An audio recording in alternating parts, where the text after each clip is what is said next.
There is a live lobby chat, but nobody is talking.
How?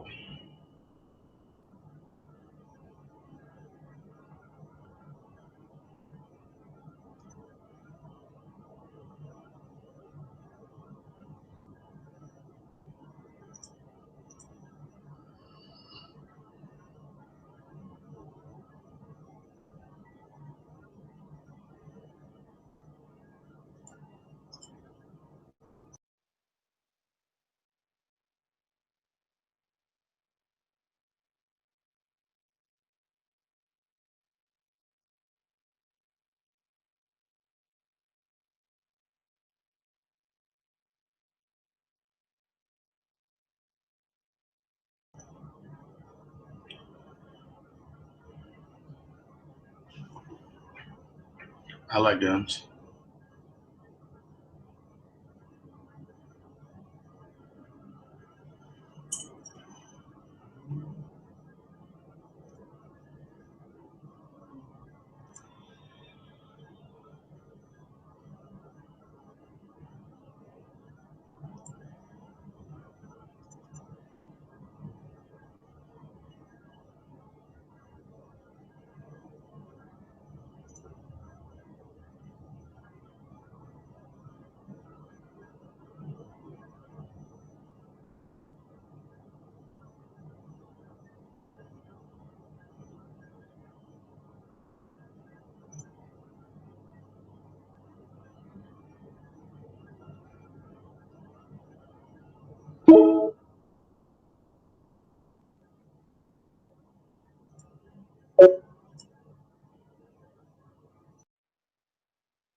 How?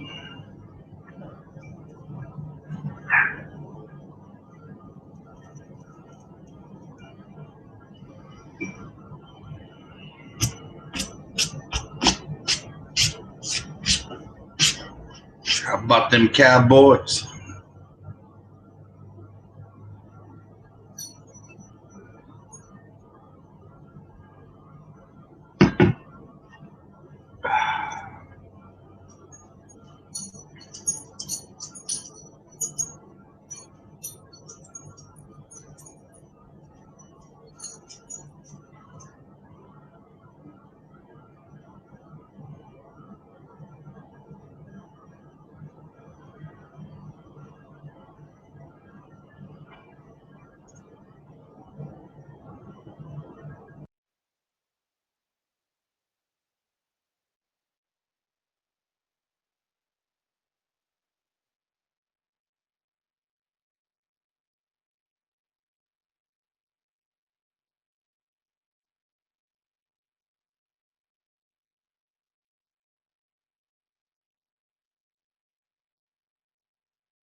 Quiet night tonight.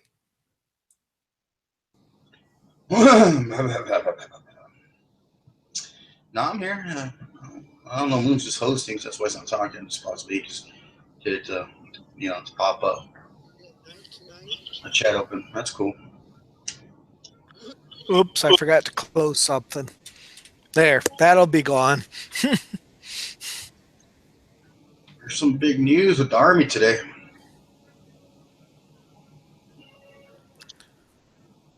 They've chosen the 6th hour.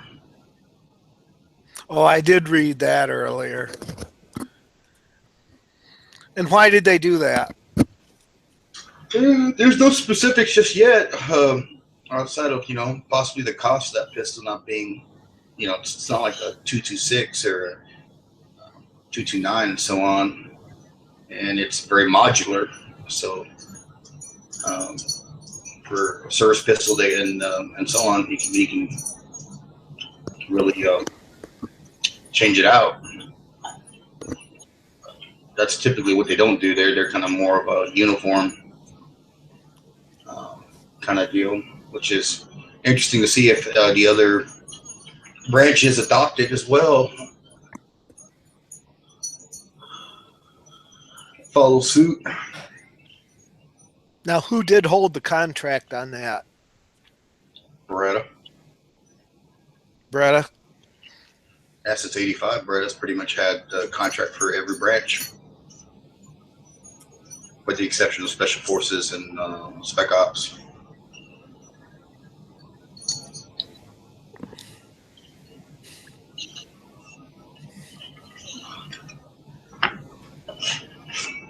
I'm not good on military, so I didn't know that.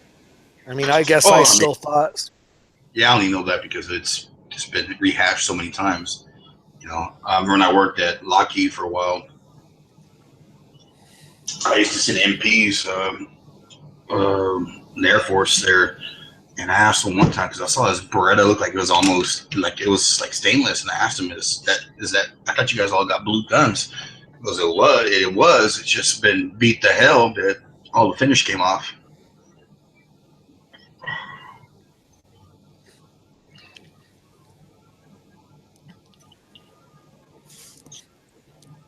Well, how many years has it been since Springfield had all of the U.S. contracts? Which weapon are you talking about? Well, I mean, back when it was 1911s, wasn't Springfield Armory the 1911 that the U.S. military carried? Well, it's Colt mainly.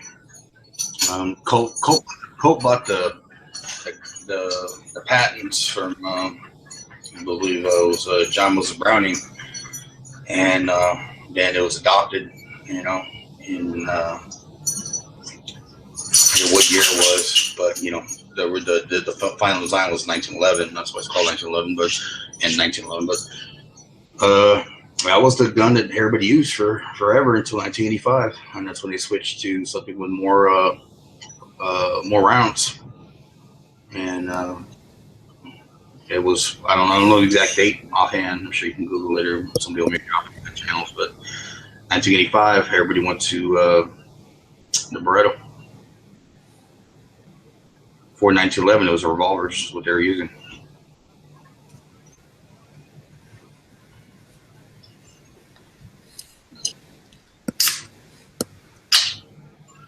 I've shot a 320. See, we're in an area where I know nothing about. I graduated high school in '78 in Vietnam. They were all trying to get us out, so I never had to have any military service. Yeah, well, there was a long time where, you know, but after Vietnam, that they're pretty. I mean, there were some small skirmishes and whatnot, but it was outside of the Cold War, there was basically a lot of peacetime for a lot of people. A lot of, you know, and from what I understand, I didn't serve either, but you know, when wartime hits, promotions, you know, flourish as people go in and necessarily don't come out, and it was a long time. I mean, my buddy, who his dad served in the Air Force, and he lived in Spain and several areas where they got transferred to, and he was telling me like he remember when he came to San Antonio back in the day and went to Lackland, and where his dad was stationed, or Kelly back in the day, and he freaked out at the lack of security because compared to like all the stations that or all the bases they were stationed at, like the security was like doubled by the country's security outside of the post, and then as you approach the actual base where you're entering, you know, they had really tight security and tight constraints on who came in and who doesn't, you know. And Lackland back in the day, like, you know, they host so many like balls and banquets that you would just show up like, yeah, I'm here for this YMCA banquet and at this particular building. Okay, sir, just go down here and go down left. You know, that was about all it took.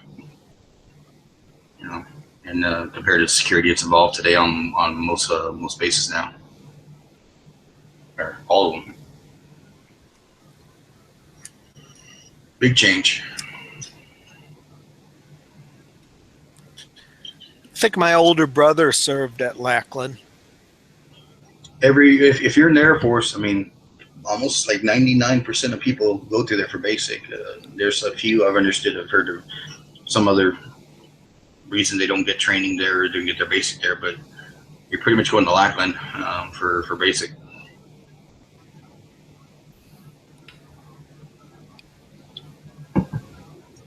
What's going on, Puss?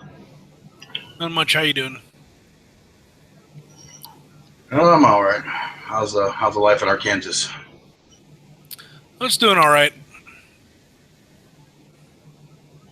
Just all right. Getting all psyched up about tomorrow. What's? Oh yeah, noon. I guess so. I don't know. I forget what time it is. Noon Eastern. See all the cops cracking heads.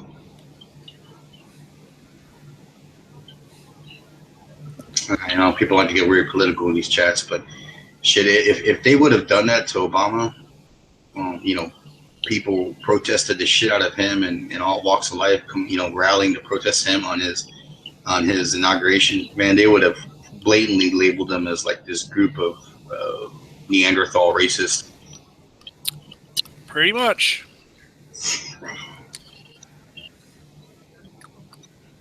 I'm just happy that it's 11 o'clock at night and we're not lit up yet. I mean, I expected something to happen today. Well, I was watching a video earlier about this guy, Mark Dice. Some of you follow him on YouTube, and just pretty good political commentary. And he was talking about, like, on YouTube, or not YouTube, Twitter, which I don't use Twitter. I have an account, but I never use it. And man, all these people are like saying, you know, like there's like hundreds of people saying, should I assassinate Trump? Yes or no? Like doing polls on Twitter and shit. And What? Yeah, or hopefully somebody. That can go to jail right there. Well, yeah, but dude, he like if you watch this video, like look up Mark Dice and watch that video. It's pretty cool because he's like, he's Yeah, just no, showing I'm not going to. example of like people just these Twitter feed, these Twitter posts saying, hopefully El Chapo will escape and kill fucking Trump and I don't know what.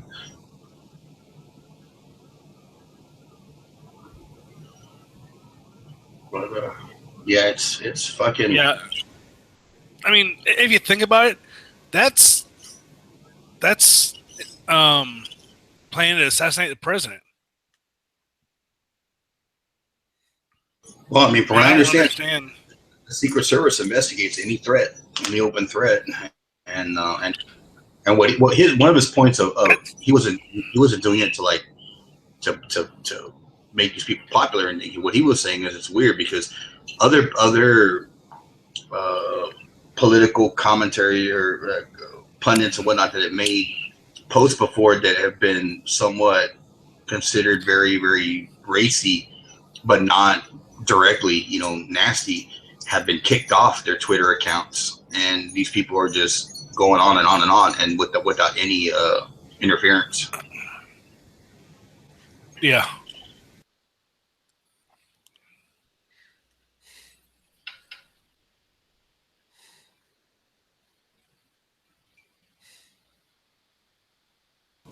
All right, Rick Perry passed his Senate confirmation.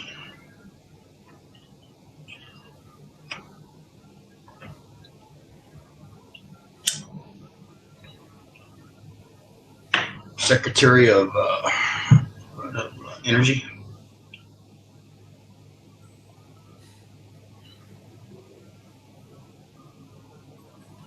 Anybody know Rick Perry is? He used to be the governor of Texas for many years. He's kind of a turd. I don't really like him much.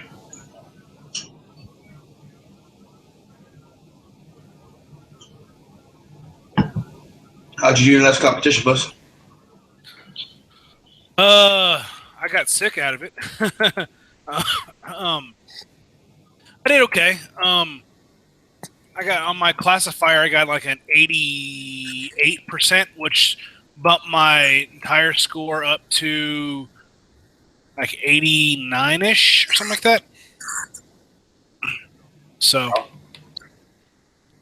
I'm getting better. I've been practicing a lot. I loaded 1,000 rounds of 9mm today, and then I practiced for about a half an hour. What kind of pistol do you compete with? CZ75 Shadow, SPL Shadow. Nice. Yeah. I kind of love it. It's what fits me.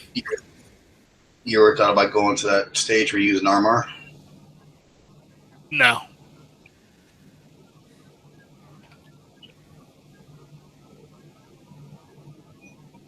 When I shot Murphy's Glock, he had it before, the Glocks now that they have the cut from the factory. When I shot his Glock 17 with an RMR, I was fighting it for whatever reason, man. As stupid and silly as it is, just point that dot and shoot. I was fighting it because I was trying to fucking use the sights. Mm-hmm. You have to get your index right, from what I hear. A buddy of mine, he goes between PCC, all that shit, and he just takes about a week for him to figure everything out.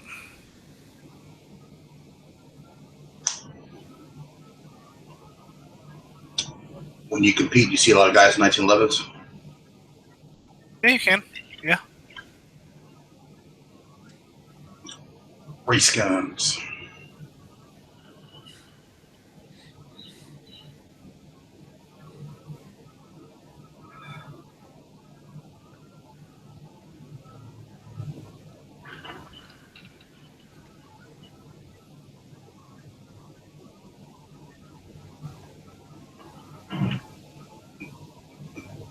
So you got any tax return plans on the purchase? No.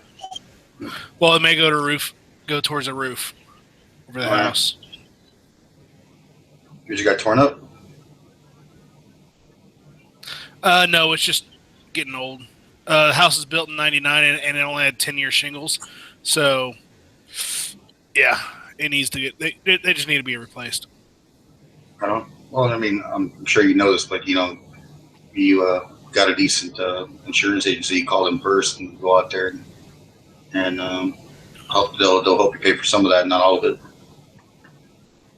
Really, I'll have to talk to them about that. I mean, it'll cost maybe $4.5 to $5 to get it done. So mine's my house was almost like for the roof. About 3,500, and I have a mine'll be probably less than that. 2-story house. It's not terribly large, but I forget how many squares they told me it was. But my buddy did it for me. Yeah, I might have to have someone do it. I'm thinking mine would probably be right around. I'd say where. So I mean, it's a small house. It's two eaves in it. What you can do with your insurance companies, you tell them, like, hey, I'm starting to get some issues with draft and other issues, and you talk to them about it, and then. No, I had some water leaks already. Well, there you go. Even there, so even better, because you can tell them, and they'll do a claim, go look at it, and the only thing about some of these really big insurance companies, I heard they were dicking people this time, because in Texas last March, we had a hailstorm that fucked up everything: cars, houses, siding, everything. Yeah. And I ended up having $17,000 of damage in my house that they repaired. But the roof, my roof was crisp. It was already, like you're talking about yours, maybe toasty. When the house was built in 90, 92, 93. So and they had one roof done in the middle of all that, but that roof was already still crisp. And luckily, USA didn't do what all my friends were telling me. State Farm was depreciating the value of their house, because they're like, well, this roof's probably at least 10 years old, so we're going to depreciate it by X amount of dollars. since it's like you bought a brand new roof you got on that we're gonna pay for. I have State Farm. Yeah, they did that to some of my friends, and USA didn't fuck me over at all. Just like, okay, and I even got them to replace the whole siding on my second floor, which was that old paneling shit Hardy plank. Yeah, mine's a vinyl siding. Yeah, that needs to be replaced too. But That's just working with them because you pay them, maybe $1,000 depending on what your house is, and it's a percentage, and then they give you the money or hire a contractor to do it. So I'd look into it. I'll go talk to them. It won't hurt to talk.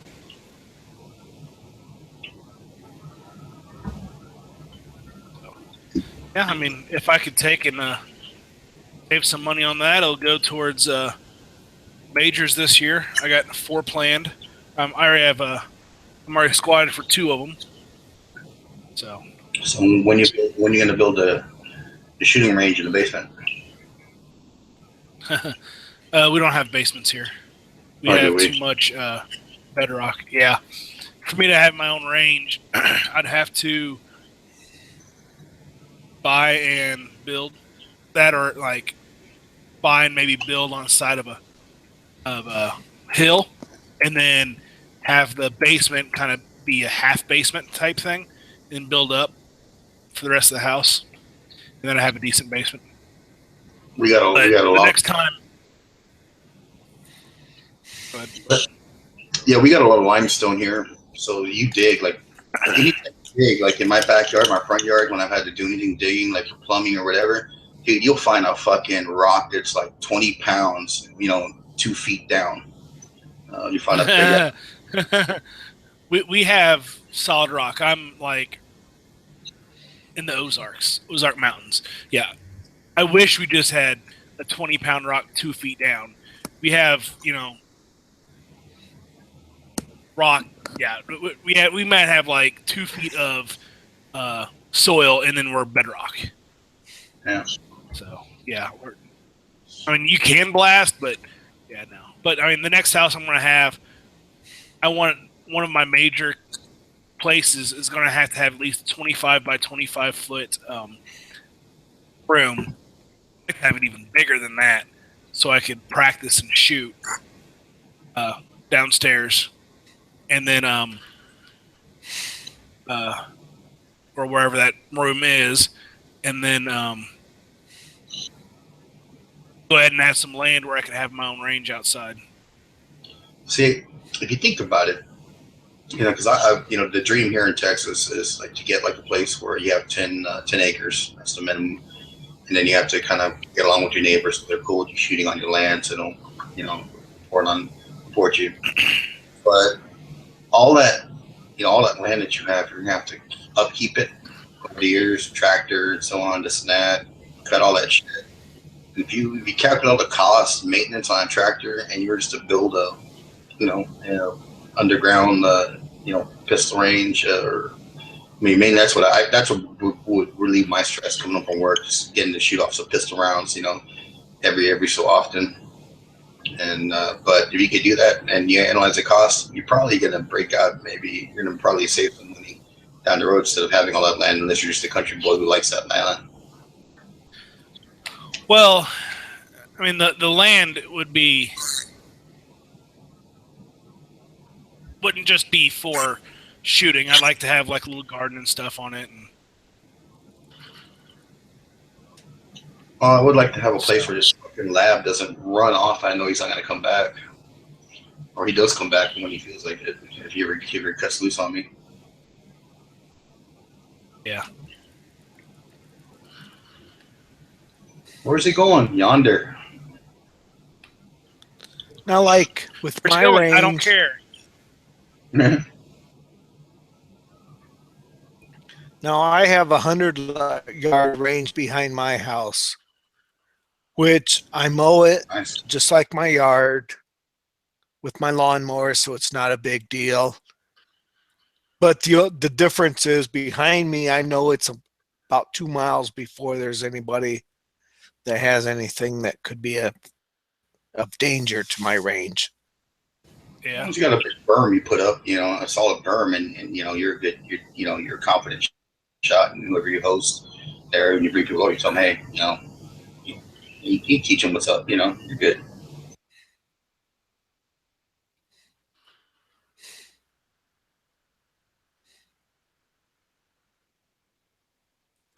Be right back.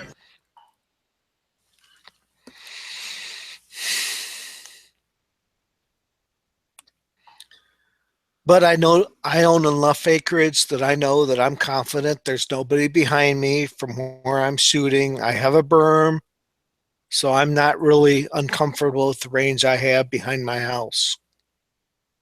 That's good. I mean, that's the main thing.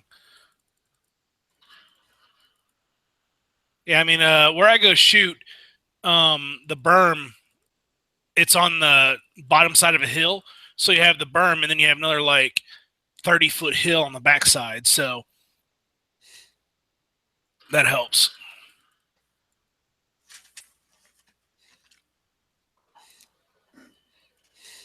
Where I shoot right now, and she has about 37, 38 acres. She's getting up there in age, and I told her that if when she decides to sell, if I can, I'd swing it. But that'll cost $200,000, maybe. And it's not a big house, but still. I mean, she has an awesome reloading room and everything already there. Probably what bothers me the most is I have a range out back and I don't shoot as much as I did when I had to drive to a shooting range to shoot. Yeah. That's why I heard a lot of people are like that.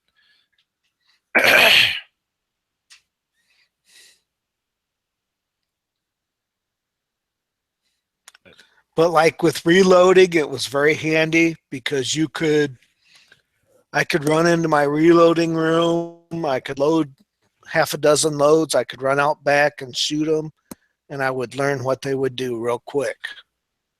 Yeah,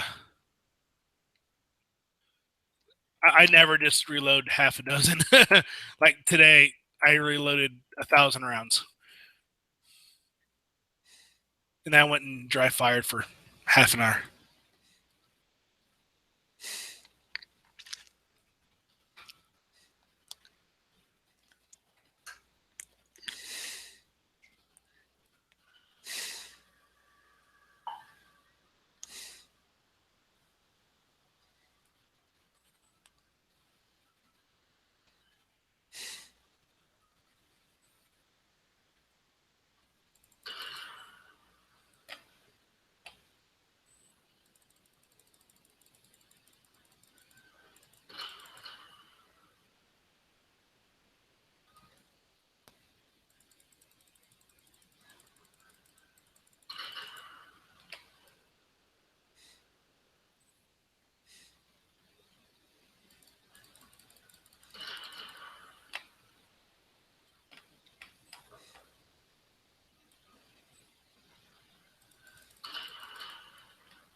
See, I'd like to just be able to go out, like, I'm working from home over lunch, go out, strap something on, and go.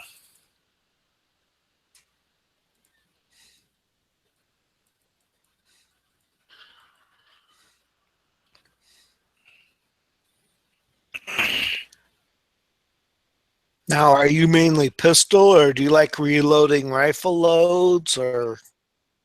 I do it all. I have a little bit of everything that I like to reload, but mainly pistol. I shoot a lot of pistol.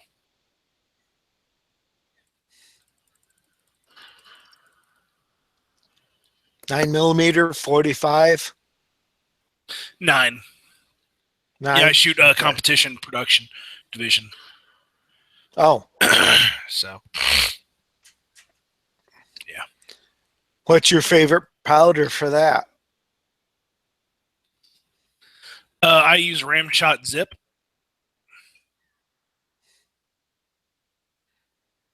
Using tight grip or tight Tight group group, for no. anything? No. Have you ever loaded any cheap loads using long shot? I basically I started reloading during the ammo scare, so I basically bought whatever I could, and I stocked up deep. So, Well, now like long shot is one that it's really labeled as a shotgun powder, yeah, most good of them are. 9mm load, and it's cheap. Yeah, yeah. I'm picking these rounds up, or I'm reloading right now for about 10 cents a round, 9.5, 10 cents a round. So, Which isn't bad. Now, no. what kind of press do you have? A lock and load progressive. Okay. Which I'm spoiled because I use a Dillon. Dillon. That's fine. That's fine. I thought long and hard, and the reason I went with a lock and load is because of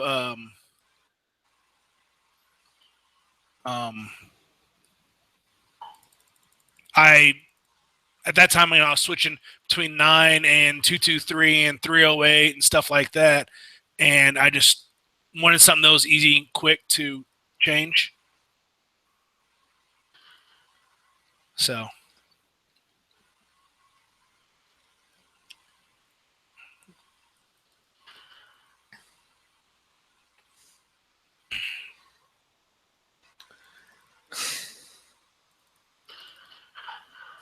So, yeah, that's what I ended up doing. Because I also load 7.5 Swiss, 8mm Mauser, 7mm Mauser, 7.5 French, 7.62 54R. So I load quite a bit, but I don't shoot those very often. It's mostly 9mm. I shoot anywhere between 12 and 15,000 rounds of 9mm a year.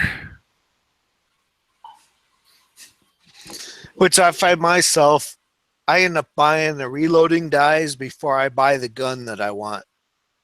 I buy them at the same time.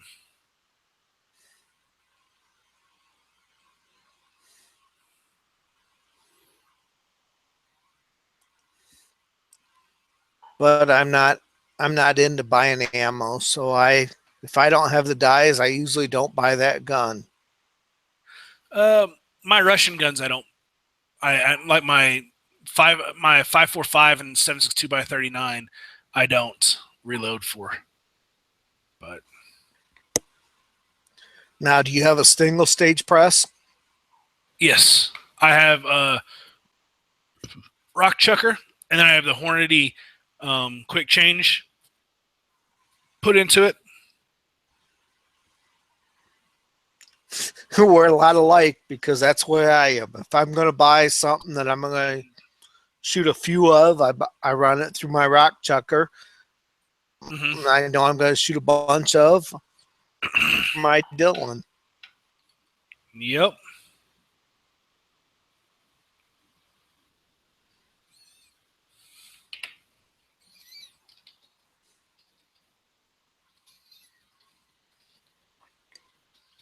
I did jump on once, and I watched your you was swedging 22 cartridges to 20. Yeah.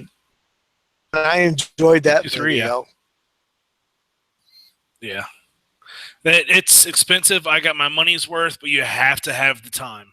The dies are about $600 because they're each, they're specially made. They're not just like go down to the store and buy dies. I think there was like 2 or 3 month wait on that.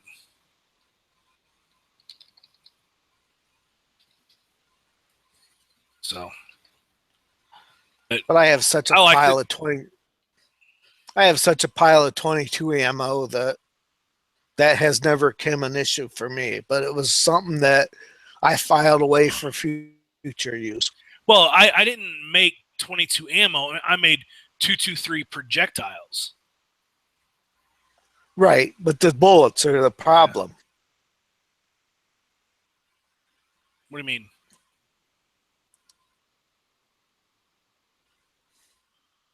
What do you mean the bullets are the problem? Well, if you can't get something to put in your casings, you don't have a bullet for them, right? Oh, yeah. Yeah. And I have lead and I have 22 brass and stuff like that. I just found a couple years ago I found some like some wolf projectiles. They came out to be like 4.5 cents a piece to buy. So I stacked deep in those. I'm still shooting them. So And that's like me.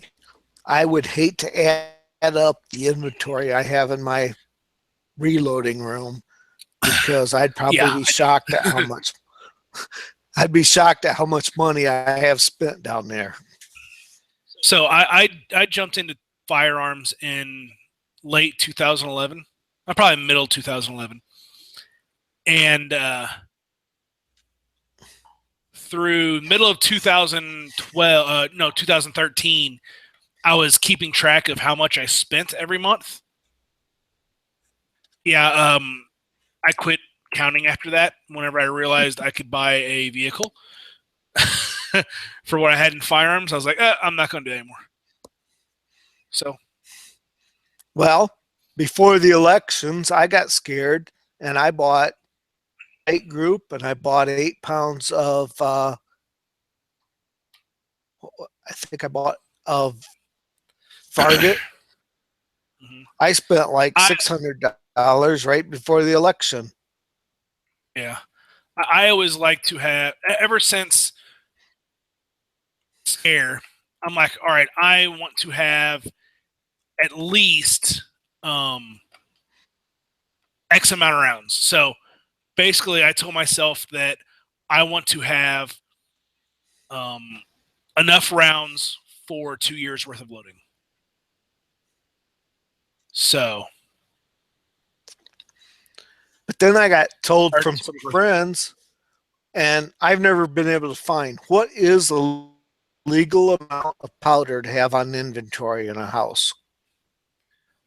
I think you could have like in the 50 range, but they have to be in a cardboard box, 1 inch sided, 1 inch thick wooden box. Primers, I've heard 10,000 primers, but then I also heard that that is a fire code for whatever state or city you live in. All right. And I've heard that also. But so what yeah, about powder? I've heard about 50 pounds. I know some people, I know several people personally that have enough powder to load 500,000 pistol rounds. Which I have. 500,000 rounds? I probably would be close. I'd hate to figure it up. Yeah. I'm kind of like you. I've stockpiled. Yeah. I mean, I use a bunch. This summer I'm going to sit there. I'm going to go ahead and probably buy another 30 or 40 pounds of powder.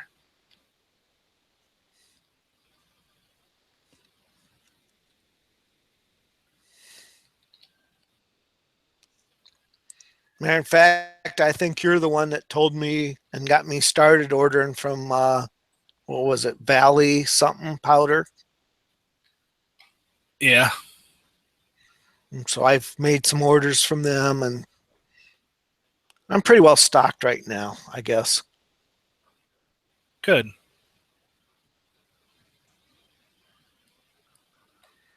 But I use a lot of it too, so it's going to go fast. Yeah, definitely.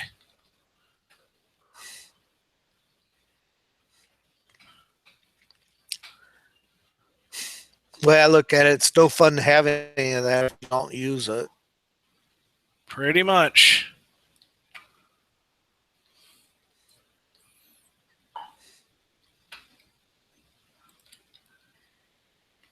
So you typically shoot 9mm competition then? Yes, sir. Now, where are those competition shoots at? Pretty much all over. I mean, what part of the country are you in? Pretty much northern. I'm in Michigan. So All right.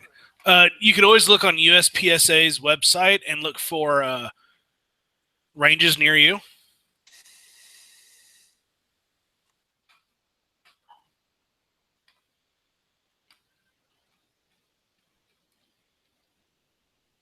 So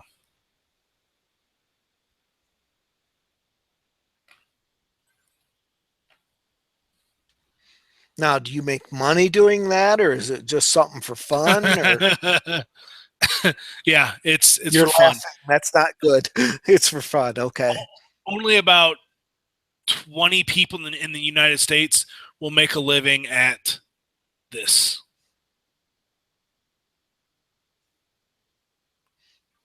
So,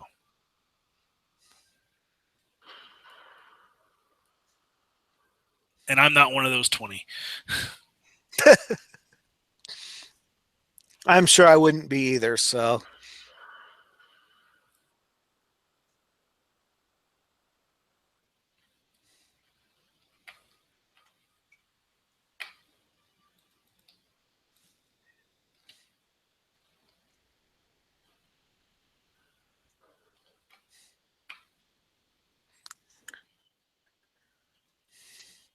but it does sound fun to go shoot competition somewhere. Oh, it is. It's an absolute blast. Definitely do it. No matter what your skill level is, no matter if you're like, oh, I got to practice more to do it. Yeah, no. Just get out and do it.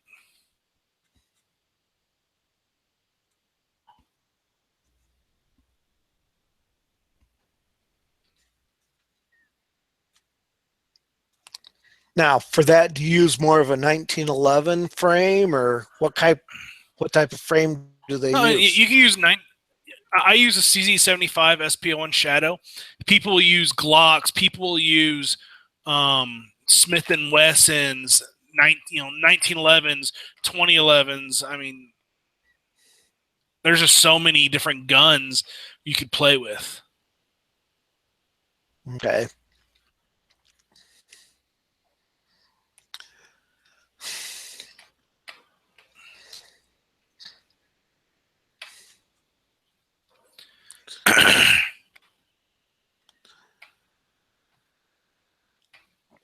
One of my problems is the only thing I can shoot decent is a single stack magazine. So Why do you think that? I have tiny hands.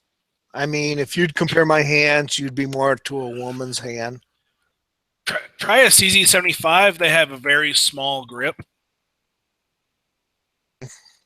That's why I don't know if you see my picture here. No, I'm playing a video game. So, Okay. You know, my main carry gun is a Car P9. okay. Typically Car has a small grip.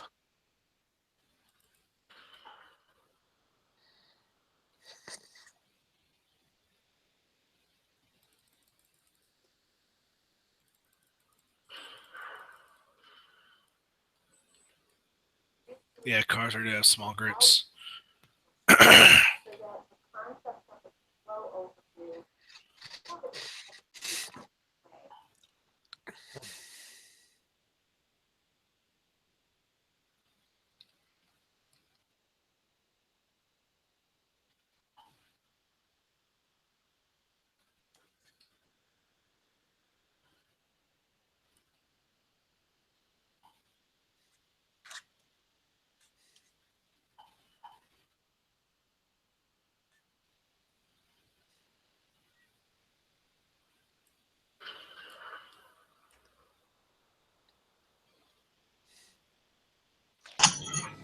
All right.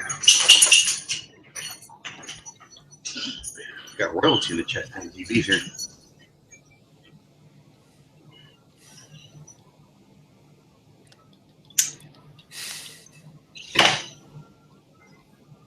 Chase you away talking reloading for a few minutes. Nah, I'm not even done.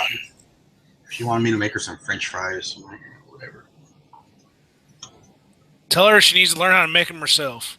That's what I told her. The only thing that's scary is, she wants me to use. I have a little small deep fryer, and I'm like, I could tell her, let her go make them, try to figure it out. She'll burn the fucking house down, and then that kills the chat, kills my chat. I'll just make it for her real quick.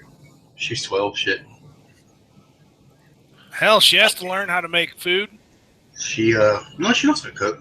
She's pretty self-reliant other than that. But during caution to the wind, I said I'll make you the fries and not burn down my fucking house.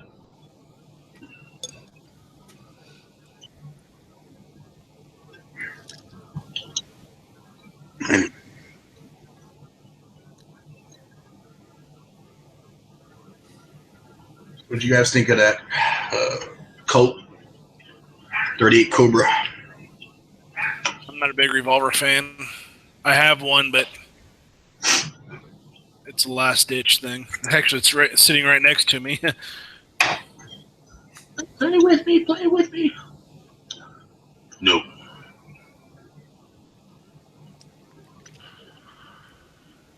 I own 2 revolvers, and I have a.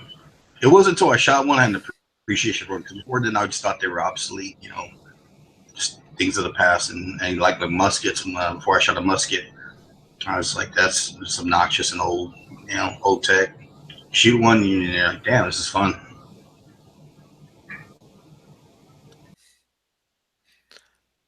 Why are so many people getting excited over that Hudson that they're coming out with? It's a different recoil system.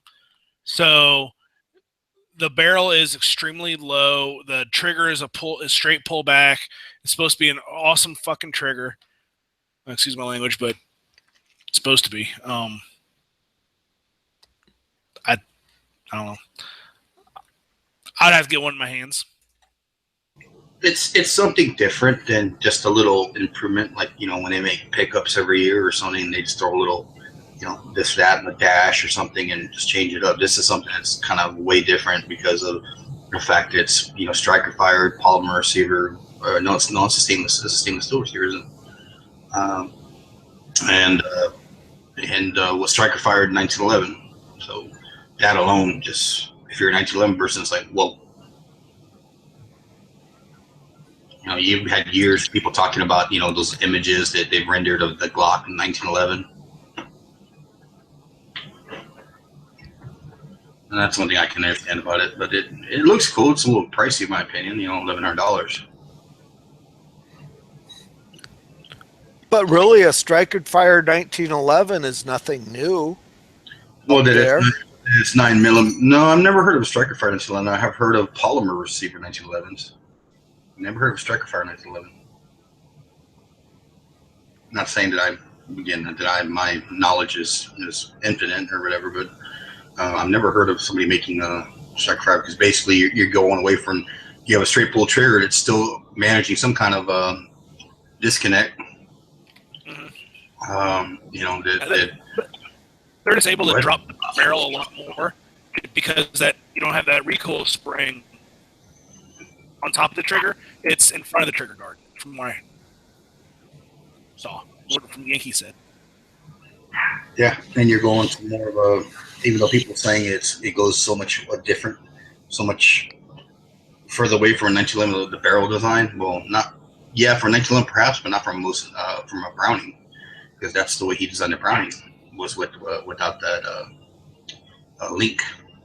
linkless barrel.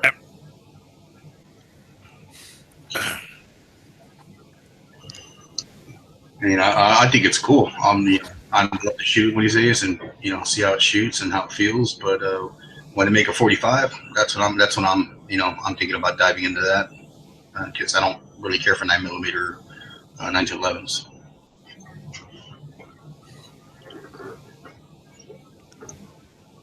Okay, another view. If you collect guns, if you went out and bought that gun right now, what's it going to be worth 2 years from now? That's hard to say because when guns hit the market and they're hot, like the KSG when it came out, had a retail value of like $1,000, thousand something, and they were selling for 1,600 because you couldn't get one. Same thing with what's that Israeli Four. ballpark? The Tavor, yeah. The Tavor. When the Tavor first hit the market, everybody was gobbling them up as quick as they can get them. So you couldn't find one unless you really knew somebody at a gun store that could, hold one and cut you a deal, at below retail. Other than that, they were going way over retail. Remember, KSGs were selling for like 1,500, 1,600, some more than that. And then they found the market finally settled down, and they went back, below retail, Something like that. or you can, call a couple $100 off, or maybe $100 off. So it's hard to say that gun, if it's hot, it's probably going to go for more than the MSRP. Well, from what I heard, is it's not even ready to be sold yet. I mean, it's not even not ready yet.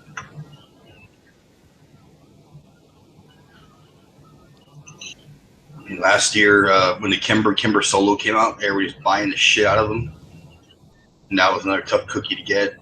And then once people realized they weren't too crazy about the gun, and now you can buy them for a lot less than retail. The Kimber last year was the big Kimber revolver, and I've only seen those in a couple gun shops locally, and they're usually special ordered, and you gotta wait.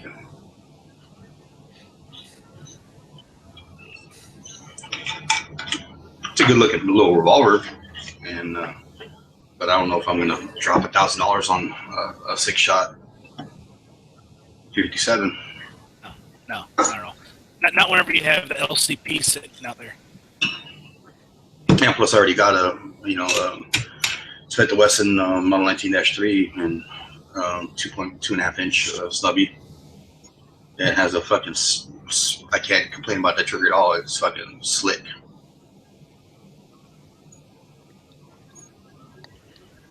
I got burned on a Kimber Solo.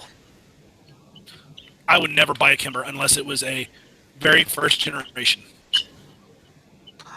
I bought one. I bought it. Everybody said I was limp wristing shooting it, but I never did get that gun to shoot right, and I finally got rid of it.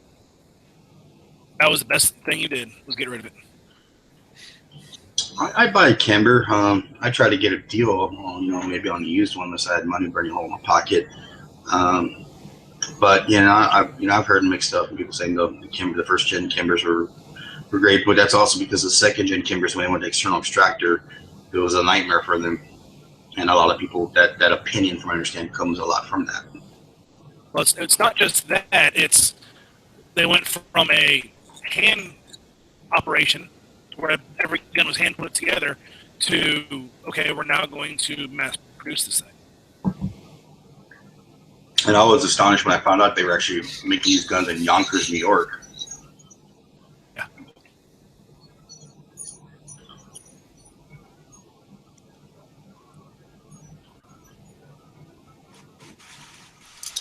Oh my God.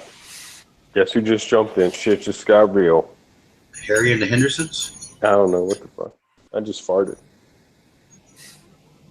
Can you smell your own brand? No, I think I sharded. You just get the little chihuahua. I sharded and it looks like a Hudson. That little chihuahua. I just took a Hudson. Oh, I just took a Hudson, man.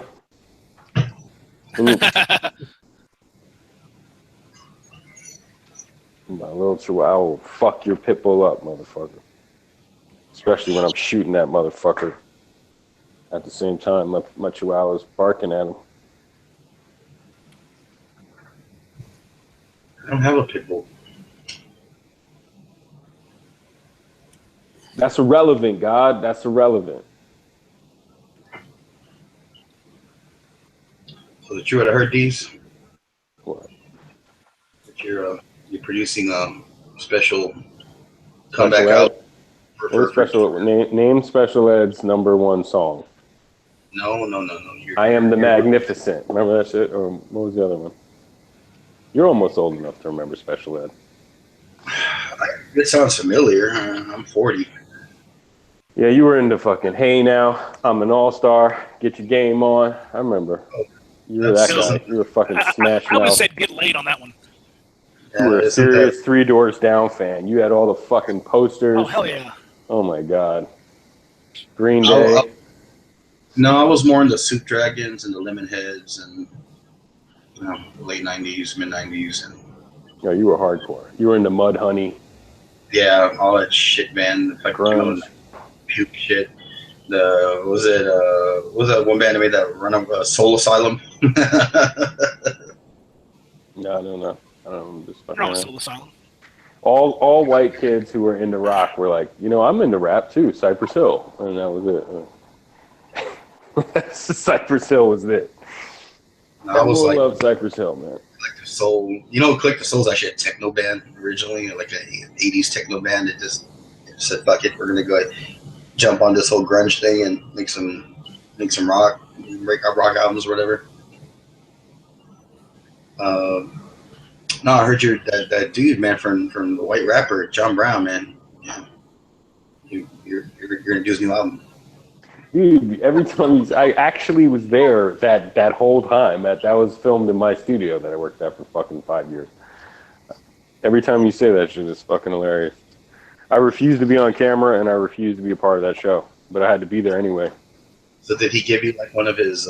I stayed the fuck far away from those motherfuckers, dude. Like seriously, I don't think I talked to any of those fuckers, man. Like I was so anti the whole thing. As a matter of fact, that's when I knew like that studio was washed. I was like, this whole thing is washed up. Like if that's what we have to do for money, like I'm fucking seriously pissed.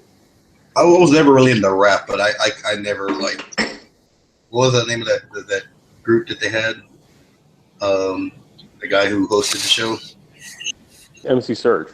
MC Search. He was part of. What was that? The other guy. What was Third it? base. I'll take Yeah, rap. I'll take early 90s, late 80s rap for 500. Yeah, I was like, I never really liked their shit because I remember I hated it when I was in 8th grade. And MC Hammer's blowing up and everybody's like getting into it. And then I moved to Laredo and fucking Vanilla Ice, the latest thing. And I'm like, oh my god, this shit. Hammer had a song in the beginning that was like, I forgot the fucking song that was like pretty good. I'm talking about that love song he made. It wasn't too legit to quit, right? Like in the very, very beginning, he had one song that was like legitimate, and then after that, it was like, oh my god. Anyway, I forgot the song. Who cares?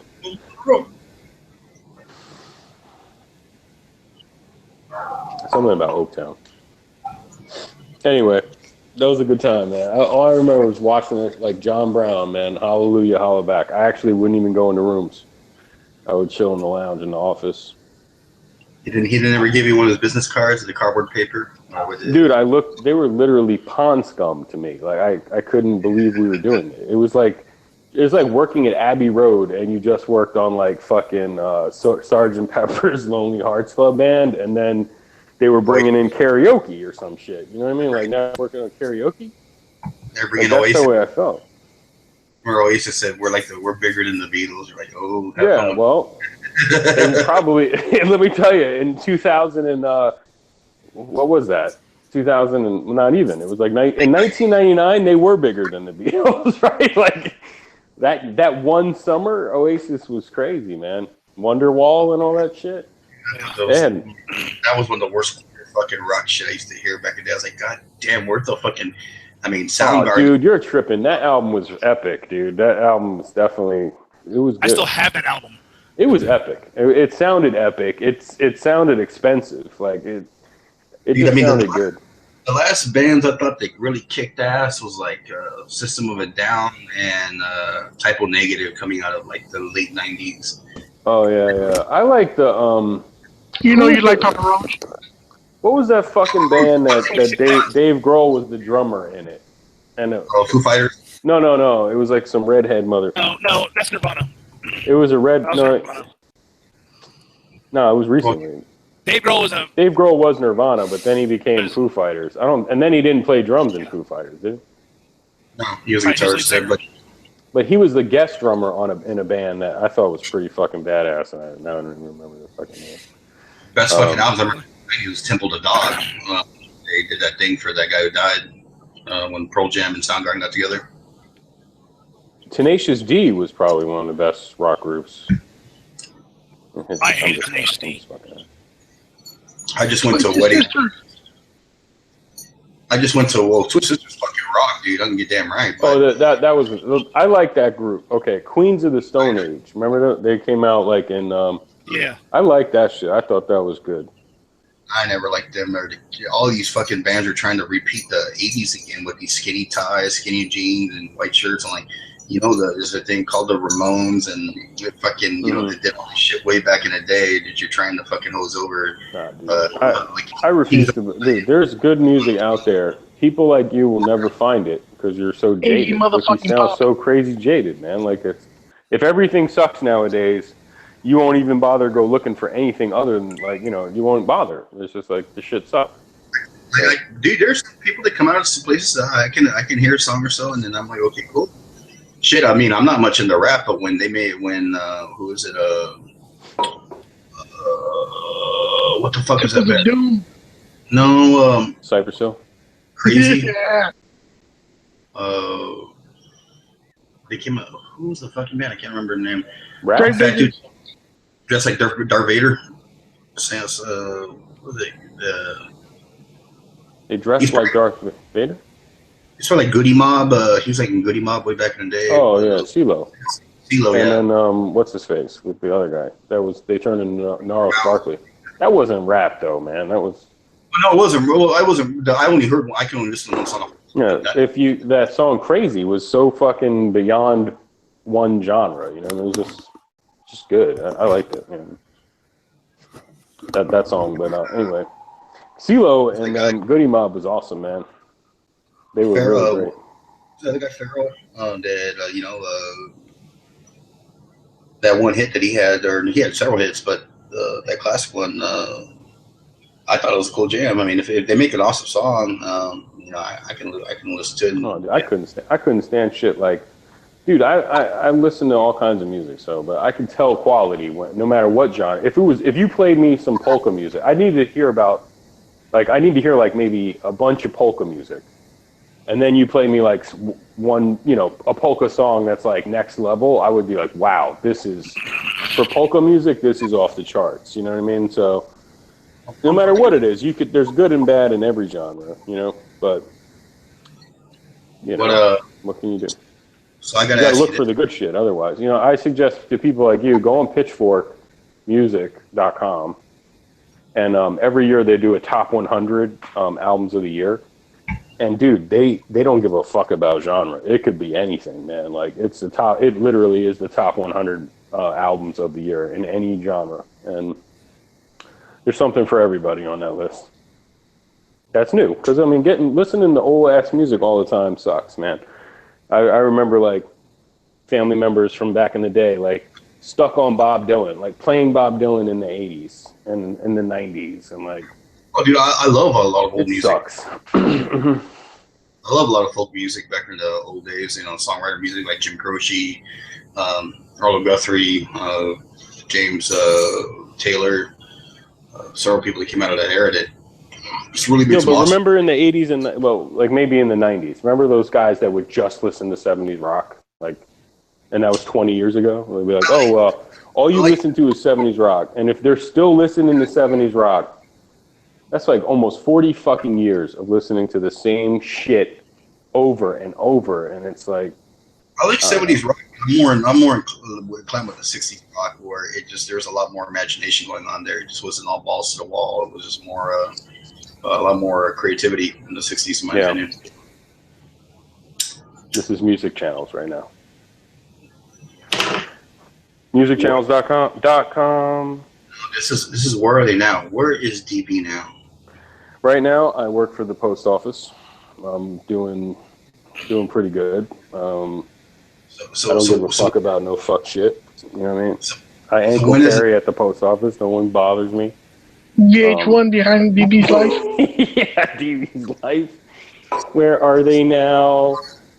I want to see that started guy. dating Stevie Nicks. That's when shit went downhill. When me and Stevie were doing Pink Cocaine, and during her album that she did with Jimmy Iovine. See, I want to see when they come to you or putting the band back together. What was that VH1 shows they have to put like old ass 80s bands back together? No, I mean, it's funny because like I remember like being young in the music thing with engineering anyway, or like just whatever, and they'd be like, oh my god, remember so and so? And I remember older dudes like, yeah, remember so and so? He's insurance. He's in insurance now. Like he's in insurance. Like, oh, he's a real estate agent. Or, oh my god, like so and so is this now? And they would say it with such disgust and fear.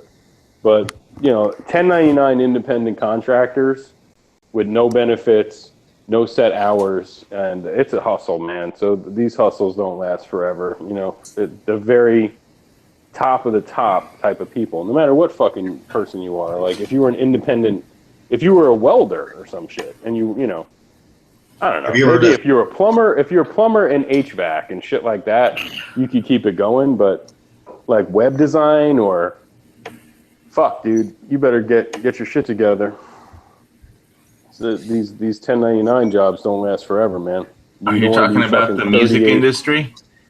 Yeah. Well, yeah, I'm talking about any industry. Like, if you're a 1099 guy, at some point, you're washed up because there's younger guys out there that'll work for less, and that's the whole structure of any of these businesses. Like, you know what I mean? Like, at some point in your late 30s and early 40s, you better be in middle management, or you're just like, you're competing with 28, 25-year-olds. You know what I mean? And somebody here works for the government, they're saying, so they have job security for eternity. That's as close to immortality as there is. It's like a government job, or a government, department. Once it's created, nobody can be fired. What if and you're it can't be James dissolved. Comey? They're already talking about prison for this guy. So I mean, I don't know, man. That's not job security. Bullshit. I call bullshit. Well, Either maybe I way. can ask you. You ever heard of Steel Panther?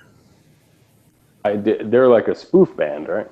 Yeah, they're a spoof band. That the lead singer, his stage name is Michael Starr. His real name is Ralph Saenz, and he's actually a second cousin of mine. And that dude, he's been in the business way back. I only met him like twice back when I was a kid, and he's been in the business for years. He's like, like you've been in the scene where you got the background people that know everybody. Mm-hmm. Everybody knows them, but nobody in the world knows who they are. And he was in that scene for like shit. Oh, here's like a perfect example. Like, okay, so fuck the music shit because it's almost the same. I have a friend that used to be a fashion photographer and a still life commercial guy. He would shoot car ads like for Lincoln, cell phones, like whatever, the Nokia ads. Like you just stroll through a fucking magazine and you'd see like 2 of his ads, right? This guy was making fucking bank, dude. But at the end of the day, it's like he was super talented, but so is everyone else in that field. It was really like who you knew, your connections and your network and shit. And when shit started to go south, if you're, he just was like, he just couldn't get a job. Like, you know what I mean? Like his art director friends got fired. Like one of the clients, like bad mouthed them, and it was just it was a wrap. You know what I mean? So like it takes a lot to stay alive in those industries like for a long, long time. And it takes a lot to even get to the point where my friend was at. You know what I mean? Like, because out of all the photographers in the world, very few of them get to a point where they're making that kind of loot and they're really successful. You know what I mean? So, because how many photographers do you know that are just like, it's like a hobby. They're not making it. If you make any money from this shit, you're in the top 1%. You know what I'm saying? Like, wow, that's awesome. That's the way that dude was for years. He was like, he knew David Lee Roth and Van Halen and all those people because he'd worked with them. He's a vocal coach and doing all kinds of shit, like all the odd jobs he can do in the music industry, to stay afloat. And, it wasn't like till 30 years later that he finally made it being a spoof band, like a kind of Spinal Tap, making fun of the glam days, hair band days and this and that. And that's when he fucking rose to glory as far as his success and, touring the world and doing all kinds of shit. And it's just weird. That's how he broke out. And we talk about David Lee Roth. No, my second cousin. the lead singer of Steel Panther, and they're really big in LA and in Europe. And I mean, the people that know that shit, they follow him because it's a great show. That's what I'm basically for you, and they have fun, and it's kind of cool. But the dude's like in his 50s now, and it's like he looks younger than he is, and he's finally having a moderate success doing that shit now. Well, until his old. Telling someone like Hawaii, are you in here? Yes, sir. So when I was in the recording studio business thing, right? I was the mix assistant, or I was working on a song. There were times literally where I would sit there and we would listen to the same song. I was pulling 20-hour days, dude. Some days I was staying up 30 hours. Like I was just fucking dying. Like it was killer to me. But the point of people think it's really cool. Listen to a snare drum just banging, isolated, while they're fucking compressing it and EQing it for fucking ever. You know what I mean? Like, that's you gotta have you have to know how to do it. I mean, you have to have like 5 U87s to get a room mic, and get all the reflections in. And you have to be in a good room that's built for it. And yeah, I'm talking about just even all the room mics. Yeah. I'm talking about, you're talking about recording. I'm talking about actually mixing it. Like we would sit there and listen to a snare drum for an hour. Like, well, you got to record it right before you can mix it. I know, but it's like that was so good about Tom. That was Bob Clearmountain's samples disc. I mean, he did everything right, and all you have to do is pull it off of that CD. I think I got a year worth of before I had my own studio. I got like a ton of free time to work on my own stuff just by editing all the samples so they could be used and just thrown into like a drum machine. And it was like. I was like, and I walked into the studio. It's like, well, do you want these samples to the owner? And and he said, well, what do you want for it? Oh, about like 4 weeks of free time. He was like, no. I was like, okay, just hit the delete button. I'm out of here. And the engineer's like, wait, stop! Don't let him walk out that door. Yeah, fucking Clearmountain. There wasn't even such thing as a mix engineer until Clearmountain. Like engineers were just engineers. I think it was Clearmountain My studio was just a tracking studio. I mean, I had a 40 input Trident and everything worked. But and you could and I had 2-inch and I had an older Pro Tools system, but and I knew how to use it. But the thing about my studio is it was up for I had a 10-year lease. I kept it up and open for 10 years, and the business was still going for 5 years after I shut it down and was living in Hawaii because I still had contracts, but.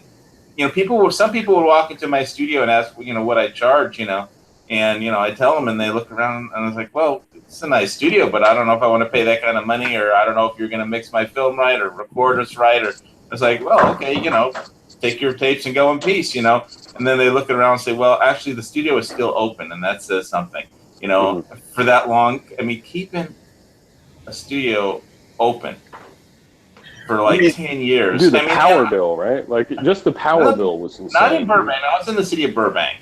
It was and Burbank has its own power company, and they had the power bill was reasonable. It was only, I pay a hell of a lot more in Hawaii for just my condo. It's ridiculous. It was it's been sometimes it was over $1,000 a month just for electricity. In Burbank, with an entire studio with AC, it was never over $310. Nice. Can I ask you this? Maybe also why? Well, because there was a big phase when the whole hip hop thing really blew up, and I hated it. Late '90s, 2000s. Well, my question is that there were people who went to school to learn, become audio engineers and whatnot, and they knew how to really, their craft was really set, and all of a sudden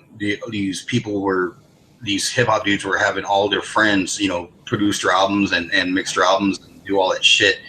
What was your opinion of all that? Did it really, did anything come of it? No, the studios were fucking booming, dude. Those artists were selling so much and making so much money. Well, yes and they were and no. booming. Hold on. I'm sorry. Ed, you telling me about when hip hop blew up? What the fuck did I just and hip hop just blew up in 1997. From 1997 to... No, it was before 1997. It was like 92 or 91. I know you know all about the bridge, so I don't know what. I mean, dude. I mean, we could talk about Blondie and Rapture and even No, we're talking about Flash and all that NWA. shit. NWA. No, yeah, when they started to sell so many fucking every record, any rap record that came out on a major, usually went gold. Like at least went gold. Yeah. Did you ever work on a rap session with rap artists? I worked on rap sessions for 7 years. I got to tell you how it works. I mean, they they would show up. You know, the whoever was in charge of the fucking show would show up, and with like a roll of like tens and twenties, like about $10,000 in tens, fives, tens, and 20s. And God knows how they got it. And then, and so somebody dumps $10,000 on your desk, and you make a deal for however much studio time, and then you regret it for the next 2 weeks. Oh no, I was working at Sony in New York City, and then I was working at like the Hit Factory, and I was so all these people that I was dealing with, they already had record deals. But let's talk guns. This is Gun Channel, and I'm going to talk about rap. Yeah, we don't want to talk about it. I'm going to tell you, I am going to talk about keep on this topic because. There's a studio in Burbank called the Enterprise that had like 10 or 12 stunning rooms. They had so much AC on the roof that the roof bowed in to keep all the gear cool. And what the studio manager made the mistake of booking like a big West Coast rap act in one room and a big East Coast act in the other. And they were like rival gangs. So, I mean, guess what happened at the Enterprise? This is like a multi-million-dollar facility, with and there's a bunch of like, audio guys who were just kids who you were just there for the experience of it, and interns or whatever, and all of a sudden, warfare breaks out. The guns come out, people start shooting at each other in the studio. There's bullets bouncing off of like, $1 million consoles. And the studio manager gets taken hostage, and I mean, so that's what happens after you take in a rap band. I mean, I'm not shitting you. Well, okay, I'm going to say this though. Are you talking about the Gun Channels band with me and Raph? I would just say this though, Guy. I mean, if you were working using on him as a human shield and shooting at the one band, the East Coast band was using the manager as a human shield and shooting at the West Coast at rap. If you were working like a Sex Pistols session or like even Led Zeppelin and these groups that when they were at the peak of their rock star obnoxious debauchery, shit could happen. Like I'm sure Jimmy Page or somebody like fucking.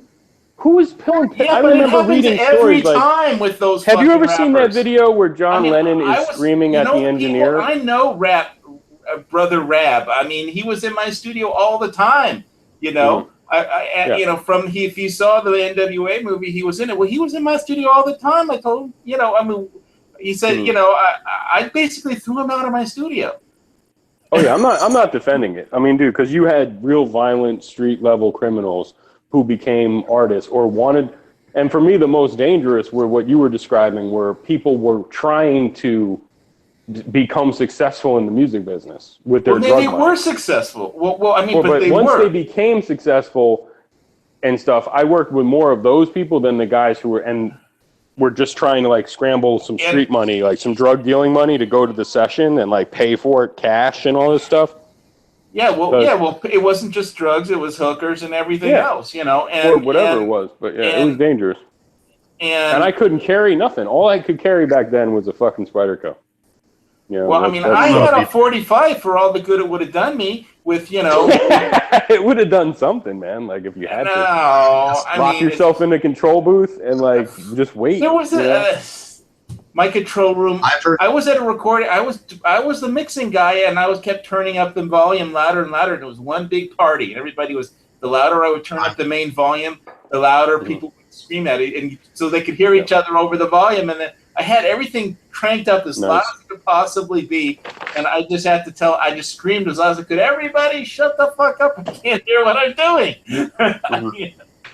I've heard unconfirmed reports that DB actually killed Tupac. So. I actually did not, but I worked next door when he got shot at Quad. That was craziness or whatever. So I was interning, I think. But anyway, who cares, man? No, all that shit is bull. Yeah, You know? I mean, it's all ancient history as far. I mean, all my shit is in storage, and boy, for me to take it out would be a real pain in the ass. You know, The question is, when the music business, fuck rap or rock or pop or R&B, when Destiny's Child or whatever the fuck, and all those clones of those groups, the record business used to be pretty fucking lucrative because people would buy records. And then, you know what I mean? So at any point when you talk about plastic, yeah, people aren't buying shit now. So it's just really rough out there, man. So Edge, if that's your question. When any genre was rocking and popular, and I'm telling you, like the worst group would come out on a major and they would go gold within like a month. But you know what the kids would like that I could understand with rap bands? It wasn't that they were any good, it was that they were real. Kids bought street. And yeah, they were the rap artists were from the street, and they could tell the difference between real street and fake street. And real street sold. But you don't want to ever be in the room with these people. I swear, it doesn't matter how much money they're giving you. You don't want to be in the same room with them. You don't. Some of them were nice, though. Some of them were nice guys. A lot of the guys I worked with were nice. There were bad guys in anything. And I'm sure in rock, too. Like, if you were in the heavy metal, death metal, and like shit scene, I knew metal people. I'm sure there were guys that were fucking assholes, and you wouldn't want to be around them, like just jerks. No, nothing compared to rap artists, because metal was different. I mean, rap artists are paid for being real street. It's real. Well, that's what I was going to say. Is you just hit the nail on the head where you said like the real street sold, and people that were faking being tough didn't sell.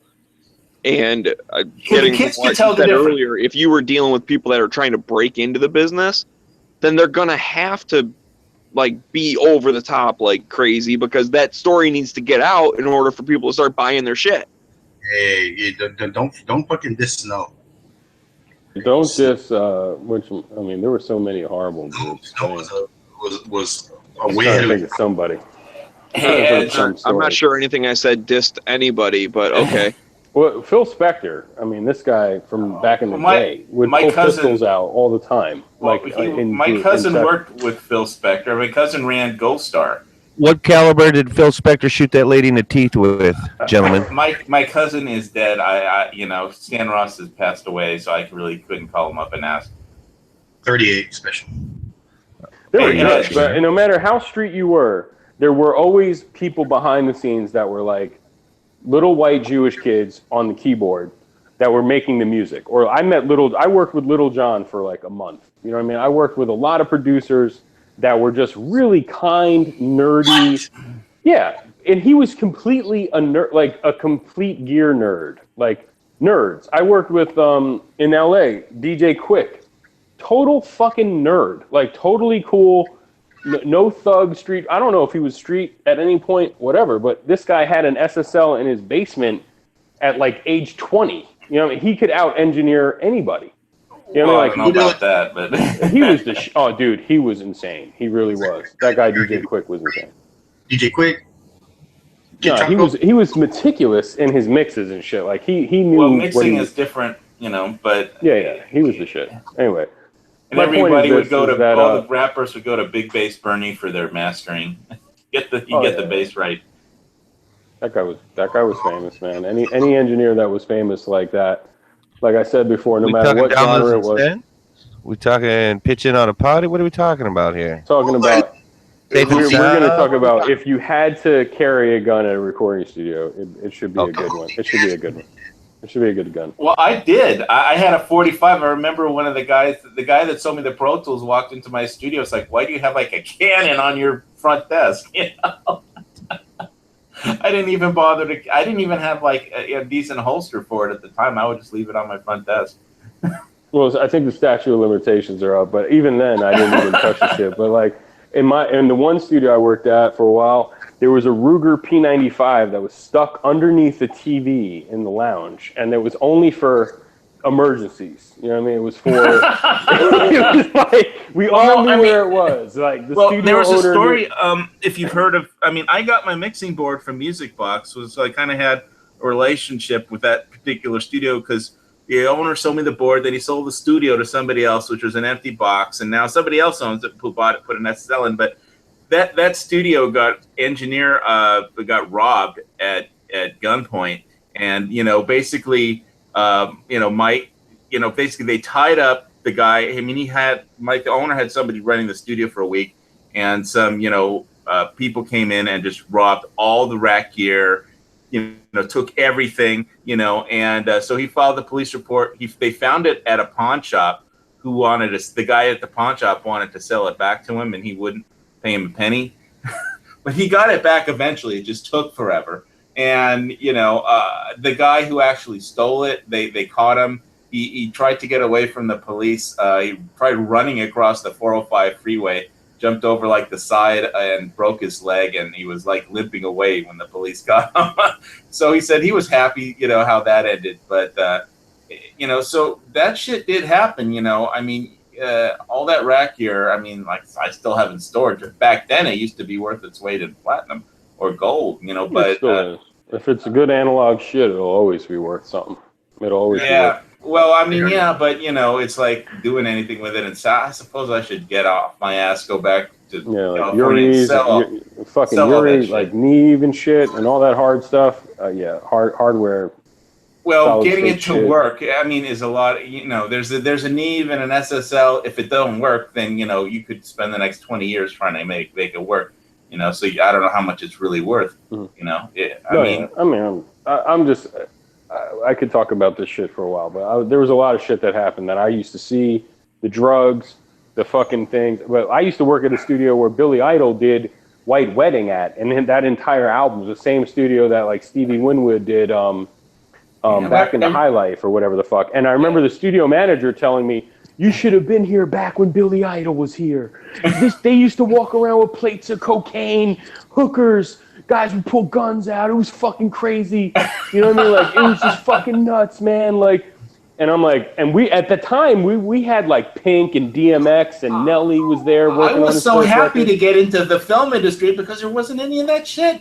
People would just show up. Yeah. They show up and want to leave as soon as they got there. Make sure they got their check and wanted to know when they come back. Nobody. I mean, I had dubbing directors yelling at me in foreign languages, but that's nothing compared to people pulling out guns. Mm-hmm. Yeah, but I mean, even I just say that to say this: that even the rock scene was crazy. You know what I mean? Like when those dudes were on drugs and acting fucking nuts, it was not maybe as dangerous. Obviously, it wasn't as dangerous, but it was definitely on edge. I had a confrontation with one of the rappers, and him and his kind of step wife, I don't know what to call her, but some girl that he was with, they saw me driving down the street I used to have a red GT Mustang convertible, and she was sure I was going to blow them away. She looked so afraid when they saw me, like at the stoplight. They were like, it was just like that from Boys in the Hood, that scene or something where they, they roll up in the GT and the shotguns come out and boom, it was just, she was sure I was going to waste him.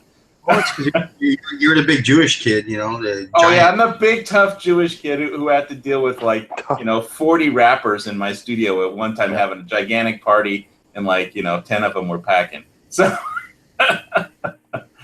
Yeah, I'm here for the music. I'm here for the, I'll record. Let's record. Well, you got something to do. I'll chill. I can't hear my microphone. My headphones aren't working. Cue to mix or whatever the fuck. Yeah, they wanted to know why I wasn't driving them around town. Because well, we paid you all this money. Why aren't you driving us? Because the rapper was homeless. I mean, whatever. It's like the worst part of the studio business to me was when guys would come up to you and go, "Do you know when my food's gonna get here?" And I'd be like, I just always felt like saying, "How the fuck would I know when your food is gonna get here?" Like, we ordered a delivery 30 minutes ago, and you're like. And this is way before Google and GPS. When is your food gonna get here? How the fuck do I know when your food's gonna get here? And you're not even. They know they're out of studio time is when the guy in charge of the record company goes back to the back of my studio, checks the refrigerator, and there's no beer left. Even the fucking record guys, the record executives, would be like, "Hey man," and I'm an engineer. I wasn't even a fucking intern at the time. They'd be like, "Hey man, do you know when my chicken wings are gonna get here?" Or like, yeah, I ordered a cheeseburger. Like, I don't know. I loved it. I had how the this one fuck do time I know where when it's gonna get here? The guy man? in We're charge of the Manhattan. record company gave the Domino's guy some pizza and asked him for change, and the Domino's guy said, "Wait, you didn't cover the cost of the pizza yet." I'm telling you, only real recording studio rats would understand that. Like, when someone asks you when their food is gonna get there, you didn't even order it. Like they had a menu book at every studio I ever worked at. Yeah, you have like a they'd list order of the fucking food and they'd start asking you, when is it going to get here? When I'm Humpty, sitting with you. Like, I'm in the same room as you the whole time. Like, what the fuck, dude? when Humpty Hump asks where's chicken wings are, you got to be like, oh man, they're on their way. Dude, that guy, I was going to say, that's an example of a guy who was probably super nerdy, super musical, played keyboards, drums, guitar, like, that guy, Shock G or whatever. And I was too young to work with those guys, and they were from LA or from the Bay or whatever. So I had nothing to do with Digital Underground or nothing like that. But they were fucking awesome. And, there were definitely rap groups out there that were not fucking as street as they pretended to be, or just didn't even try to be pretend. Like, imagine working with Arrested Development or somebody like that. They like, came in and actually asked me. they're not going to give you a hard time. You know what I mean? Like, they might be assholes. But so would Jimmy Page might have been an asshole, or any of these guys. Are one thing, but it was just it was over the line, the stuff that went down, and interns that are just interested in learning about audio don't deserve to get shot at just because they want to learn how to work a mixing board or something. Yeah. They're just kids there. They're in the middle of a gunfight, for fuck's sake. And why? Because one band is from the East Coast and the other rap band is from the West Coast. One time, the worst thing that ever happened to me, I'll tell you the story. It was crazy because we worked at a recording studio. It had security. At one point, one of the artists was super famous, super rich, married to Beyonce. He was hiring SWAT guys, like NYPD SWAT, dude, like would be in the lobby. So I would come to work. The whole studio smelled like weed. And there'd be a in uniform NYPD guy in uniform, SWAT uniform, or at one point we had a guy who was like a helicopter cop. Anyway, I'd be like, "Hey, what's up, man?" Open the door, everyone's smoking weed. This cop, I don't know how he did it. He was off duty. This was his second job, whatever. Get a contact buzz from that shit. So we had security like that during the day, mostly until midnight or whatever. But there were times I didn't have security, and I worked around the clock. It was crazy. So one time there was a bunch of guys downstairs. They found out the address, and they were harassing artists as they came in. It was a private studio. It was owned by a record label. So I remember being there with these artists from Philly, and there was these guys downstairs and harassing everybody coming into the studio. So the main artist from Philly, this guy named Siegel, was like, "Dave, you need to go downstairs and tell all the motherfuckers to get the fuck out of here. Like, I don't care who they are." And I'm like, "Me?" And he's like, this big bully dude from Philly, right? So I'm like, "Me?" And he's like, "Yeah, you need to go down there." And I quit. He said, he didn't say dudes. He said the N-word. He's like, "You better tell all them fucking dudes to get the fuck out of here. I'm not fucking playing, dude." I'm like, "Okay." So I'm on my way. I'm just going to go downstairs and tell them, "Hey, we're going to have to call the cops if you don't leave." Because they were just guys who were like, "Hey, can you listen to my CD or whatnot?" They were just trying to become, they were trying to get on. They were trying to make people listen to their music. They knew there was famous people coming and going. So I go downstairs and I'm like, "Hey man, you guys got to go. We're going to call the police." No. And these guys were kind of thugs too. They're beat up the white kid. Yeah, they looked at me like, "Get the fuck out of here." Are you fucking kidding? We're not leaving. So I was like, "All right, well, I'm telling you guys got to leave. This is private property, blah, blah, blah." So I go upstairs, and then one of his friends comes up, and we were in the control room, and he goes, "Siegel, these motherfuckers downstairs, bro, they came at me, they wanted me to listen to their CD. They said some shit like, 'Go fuck yourself then,' or whatever." He said, "Yo, I told you to go downstairs and tell them to get the fuck out of there." So I'm like, "Okay." Yeah, so I go down, I don't and then I'm on my way out the second people. time, and this dude goes, "Killer," and whatever the guy's name was, Horse, "go with him right now and make sure they get the fuck out of here." So I'm like, "Okay."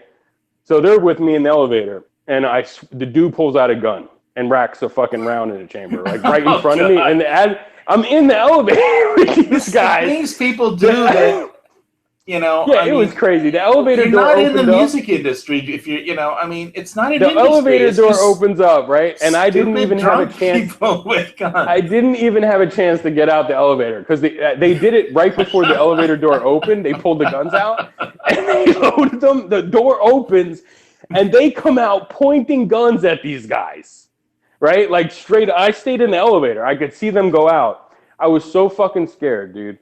So then I was so scared. I would have just hit the stop button on the elevator and said, "Can I climb out the roof before you guys go down?" These fucking guys were really actually being aggressive to us. Like in the beginning, when I went down the first time, they basically told me to go fuck myself, you know, whatever. These guys ran like cockroaches. Like the lights came on, right? They're gone. I had one rap record company owner said he was going to send all the N-word people he knew from every gang down to my studio and make sure I got killed.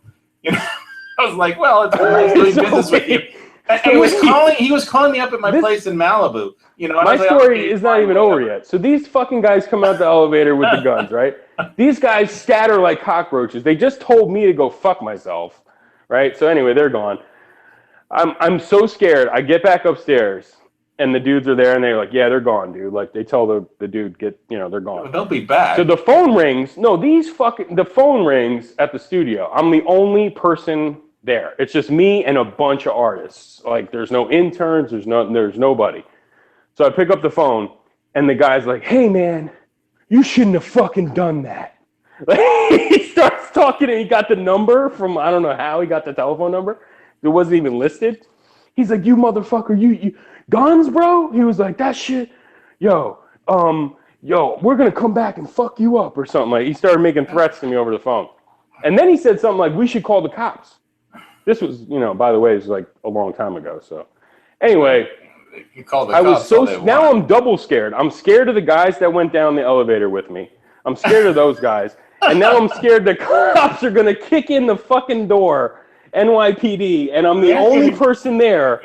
And I'm in trouble, dude. Like everyone, like I'm just in trouble, man. Anyway, that was one of my that's stories. why I eventually threw out every rapper. You know, I'm just like, I'm not doing rap no more. I'm just doing films. You people get the fuck out and don't come back. Take your damn 808 drum with you. And I called it something else. I had another word which I will not say on the air for that 808 drum.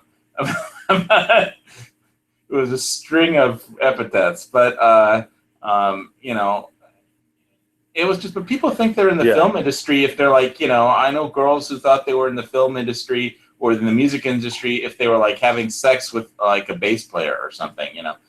One time I came to work, right? I came to work at the studio. It's the same place, same guys, right? And I get there with my Subway sandwich or whatever. It's like 2:00 in the afternoon. And these motherfuckers are boxing. Someone must have left boxing gloves. Like, so in the fucking vocal booth, I come in the control room. I look in the vocal booth. There's two guys beating the shit out of each other with these gloves, right? It was just fucking nuts. And so I'm like, what the fuck is going on? And dude, this rapper, this guy named Beanie, he was like, you're next. And I'm like, I'm next? And he's like, yeah, you got to fight. Like, you got to put those gloves on and fight. And he goes, as a matter of fact, you're fighting June. This dude, June. And I was like, this guy was the studio janitor. This big goddamn weightlifting Dominican guy. You had a janitor? We had a janitor. He was like the owner's nephew or something. Dude, this guy just got out of jail, did like 6 years in jail. All he did was lift weights. But I was about the same height as him. So in this rapper's mind, we were a fair fight. Like, yeah, you're going to fight June next.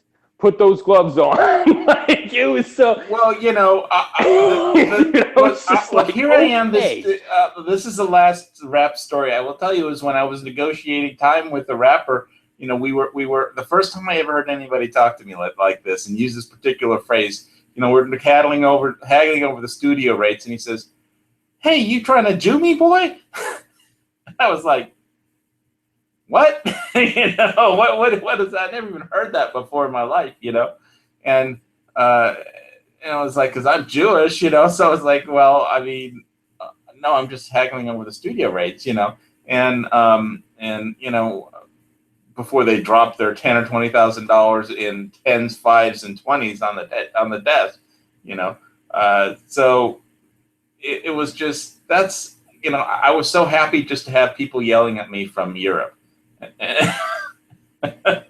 Oh no, I remember. I mean, boring stories were like, I came into work one day and they're like, "Oh my God, great news! BMW or somebody." It was like Toyota, or they just booked all their fucking. The GPS became popular in the cars like right around 2000, and we're gonna have somebody just sitting there going like, "Make a left turn," for fucking like a month, bro. It was just. Make a right turn at if you know how to deal with ad agencies, but the ad agencies could be their own pain in the ass too. I couldn't fucking deal with it, dude. That's just not what I was going to do. Basically, I was like a jack of all trades. I was like an audio whore. I could pretty much handle almost anything. You know, I mean, that my studio could handle anyway. I mean, I didn't have 5.1 surround or anything. It was just, you know, a quadraphonic, which doesn't technically even work as a concept. It was a quadraphonic Trident TSM tracking board. It was Phil Collins' board from, I think it was Quad Sound in New York originally, then Music Box, and then I got it from them, and I built my studio Burbank, and you know, the rest is history. And now it's all sitting in storage. I used to work at Power. It wasn't Powerhouse when I worked there. It was D&D. Oh, it was Q Sound. It was Q Sound. Did you ever work at Q Sound? No. That was in New York. Yeah, I have a picture of my old board from Q Sound. But I was in a lot of bad places. I mean, dude, when I was interning, I remember like the whole shit was just, it was a disaster. But like when I was a young kid interning, I wasn't even that young. I was like 20 or something, 21. The dude was like, your job when you're an intern, he's like, my studio was so crazy though.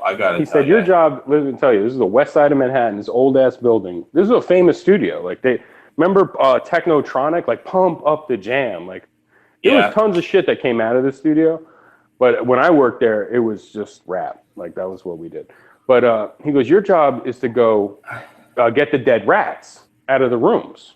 Like we had like 6 rooms, or like it was really like. Well, you know what's really funny? The most funny thing about my studio is that the first intern that I hired him because he was a small, skinny guy. And he could get up into the attic and run the cord, the fiber optic security cord to hook up. I mean, I literally had him crawl up in the attic so he could, because there's like the alarm box that, you know, for the alarm company that, you know, he could actually fit up there. And you know, I taught him how to use Pro Tools. And guess what his job is now? He's like a vice president in charge of mixing at Sony Films. Oh, nice. Well, I don't even know how we started talking about this, but those kind of guys like that, they're I mean, they get a lot of credit, and you know, it's just hard no matter what job. I'm trying to say, photographer, like any kind of 1099 independent contractor guy, you stick with that long enough, man. I give you all the credit in the fucking world. If you can make that shit actually be long-term, like 10, 20 years, 30 years, you're the top of the top, because most people I couldn't believe I fall behind on their rent. They get a slow month. You know what I mean? Like, oh, it's a slow month. You know what I mean? Like, yeah. I had this one client show up who was like, you know, wait a minute. You know, she had this job like that you wanted me to do. Like, oh, I know this guy who can, if you could do the Spanish audio for, I don't know, Lifetime or something on this series that you know, he can pay you like, you know, $3,000. And I'm like, I was like, and I had like 2 dubbing directors laugh, and because I'm sitting there and I said, just show me some respect. I just made like, you know, $50,000 in the last 2 weeks. I don't have the energy to do anything. It's like, wait a minute, you don't want to do any of my jobs? Like you said like last month you were like calling on me on the phone begging me for work. I said, well, yeah, but that was then, and this is now, and now I'm buried, you know, and that's just how it was. Sometimes there would literally be tumbleweeds rolling outside the front door, and I'd be calling up all my clients, going, "Got to get me some, got to get me some," because I was never going to fall behind on my rent. But I mean, my landlord would booted me out so fast on that place, you know. I mean, I was there, you know, the whole time, but we never liked each other. We had all kinds of problems, but when I was working the most on the first like every month. 6 years I worked at this place where I did the most work of my life, and like they were on a lockout. So we had 3 rooms locked out by the major label, locked out. So it didn't matter. We were getting paid. Me and the, you know, like I wasn't getting paid. The studio owner was getting paid every day, every month. It was a 12-month lockout that was renewed like 4 times, man. Like, and for every room, and we were doing $2,500 a room every day. It was a 12-hour lockout. What was the rent? What was the rent? What was the maintenance? What did you have to pay? The rent was like $7,000 or something, $6,000, and then so like he was tenant improvements cost him how much? You know, I mean, there's a lot. Oh no, he didn't improve shit. We ran that place into the fucking ground. I mean, like the craziest part was the electricity bill, but no, they were making millions of dollars, and they were and the overhead was as low as it possibly could be. And then eventually the record label was like, you know what? We can't afford this anymore. Like, we just can't do it. So, like, we're not doing the lockout. And that was when shit got ugly. Like, the lockout ended. I shut down my studio, and I kept my major league film contracts, and I moved to Hawaii, and I would fly back, and I was still making $15,000 a week with no overhead. You know, I had them. There's a studio called The Bakery in Burbank, and I just used them instead.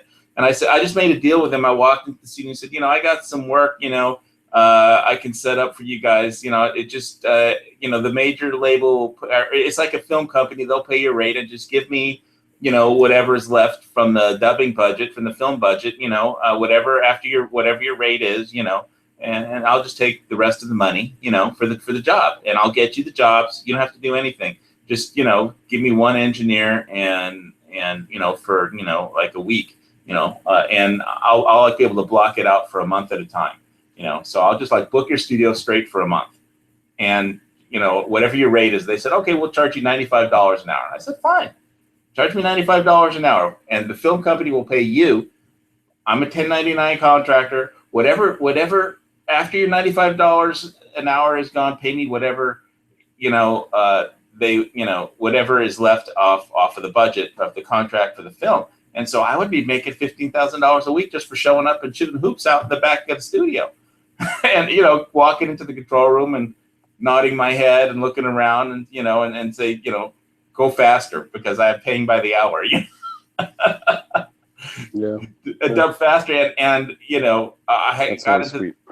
That was the deal. That was literally the deal. But I worked for 10 years to get to that point, you know, and so I would just turn in, you know, the POs to the film company, you know, and you know, then wait for the bakery to get their checks. Then they, you know, mail me a check, you know, and then I'd pay my dubbing directors out of, you know, and my net profit was $50,000 a week, and my rent in Hawaii was $800 a month on the beach. So, you know, but it didn't last forever. Unfortunately, everything got sent overseas. Technicolor did a bid, and just the Technicolor did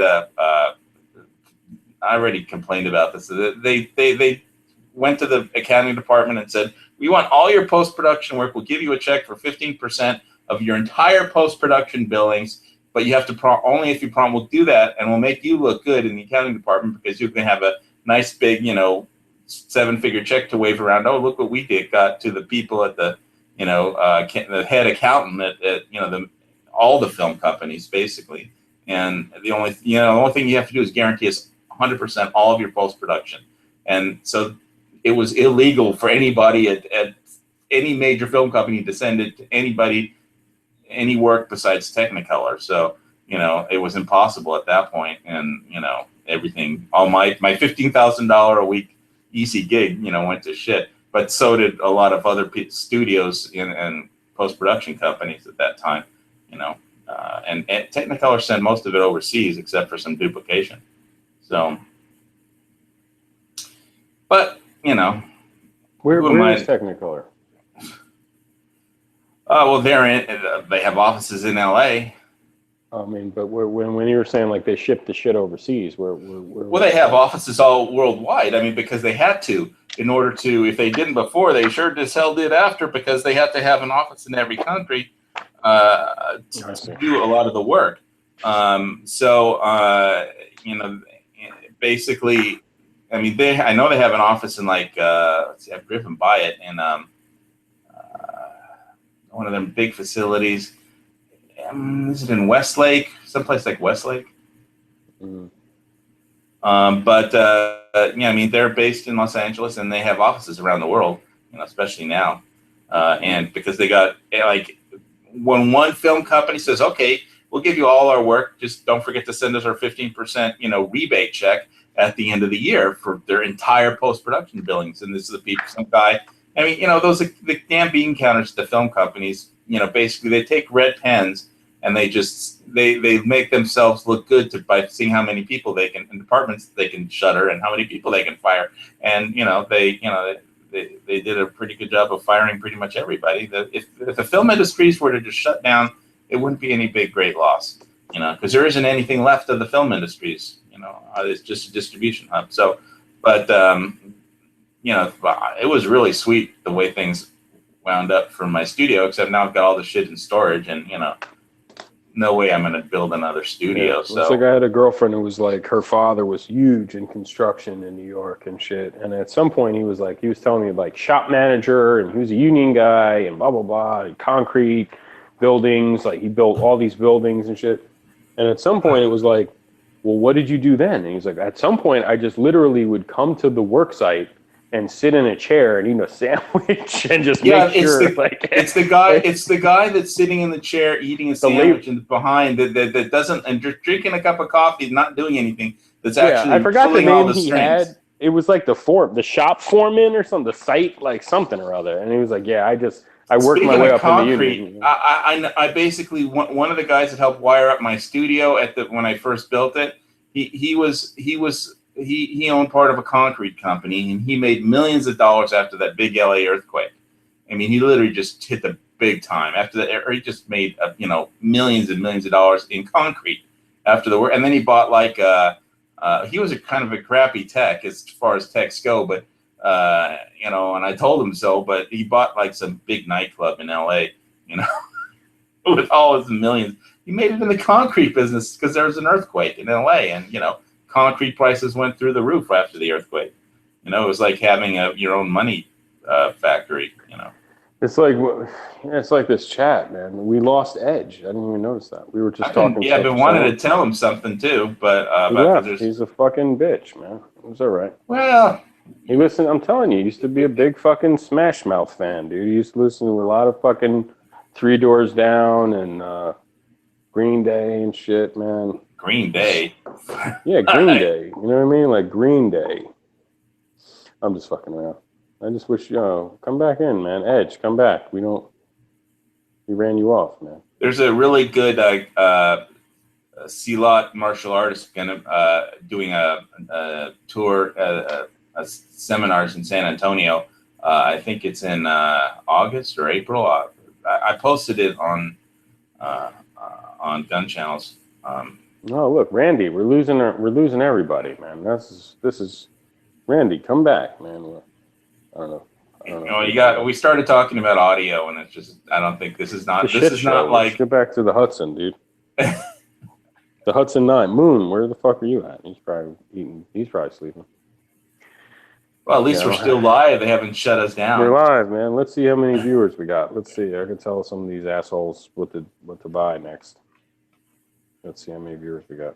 Well, I was looking at some videos from SHOT Show, and if I'm glad I didn't go, I would have maxed out my credit card.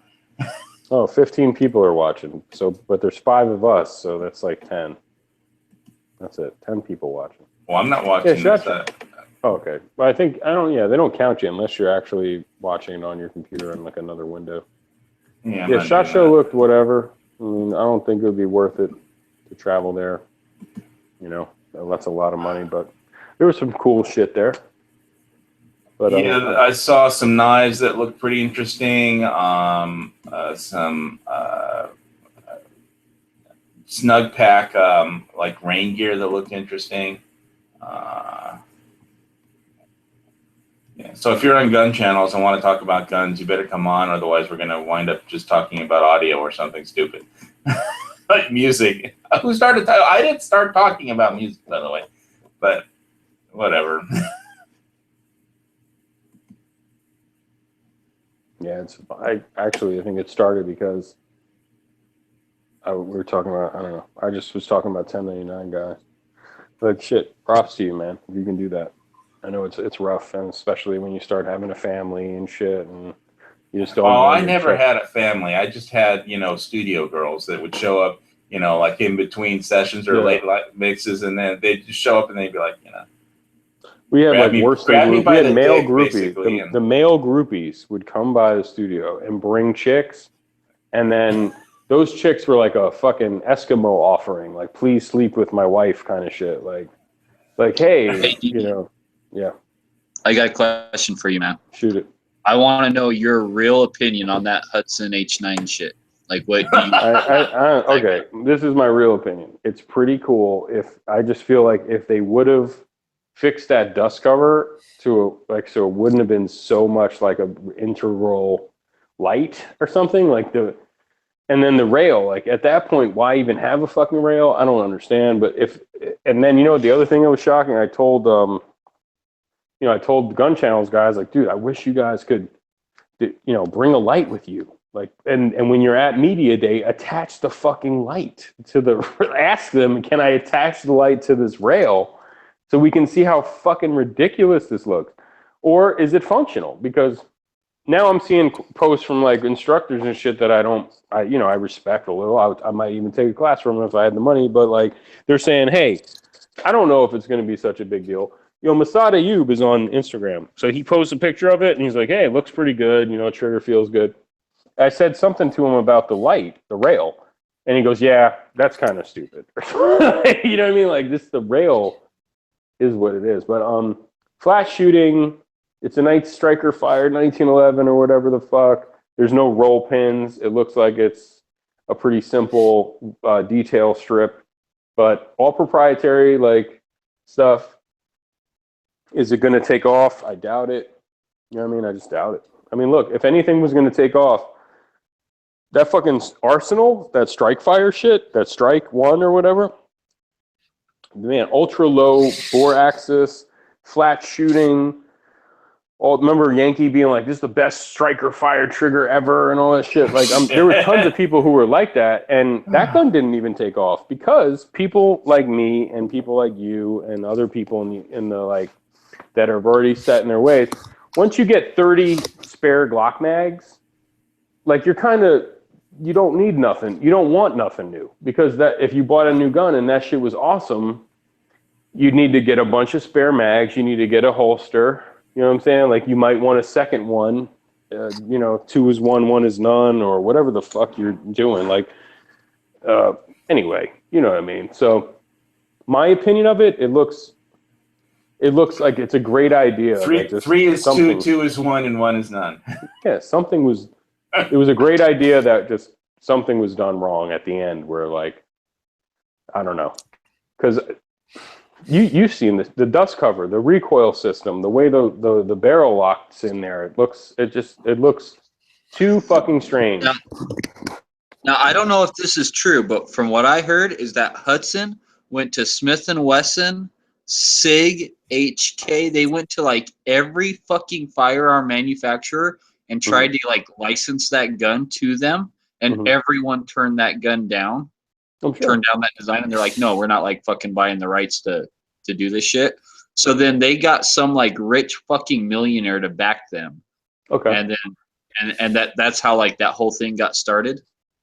And, well, it's a 9 mil, right? So that's the other thing is and the magazine is proprietary. So I don't know what the deal is, but when I first saw it, if it was just a regular 1911 mag, I could go buy Chip McCormick. I could buy a Wilson mag, or it's really sounding like an Edsel. It's a really great car, but nobody's gonna buy it. I don't know what fucking mag it is. Yeah, and if it wasn't so proprietary, if it took mostly regular 1911 parts, except for maybe the trigger, right? No, I think the trigger is that's the genius part about it. The trigger looks exactly like a 1911 trigger, but it's got that trigger. So it's a bow. It looks just like a regular trigger. It goes straight back, and that's their selling point, is that our trigger goes straight back just like a 1911. No other striker-fired gun has a trigger that goes straight back right now. Maybe the Colt 1902 or whatever, you know what I mean? But modern guns, these triggers are on hinges. They have hinges. They're on a hinge. And this gun has got a trigger that goes straight back, although it's 5.5 pounds, which isn't the greatest, right? So I was going to say one thing about SHOT Show that shows they're that they're starting to use their brain. The other hot shit at the SHOT Show was the CZ like P10 or whatever, the P10C or whatnot. And they say to you, this gun fits in Glock 19 magazines. I mean, fits in holsters. This gun fits in Glock 19 holsters. That's smart because I have 5 of those. I have 5 of those. I have 2 of those. I have 1 of those, whatever it is. If you have a Glock 19 and you want to try this gun out, the fact that it can fit in your Glock 19 holster is a design win. It's a win. Even as much shit as I talk about like Rob Pincus's gun, the 8010 or what, Avinity Arms, whatever the fuck the gun is, it's a single stack 9. But what's genius about that gun is that and I'm not saying it's going to win or even be around in a few years, but the fact that they were like, we're going to build this gun around a 9mm 1911 mag, because those have been in existence forever. And you can just go buy any of those. Wilson. Can I ask Seth a simple question? Why aren't people just happy with the handguns that they already have and love? Why do they have to get some new? That's innovation, you know? Well, I mean, here's the thing. And I don't want to get back onto the studio stuff too much, but that, I had my 45, I told you, on my desk. And the guy that you sold me the Pro Tools system for my studio, I don't know if it's Pro Tools version 1 that I had, version 2. He used to come in. It used to be like, okay, you have Pro Tools version 1. You have to throw it away and buy version 2 now. Like, okay, here's another $5,000 or whatever. Okay, 3 months later, like, okay, wait a minute. Now we have Pro Tools 3. You have to throw away version 2 and your computer, buy a new computer, and buy version 3 now. Plus, you need a new SIM card, and it's going to cost you $15,000. And then, like 4 months later, Pro Tools 4, Pro Tools 3 is now obsolete. You have to buy Pro Tools 4, and a new computer and throw away your old computer, and nothing is backwardly compatible, by the way, so you have to also trash all your old files and start over, so, and it was, by the time they were on Pro Tools 7, I was just like, after he saw my Colt 45 laying on the desk, he stopped demanding that I buy, give him another $20,000 every time he showed up.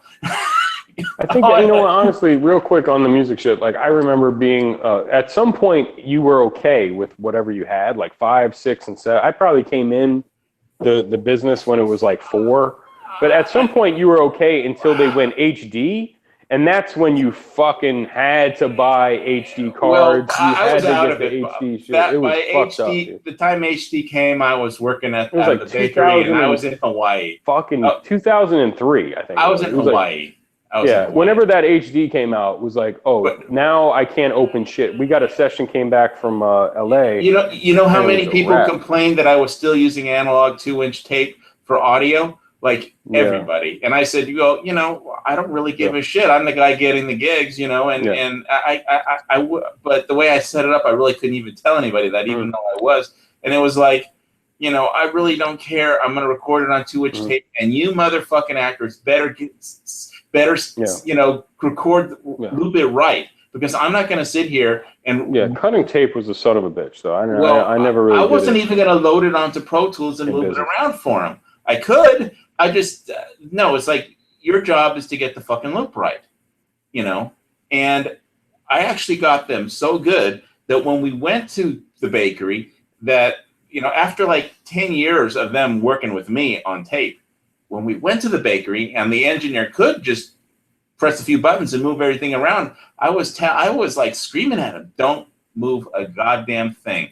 Just make him do it again, because it's faster."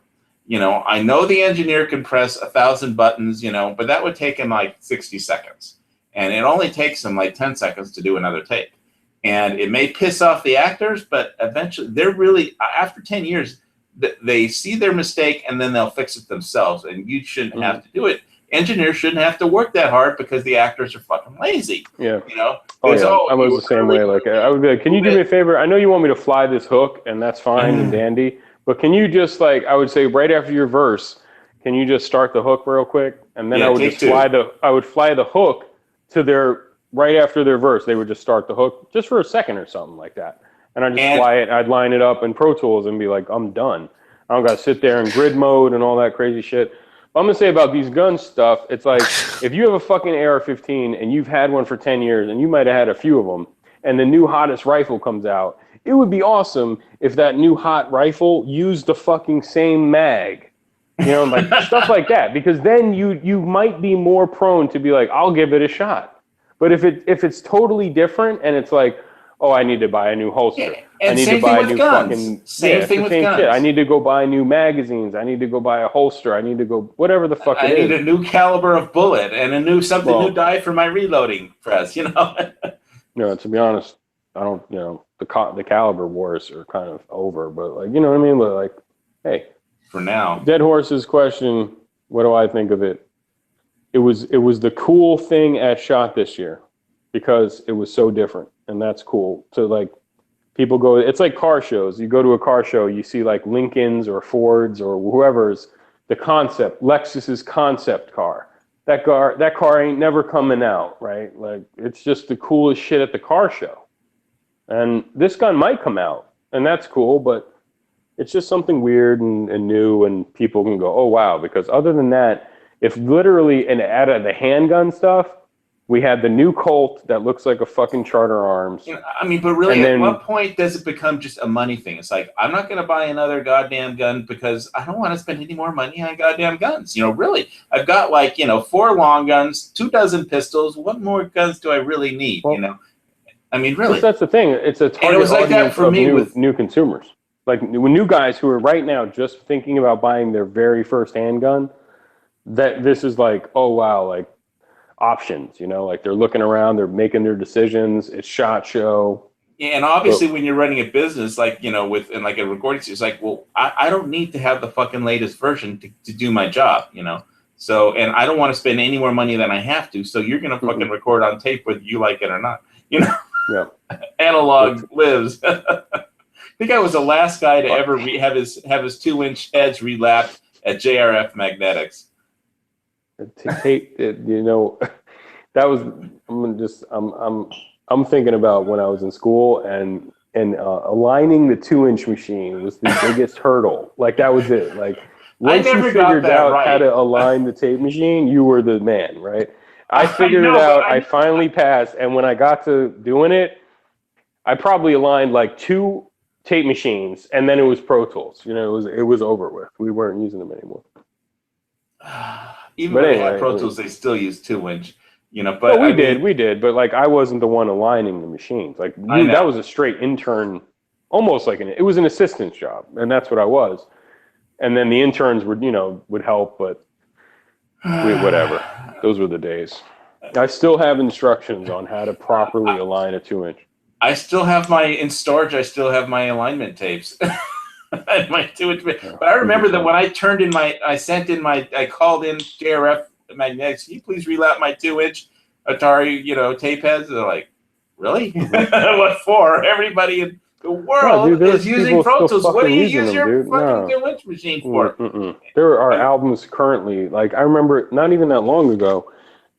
Some maybe it was the Foo Fighters or somebody was like, they were proud. 2-inch. Oh yeah, they love it because it does. It does. Yeah, they have an EQ bias and it also cutting into. I had to do some really. I had to be like Johnny Quick on Mr. Lightning, to hit the, because I was dubbing like in between breaths of sentences and vowels and consonants.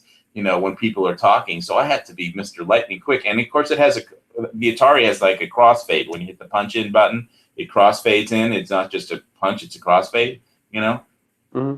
So it's like, I had to be lightning fast. I was like Mr. Kung Fu, I got that rep too. And especially, and there was like, I could do any crazy punch. And my 2-inch machine was always sitting right behind me, so I could feel just by the sound of the ballistics and the tension on the tape heads, I could feel how close to getting locked up with the Lynx machine everything is, for like tight punches and all. And I was just like I would do amazing punches. But yeah, I was pretty good at that shit. Yeah. I think you had to be. I don't know. You get fucking punched in the head. Anyway, like I said, I told you, like, man, there was one video of John Lennon screaming and yelling at a recording engineer. It was him and Spector were in the booth, and they were doing overdubs on like John Lennon's fucking Fantasy album or whatever the fuck it was called, Double Fantasy. And he starts screaming at the engineer, like, "You motherfucker! Like, what the fuck is wrong with you? You fucking dumb piece of shit!" Like, this is John Lennon, right? I mean, he was kind of street too. He wasn't like a rap artist, but he was street. No, but can you imagine that engineer? Like, holy shit, John Lennon just called me a dumb fucking idiot piece of shit. You know what I mean? Can you please write that down? It's the worst day of the year. Can you please write that down on my shirt and sign it? I think Spector was telling Lennon to chill the fuck out. Like, just chill out, man. Like, and it was over punching. It's like that's what Charles Manson telling you to be calm. That's what they were arguing over. They were trying to figure out where to punch in. You know what I mean? And John Lennon was like, "You fucking dumb piece of shit." It was bad. I forgot what documentary that was in. Yeah, I remember watching that shit with friends and being like, "Yeah, that's exactly what my job is, except it ain't John Lennon. Yeah, it's someone else." Yeah, well, that would be like you're not allowed to make mistakes on John Lennon's albums. I mean, just fuck no. As a recording engineer, I mean, I've made mistakes on important projects, but I would. Oh, whoever, like, the hourly rate didn't get any higher than, you know what I mean? Like, you were charging what's the most I can charge? I used to ask that, like, what's the most I could charge per hour? And they'd be like, 80. I'd be like, okay. Or 125. I'd be like, okay. Whatever the fuck they said was going to be it for, like, artists like that. And that's why, because they would start screaming and yelling at you and acting like fucking divas, you know what I'm saying? And prima donnas. Yeah, it's stressful, man. And then you knew you weren't going to work when you might not work again for 4 days. Stars. You have to treat them like stars. I mean, I was so nice to the stars that showed up at my studio. I was like, you have to be in awe of them because I don't know. I was like when Brendan Fraser came into my studio. I never met anybody that got paid $20 million. That shit, dude. I'll tell you what.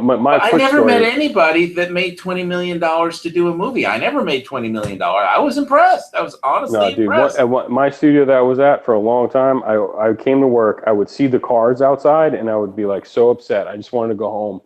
And one time I went into the A room.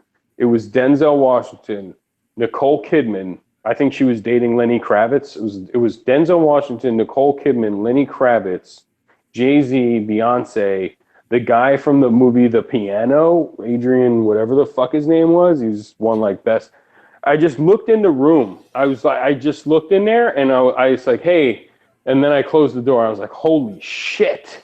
Yeah, like, there's really no way I want to be in that room. There's like no fucking way do I want to be in that room right now. Like, and it wasn't my session, but I just didn't even want to be. I just wanted to go home.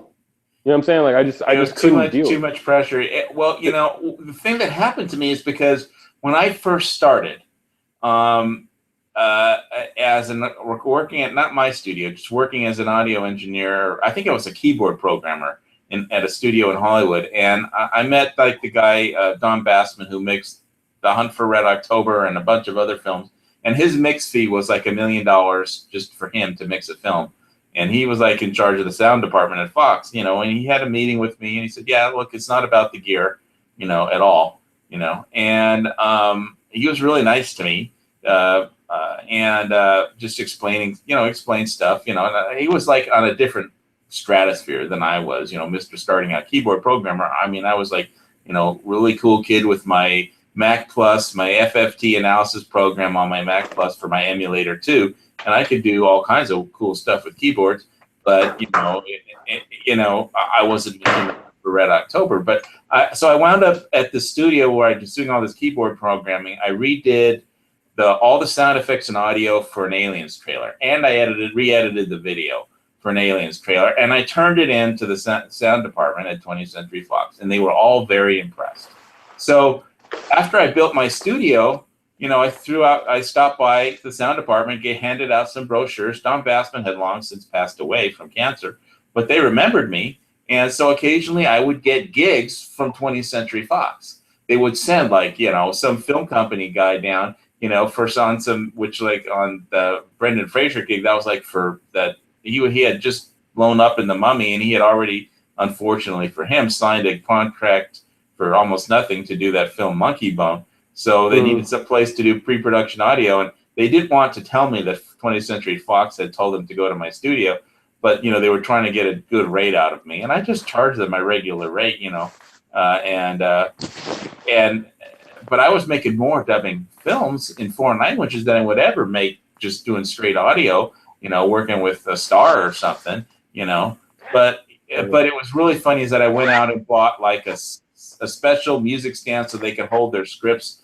on it, and you could extend the sides out all the way, and it was like attachments for a music stand, and so like the next day after the Brendan Fraser recording session for that pre-production audio for that film, then the foreign language, the French dubbing director shows up, says, "Oh, this is like a really nice new stand you got. Why'd you get it?" And I said, "Well, we had Brendan Fraser in last week."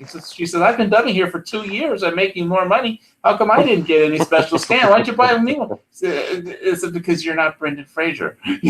That's funny. I swear, but those guys, I mean, I never met anybody. I mean, he was really nice to me, and it was just, I was just impressed because I never met anybody that got paid $20 million to do anything before. Mm-hmm. I mean, really, and that was his going rate after The Mummy. Unfortunately for him, he got married, when he was making $20 million, and he got divorced when he was still making $20 million. So his alimony payment was $10 million a year. And guess what happened when he stopped making money? No, I remember what kind of fucking star he was. I think I remember that movie he did that was just like a fucking disaster, monkey shit. That almost killed his fucking career. That was it. Well, he was signed to do that film. He signed a contract to do it before The Mummy blew up, so he couldn't get out of it. And I was just hard to do. All I did was some pre-production audio recording. I was not involved, except that I did Fox sent them down. They went to Fox and said, "Well, basically, we got a film with Brendan Fraser, star attached. You want to pick up this film?" And they said, "Sure." And it was basically just a script and a picture of a monkey, and Brendan Fraser was attached. Literally. That's funny. They had a drawing, an artistic drawing of a monkey, and to go with their script, and Brendan Fraser star attached. Because they gave him, I don't know, $50,000, or something like that before The Mummy blew up big to sign on to do that movie. So I saw a documentary about when Quincy Jones recorded "We Are the World," and I did he walked into the audio editing booth, right? I got that gigantic fucking vocal booth. There was a sign that said "Check your ego at the door" or something like, check your ego here or whatever. And it was just, because he was dealing with all those. Can you imagine all those fucking assholes? Cyndi Lauper, Michael Jackson, Paul McCartney. I mean, whatever the fuck We Are the World was a lot of fucking assholes in the room. And they come with baggage and shit. And, I just feel like. Well, you think they'd all cancel each other out if there's that many, big stars there. If you have like 100 stars and Quincy Jones is leading the parade, that everybody would be, No, I'm sure there was asshole. I mean, that's the point. It sucks, man. Like, you never know what you're gonna get. Some people are fucking cool as hell, and you can tell your kids about them, your grandkids, or whatever the fuck. Yeah, I think I was some party at my friend's house who was running that studio in Hollywood. It was like when I was programming the keyboard, and I accidentally asked some big rock star to get me a beer. It was some guy that was like a host of an MTV program, I forget what his name was. He was like insulted that I asked him to get me a beer, but anyway, but those were the days. It seemed like hell at the time, but it was hell, but you were being paid well is all, I guess. Anyway, so back to guns.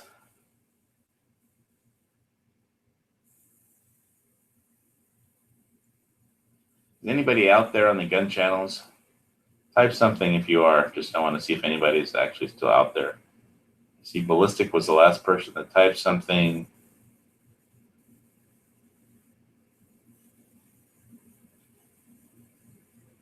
Hello, Dead Horse. I don't know if Dead Horse is still here, but that's just in terms of gun stuff. It takes a lot for guys who have a lot invested, been shooting one for a long fucking time, type of deal. It takes a lot to make them switch, man. And yeah, I don't even. It's just a question. I just hope I have time to shoot all the guns that I have, because I don't. You know? And so, yeah, my goal this year is just to get out and do more range shooting with the guns I have. In terms of handguns, it was the Colt. Colt's making revolvers now. The CZP-10, the Glock. Their Glock 19. What else was there? Some cool SIG guns or whatever the fuck, and then the M&P 2.0. Get the fuck out of here! And then I saw something about a Jesse James Corporation gun or something. Oh yeah, that was super cool, man. If you have like $1 million, I remember the Jesse James firearms gun looked awesome. I don't know, his guns are custom, man. Like they're not for everybody, but yeah, I just was looking through my emails from I think that was on the firearm blog. Sent me an email. I think like honestly, right now for those guys who are like, I hate Glocks. Glocks fucking suck. Glocks are retarded. Everyone says I should buy a Glock, like Smagine shit. Dude, the CZP-10 or whatever the fuck that thing is called, man, that's the gun for you. Like, what the fuck? It fits a Glock 19 holster. I mean, that's so huge in terms of like design thing. Like, okay, any holster that fits a Glock 19, this gun will fit. It's basically the ultimate Glock for someone who refuses to buy a Glock because it's a Glock and everyone says to buy a Glock and it's popular and it's whatever the fuck the reason is. Other than that, props to them. If I would have I was thinking about going just to like ride Marco's fucking coattails and shit. If I would have spent $200 to go out there, it would have obviously been to hang out with Bob and Marco and G-Webs and say, oh God, Yankee, what's up, man? Great. That type of shit. Maybe that was it. Like you're basically just going out there to hang out with the people you can hang out with and go to Vegas. Vegas is always awesome, but like honestly, I'm just not mad. I'm not mad at all that I didn't go. So this is like the Stalin 12. What's that? It's named. This gun is by Jesse James Firearms Unlimited. Okay, Jesse James was obviously an outlaw, and Stalin. They call it the Stalin 12. I don't know what the hell it is, but it's a 12 gauge. It's probably 12 gauge. Did anybody see that video that Dustin Alderman put out with that collapsible stock? What? Which video are you talking about? It was a Glock that let's see the rail underneath. You could put your magazine in there. Like you could put your magazine on the rail. No. Okay, that gun is a total loss. I mean, that's a gun that you have to carry without a mag or a round in the chamber. Yeah, he was posting in the comments what a joke it was. It's unbelievable. And that's what's fucked up is that companies like that, they spend all their money to do this, and then they go to SHOT, and then it just takes any average guy like me to walk up and go, how do you carry this gun? And they show you like mag out, empty chamber. You draw the weapon, you take the mag out of the rail, you put the mag in the gun, you rack. And all I'm gonna say is while I'm getting fucking my ass kicked and you know what I mean, like, and watching my wife get pushed into a car and raped and killed, like, what are you talking about? This is bullshit. You know what I mean? Honestly, this is such bullshit. So you need to be able to pull out and draw that gun, right in shoot right in between the chorus and the breakdown. You need to be able to draw your weapon and shoot one-handed, and the gun like that. That thing is a joke. And I'm sure SHOT Show is filled with that. My idea, like I had a few weeks ago, was literally to go around to SHOT Show, find shit like that, and dedicate all of your SHOT Show coverage to shit like that. That's just absolutely unnecessary. Because a lot of the shit's unnecessary, but it's cool. Like the most uncool, unsafe, get killed in the streets, fucking horrible shit ever. Just do every booth review like Nothing Fancy used to do. Like, hey, I'm here. My name is Joe. I'd like to review your new gun that you want me to carry without a mag in it. I'd be like, here I am at Vegas for SHOT Show when I'm at the Texas Hold'em table playing Texas Hold'em, and if I win a hand, that's what I'll put on YouTube. That would be dope. Yeah, I mean, that would be dope. I mean, honestly, as much as shit as I talk, but the SHOT Show coverage this year was perfect. You know what I mean? Like, I didn't need Fate of Destiny this year or nothing. You know what I mean? Well, like, I like Fate of Destiny, but I like her too. But I'm saying, who did well this year? Hank Strange, Late Boy Scout. You know what I mean? Like, I haven't watched hardly any, but have you been watching all the SHOT Show YouTube feeds? I mean, I really haven't. Yeah, I'm sub to everybody. So I would say Late Boy Scout did some good shit. You know who really did well? The Firearms blog. They're very good. They do very good videos. They do. They have very good camera guys and interviewers and stuff. So I just looked at a few videos from The Art of Prepping, and so he just is uploading some of his stuff. So people are still uploading that were there. Oh, yeah. So, and then I remember Dano was like, oh, fuck, this sucks because Late Boy Scout just like spammed me. He posted that on the front page of Gun Channels and like, yeah, in a way he did, but in a way he didn't because he put up like 15 videos in 1 minute, but they were all awesome videos. Like they might be something for you there or not. And there's other stuff besides guns at SHOT Show. There's a lot of knives. Yeah, there's tons of shit. Knives, prepping stuff, outdoor stuff. So I'm just still watching some of the video feeds come in, and I know one guy that I was watching was The Art of Prepping. So, but I'm gonna go look through some other stuff, over the next few days. But I'm still I'm kind of stoked that just how many more hours have we got till Obama is done? It can't be that much longer. He's done now. It's midnight, right? I mean, I think it's a wrap. Unless something crazy happened right now, he'd be our president, right? Like, if North Korea just blew up California. Well, I think they just bombed Libya, like, today or something. But, yeah, and he let go a bunch of guys at Gitmo, right? But, like, I'm saying, though, like, if something crazy happened right now, he's still our president. Otherwise, he's packing his clothes, man. No, it's not official until Trump is sworn in. And that's plus, what, tomorrow Obama at 3? pardoned over 1,400 motherfuckers, the most of any president in history. And in fact, I think it's more than the last 4 presidents combined. Were they mostly low level? It was not. It was non-violent non-violent. No, some of them were violent because some of them were caught with firearms. Some of them were cocaine and crack dealers. Some of them had firearms. Anytime you're a cocaine crack dealer with a handgun, you're not exactly like non-violent. Like you're ready to get violent at any time it pops off. You're gonna get fucking violent, right? Well, you're not gonna get violent if you have an entry squad from the major police department. Man. That's all I'm trying to say is it's not Cheech and Chong. Like Cheech and Chong was non-violent. Like they were very non-violent. I wouldn't pardon Cheech and Chong. They're nasty left wing. Come on, they're nasty left wing. They're so left wing. No, I'm talking back in the day, like back in the 80s, like 82. They were driving a truck that was made out of marijuana. Stacy Keach was turning into a fucking lizard. You know what I mean? Like shit was crazy. Turn the key. Stacy Keach was turning into a fucking lizard, man. Like shit was real. You'd pardon them. Okay, you did your time. Some of these guys you pardon is whatever. I don't know, but I don't really follow that shit. I really don't care. The best part about it is he's gone. Second best part about it is he gets rid of all these guys out of fucking Gitmo today. What was it, like 12 or 15 people? He sent them to Oman.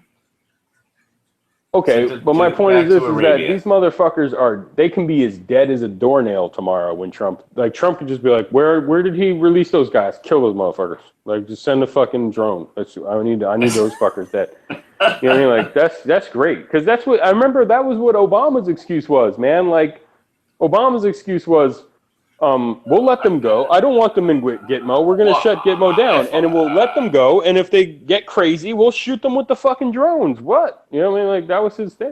Well, I would like to release all of them, except the only difference is I would like to release all the prisoners from 30,000 feet without a parachute. Yeah, well, that was almost Obama's just gotta read the fucking, fine print. that was almost Obama's. Here's your release form. Sign here. He would be like, well, we're going to release them and we're going to watch them. You know, that was Obama. Like, we're going to release them and we're going to watch them. And if they get crazy, we'll just kill them with the drone. So you ain't got nothing to worry about. Anyway, but like, I can't, you know, honestly, unreal, dude. It's unreal, man. I mean, first black president, so much there and history and stuff. He was elected twice. If he could run again, he'd get reelected.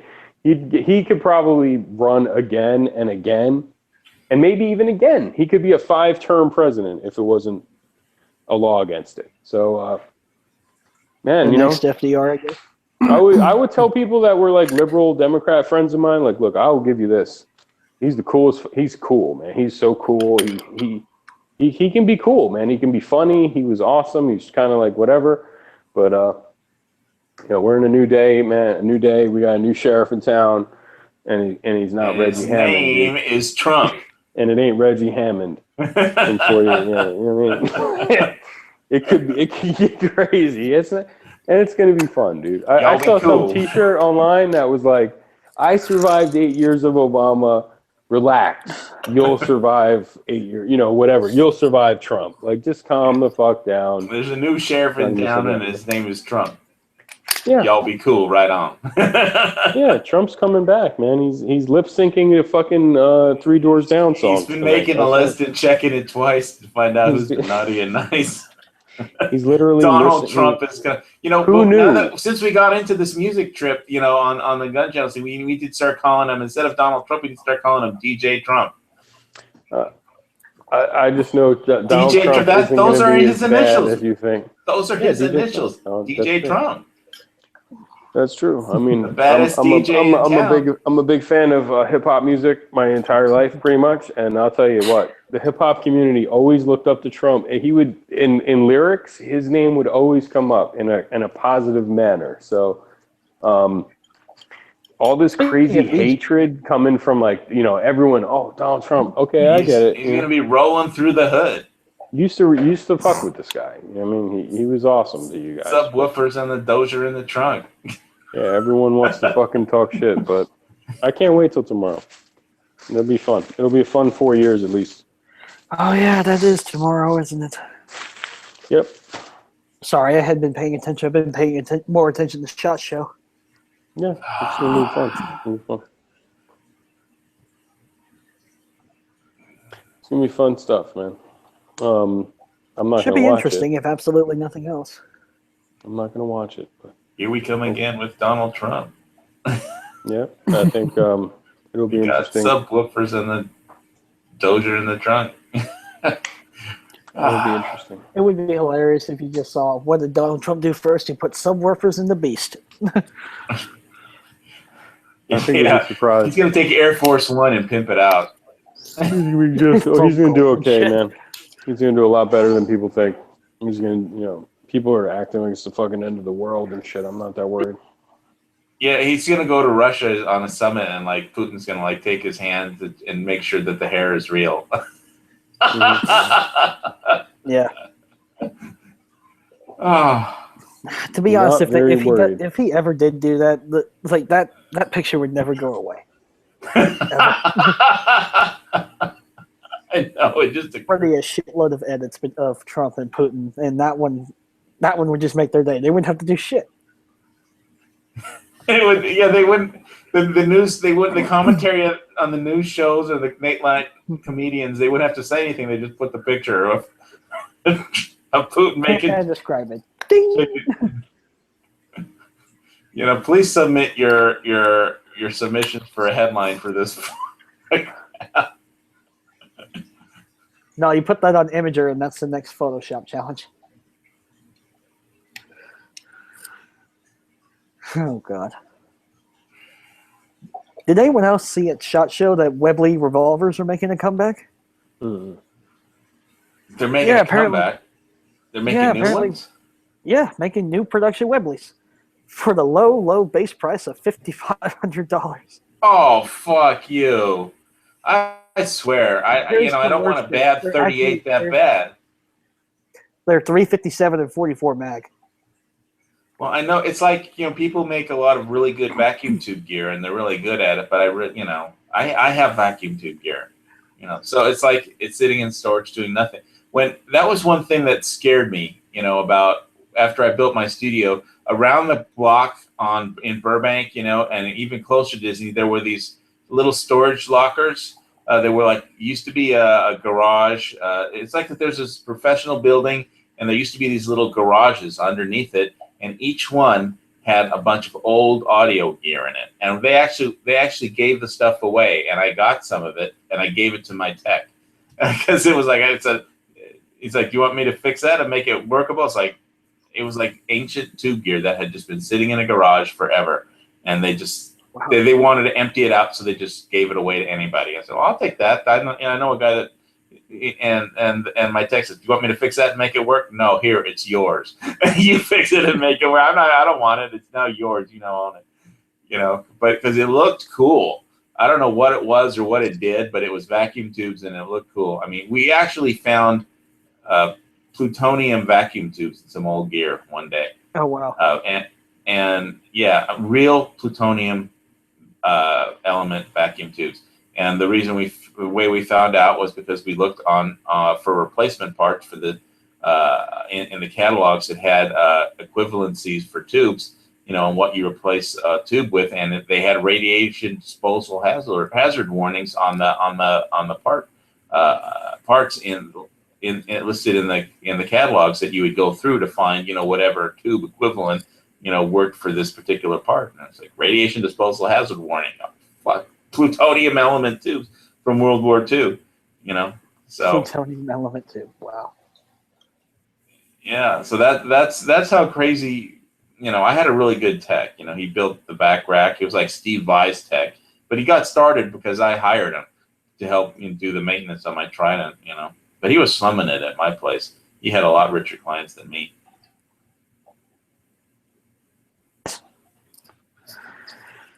I'm gonna say this: 45 ACP. That's the new shit at Shot, man. It's trendy.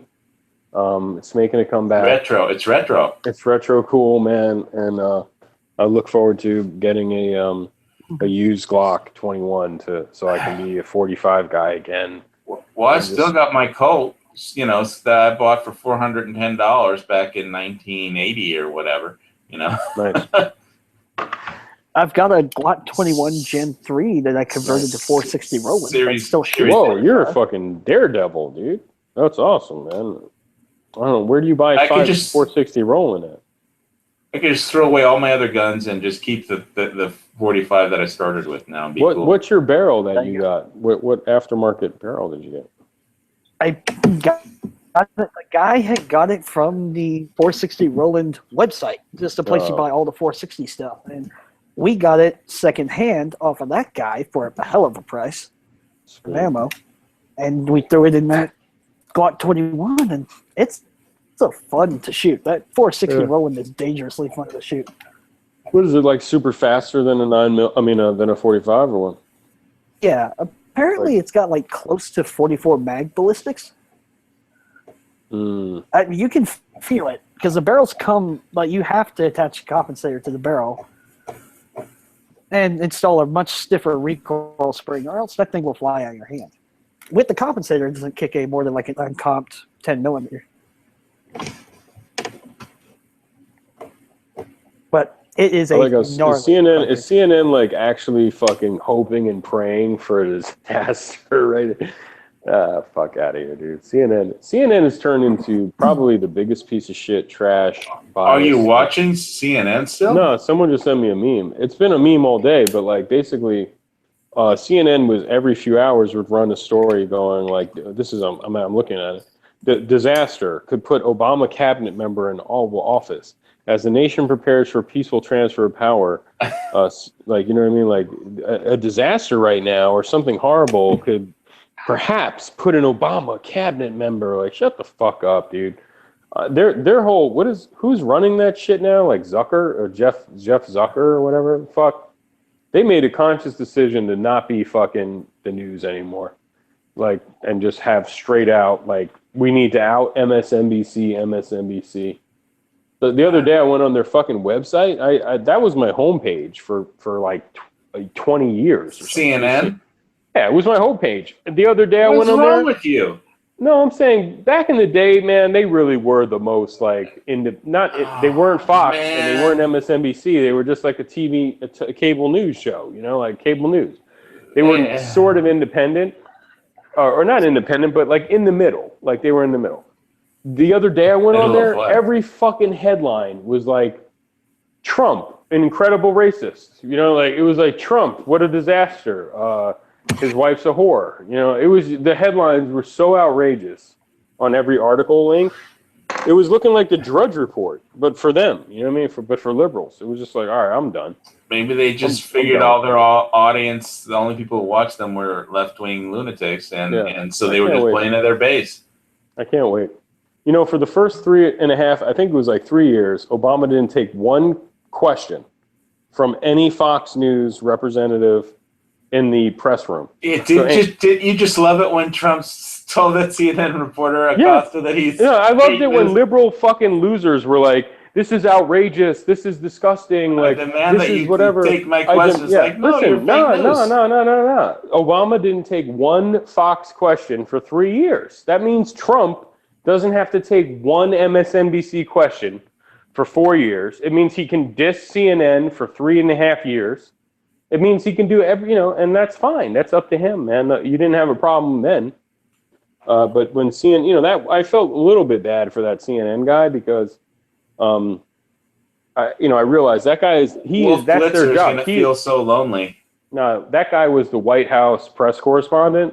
That's his job, is to get questions to the president, and he's been doing pretty good at it for the last 8 years. Or 4 years, or whatever. How long he's been. Dan Acosta? Right. So now if he gets shut out, but that's why he was so insistent on getting the question through, is that if he can get shut out by Trump, CNN is going to fire him and try someone else. With Trump, he should have used reverse psychology. He said, "Okay, don't take my questions. I know you don't. Whatever you do, don't take my question." Because that was the only way Trump would have ever. You have to I know you can't handle my question. You can't handle my question.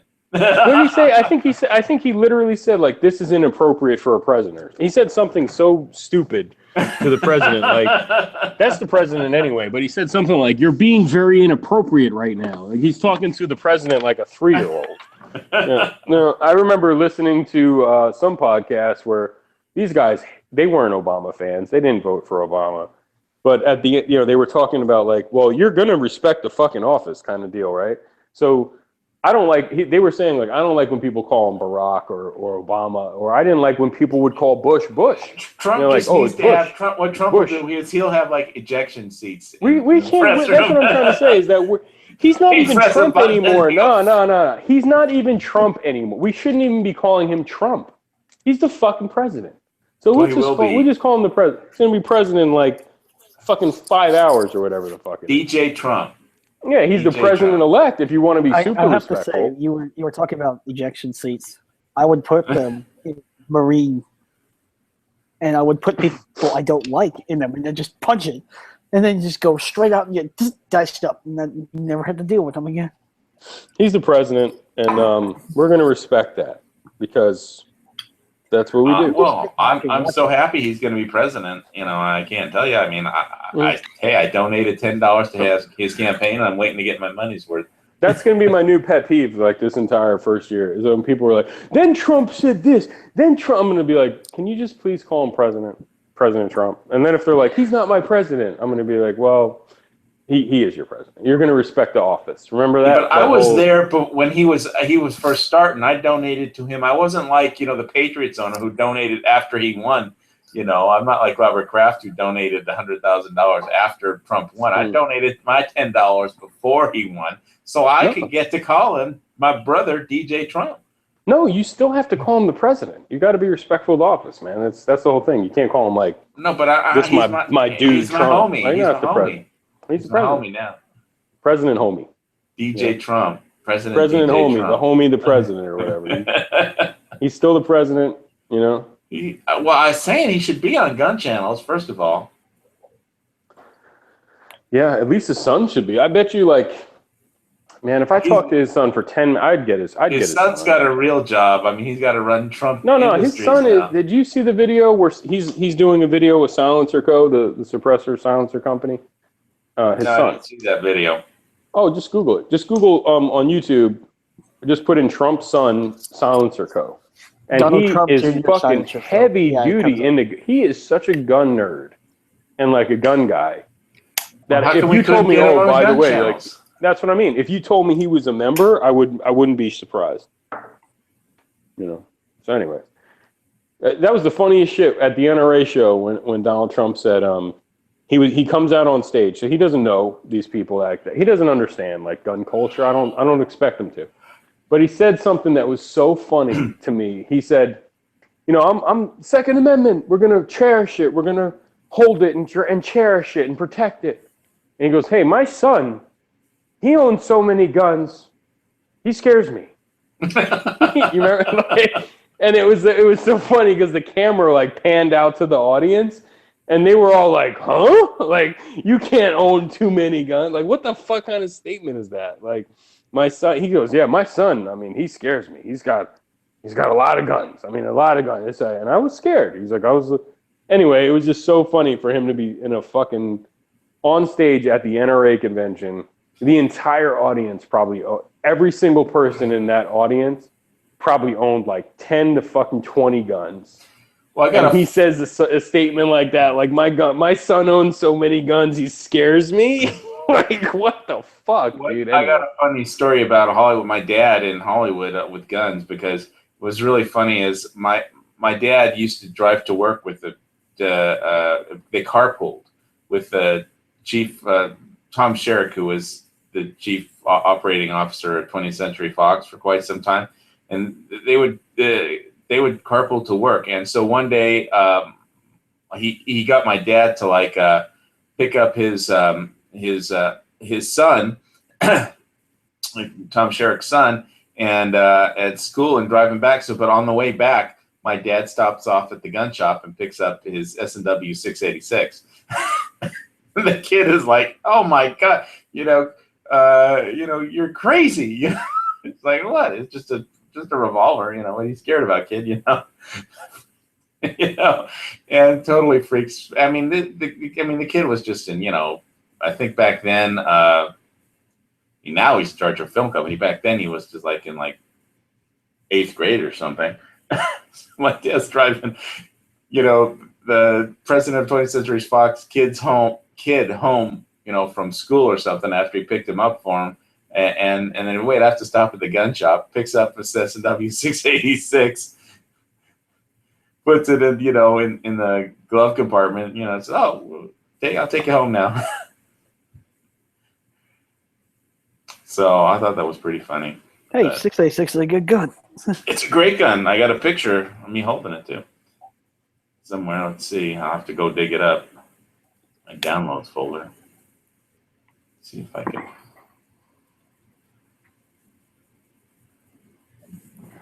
Okay, so did anyone else see that Colt is making a limited run of 32 caliber 1903 hammerless pistols?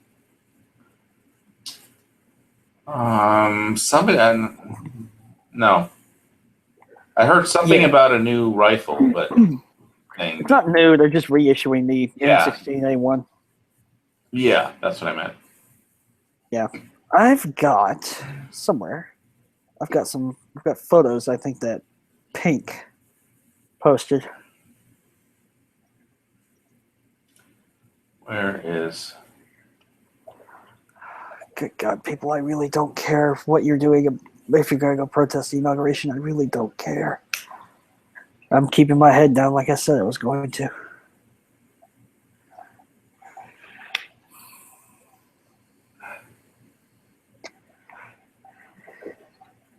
Let's see. Okay, I don't know if I can get this thing to screen share because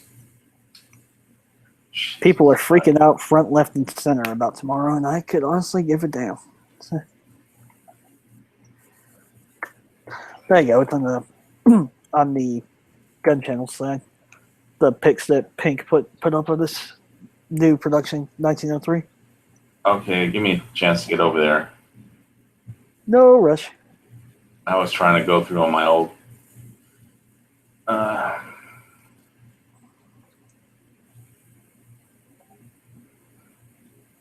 pictures. SNW2, SNW4. This one, let me check. Okay. Gun channels. Scroll down to the Instagram.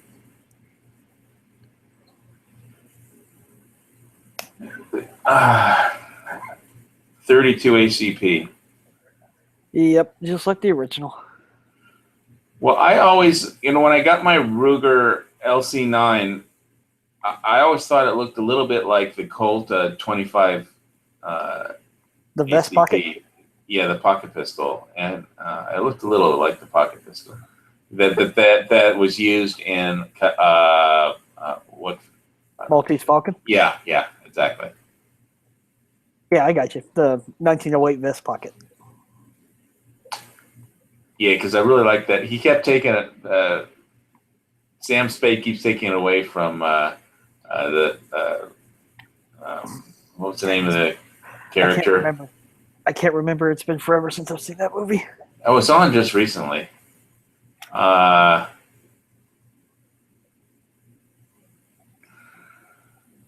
It was Peter Lorre was the actor, but well,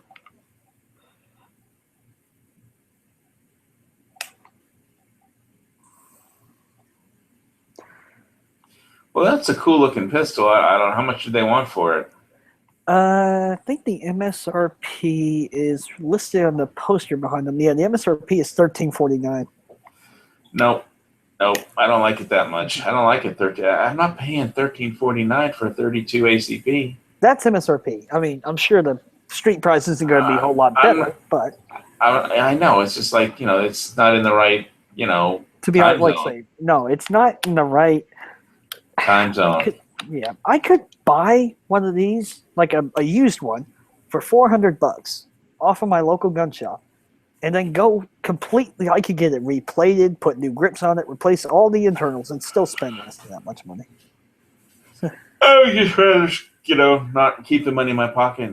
I'd rather buy a gold coin. I mean, it's a cool looking pistol, but no thanks. No, exactly. That's pretty much everything Colt's come out with at SHOT Show, except for the Cobra. It's been just overpriced and rewashed. I didn't see. I looked at that Cobra and I was like, well, what's the big deal about this? It looks like a SP-101 or something. Well, the thing is that the Colt Cobra was this shit back in the day. People really liked them. Yeah. But this isn't really a Colt Cobra. I mean, it's really a Colt Cobra, but it's not. It doesn't look like the original Cobra. Yeah. Yeah.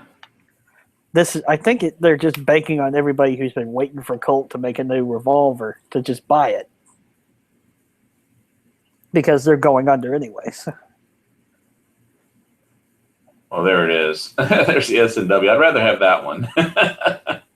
686. That's the revolver. Hell yeah. Yeah, beautiful. My granddad gave me an 8-inch version of a 686 No Dash. Yeah, that's my dad's. That's me during California last year with his 686 in the backyard. Pretty good. Yeah, and I'm wearing a Stetson. Yeah, it's a beautiful gun. Yeah, but that's the thing is, Colt has a lot of stuff coming out, and and it's like, wow, this is not really anything original. And the only thing that's under $1,000 is the thing I don't want. It's like, I don't know, if somebody is like a completeness freak and wants to get it because they have every other Colt or something, then I don't know, And but sure, I'd rather have a 686. I'd rather have a 686. Yeah.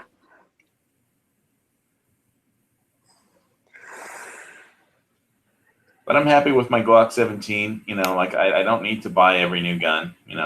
I'm happy with my 4 long guns. Got a Benelli Supernova. I got a AK-47 Romanian, AK-47M Romanian Wasser, and I redid the wood myself. I iron. I did the finish on some new ironwood hand grips, and refinished the buttstock. And I've got a Benelli Supernova AK-47M. I've got a Tavor and IWI Tavor, the original, and I've got CZ527, 7.62x39, 18-inch barrel, with a loophole scope on it. So I got all the long guns I need. I mean, a Lapua would be nice, but it would be too expensive, and there's no place to shoot around here that far. And what else? I mean, a Gatling gun would be nice, but I don't want to spend $56,000 on a Colt Gatling gun. Yeah.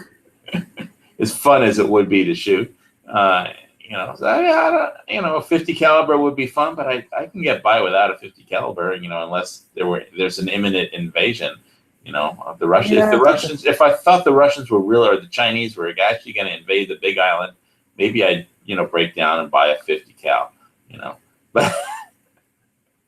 Right. But I don't think they are. I mean, they're expensive. That's my thing about 50s. It's like, it's not just the gun that's expensive. It's the ammunition that's expensive. Well, I think the Lapua is more expensive than even a 50. So. Is it really? Yeah. You're probably right.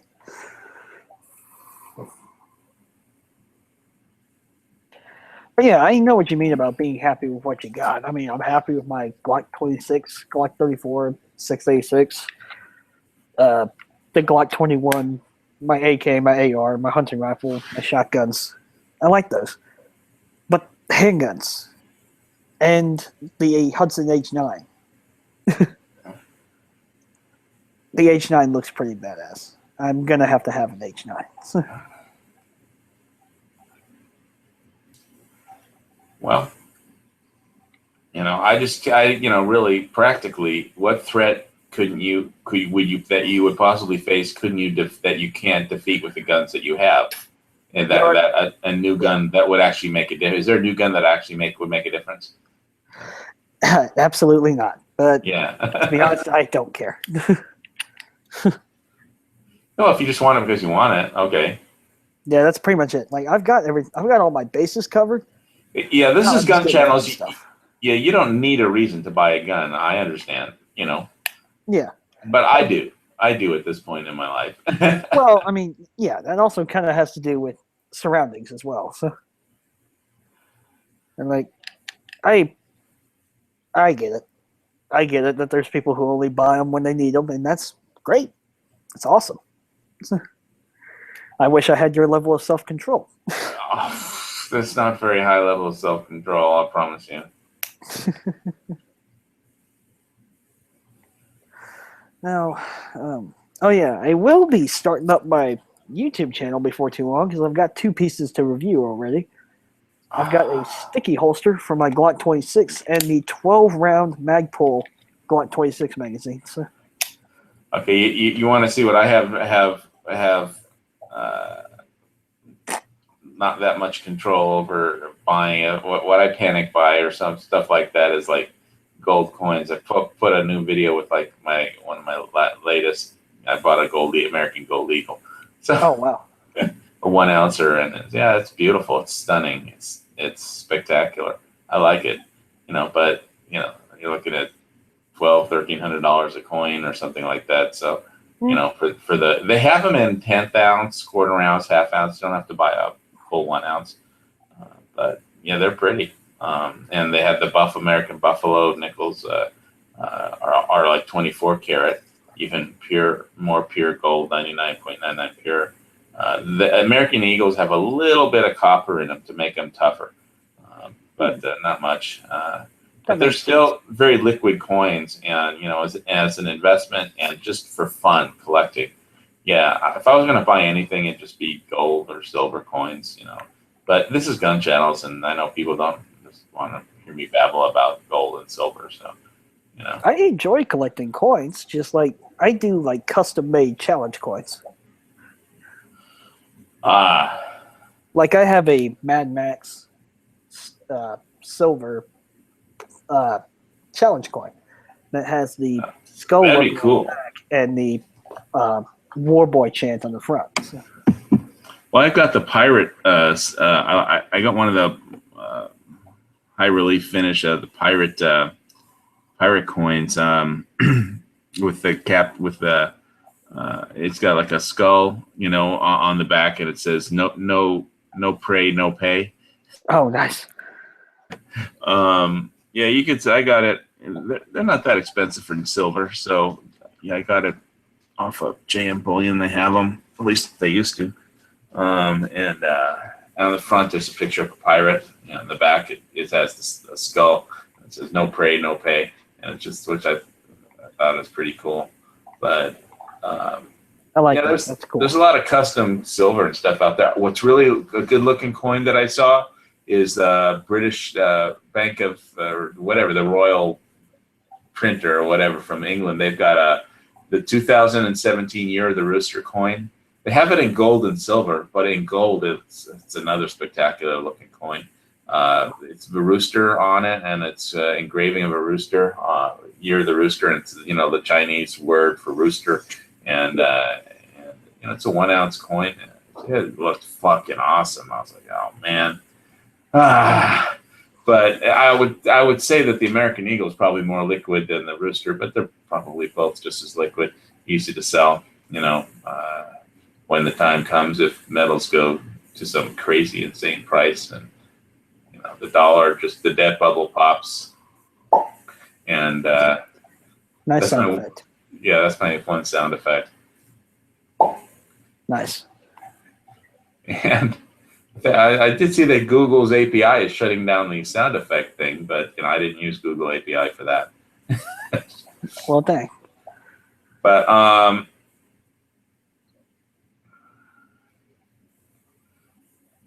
yeah, I feel really comfortable. The more gold and silver I have, the more relaxed I am when the economy goes to shit.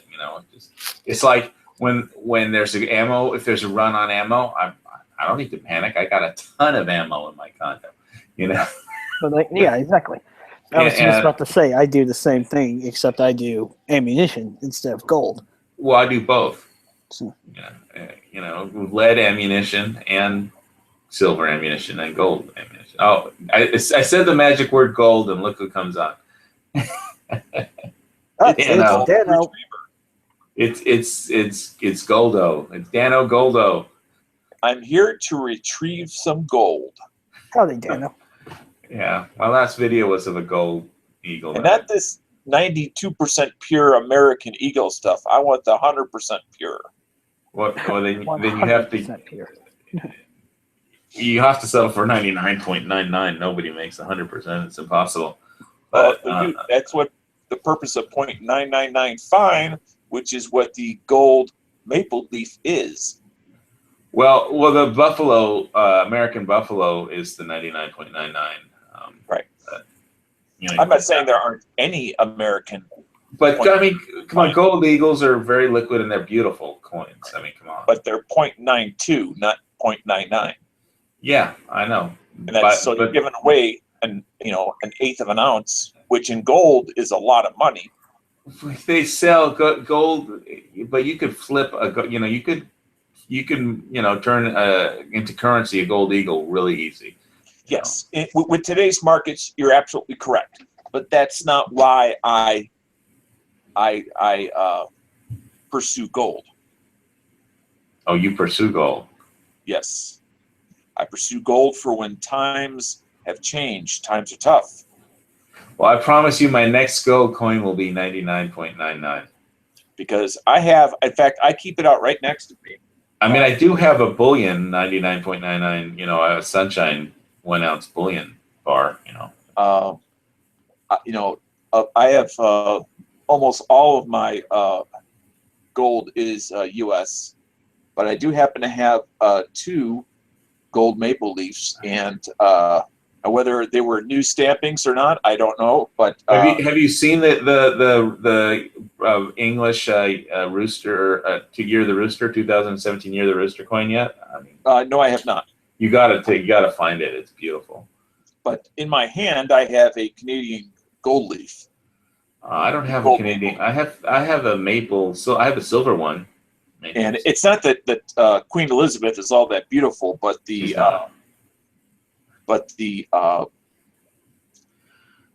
The maple leaf is nice.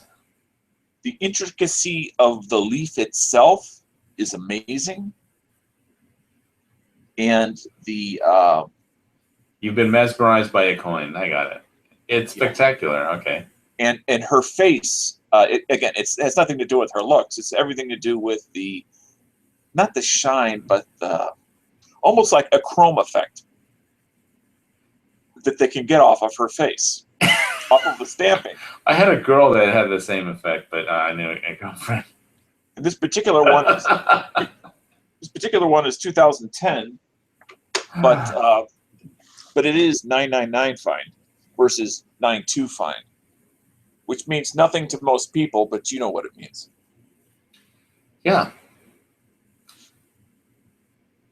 But yeah, because of the markups, that's why I tend to, unless I'm doing big dollar stuff, I tend to stick with 1 ounce silver rather than 1/10 ounce gold, because the markup is significantly less in the silver market. So Dan, just recently, are you more likely to buy gold or silver or a gun?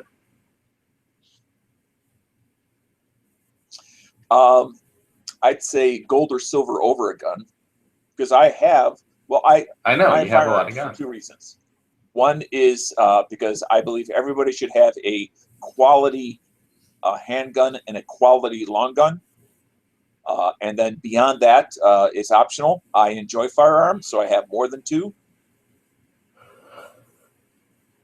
And everybody should have a satchel full of gold and silver. That's and then for many reasons, but I'll just throw one out there that not a lot of people are aware of, is that there is more dollars in our systems of banking than there are paper dollars in existence. Oh yeah. So, and a lot of people think, well, there's that somewhere in the world there's actual physical paper that represents that electronic dollar. Of course not. And it doesn't. I mean, it's literally just made up on a keyboard. Yep. Yep. It's all fake. Here, let me pretend I'm the Fed, and I'll go on gun channels, and I'll make some money. Well, here, this is how they do it. I'll just if at some point, if or when large institutions, and of course the computers will then do it automatically, attempt to actually physically withdraw cash, the tank that there is will empty out. Look, I just made I just made gun channels, like a top 10 company. But for that reason, in regards to savings, I save paper money, not electronic. Well, it won't make any difference. I mean, because they'll both go down together. Well, it can only go down. Well, first of all, if you can't physically get it, you're already out. But for, let's say, whether it's 24 to 72 hours, there are people at the local stores that will still take that $20 bill. Yeah, I went shopping today at Safeway, and I was very glad that the store was still full of food. I bought 2 steaks, some Bolt House green, like the green juice that they have. That's fucking awesome.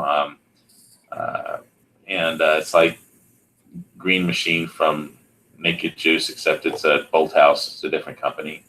Okay. And that is good juice. And I bought some poke, which is like ahi tuna, chopped up with some onions and some forget what kind of oil they put in there, and a few spices, and it's really good.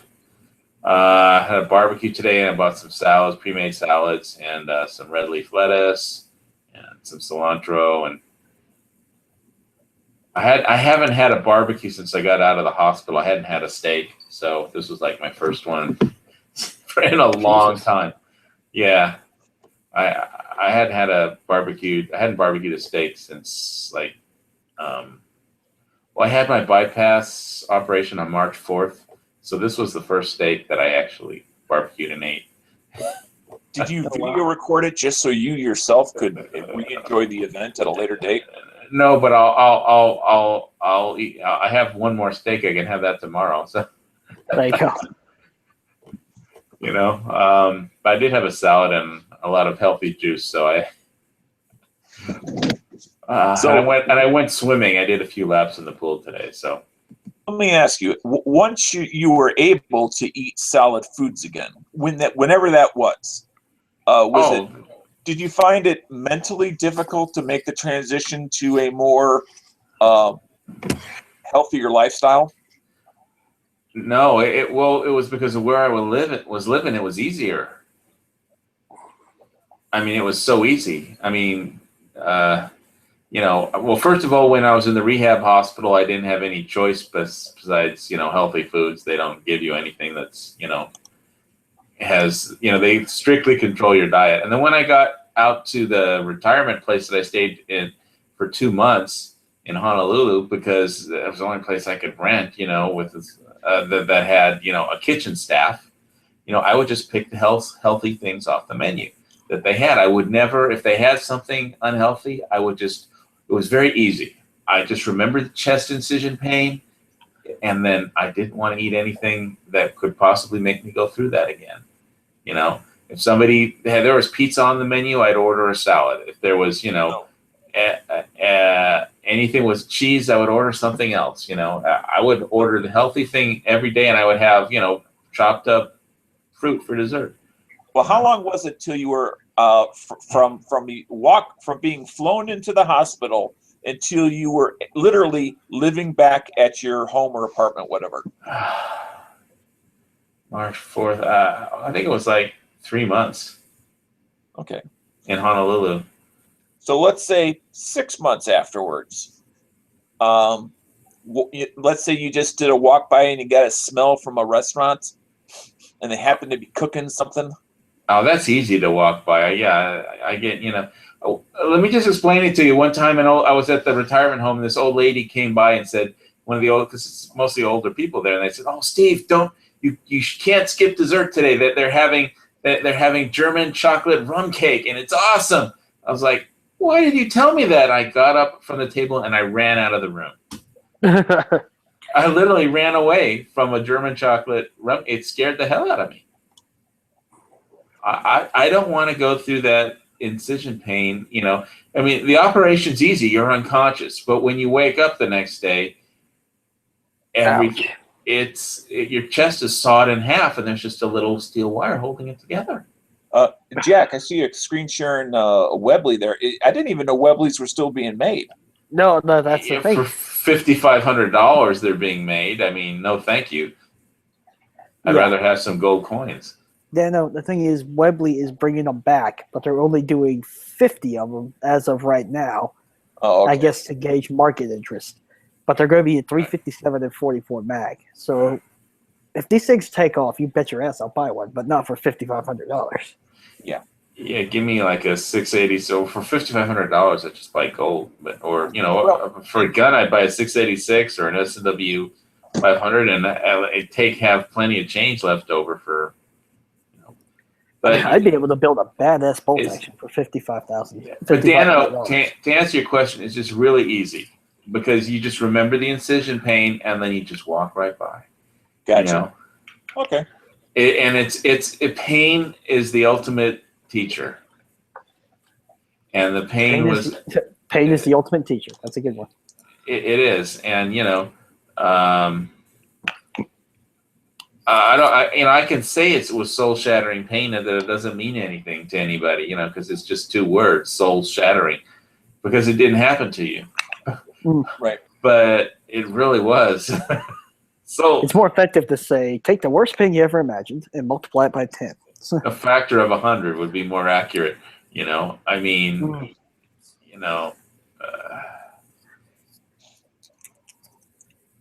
I'm listening. I'm just trying to learn my guide. Take your soul. Imagine it's a piece of crystal glass, and then throw it up against a concrete wall. you know, and then watch the crystal shatter, and that's your soul.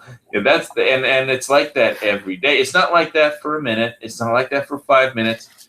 It's like that every time you try and laugh, every time you try and breathe deeply, every time you try and move, every time you get up out of bed, every time you try and lay down in a bed, every time you sit up, stand up, no matter what you do, that pain doesn't go away, you know, and until about, 3 months later, you know. We have somebody out in the chat listening to our discussion on metals. Yesterday's promenade. This is over on Gun Channels. Okay. It's jmbullion.com, and that's one of the two places that I use. I posted that on the gunchannels.com/pepper. I posted a link to that. Silver starter pack for a limited time at spot price. Yeah, at the spot. Not spot with no markup? Yes. That's crazy. No, it's an introduction it gets you used to buying from them, and it's only 10 ounces, and so it's just 10 ounces at spot, free shipping, whatever the spot price for silver is. It's 10. I got that deal. It's 10 ounces at the spot price, and it's their 10 sunshine coins in a little tube, in a plastic tube. You know, I guess you don't even have to open it. I did open it, but it comes sealed with a tape on it if you don't want to open it. Did you say the link is on the main channel, or you were just over there? No, it's on the gunchannels.com/prepper. Oh, okay. Section. You can buy it at spot price once. They'll if you have an account with them or a credit card, I'm just wondering, is this only for new customers or just once? Just once per customer, per household, per credit card. They'll keep track of your address and your credit card, so you can only do it once at spot price. Now, is it a 1 10-ounce bar, or is it? No, it's 10 1-ounce sunshine mint silver rounds. Okay, I'm looking at your prepper page, and the latest one is Army Leadership Manual, then free rifle giveaway, then military hand signals. Keep going. Then, if you think you've got problem governments, nope, list of top 50 prepper blogs, Ferro Rod, don't like to talk to police, then I got to go view more. So this was a while ago. I'm already back to November. Are you sure this is still good? Oh, God, you're going to go make me look and check to make sure it's still there. I posted it. The prepper page on Gun Channels. And it just says loading. Right. Let me go back and look at it, too, because I know I put it on there unless somebody deleted it. I'm on JM Bullion right now, and the lowest one is 79 cents over spot. Okay, well, I'll find it for you. Give me a second, and I'll post the link. If it's not on there, it should be, because, I'll go find it. I posted it on there, I swear. And G-Webs, I remember G-Webs even liked it. And mine is stuck on loading. It just says loading and spinning around. But do you think it was after November or before November that you put it up there?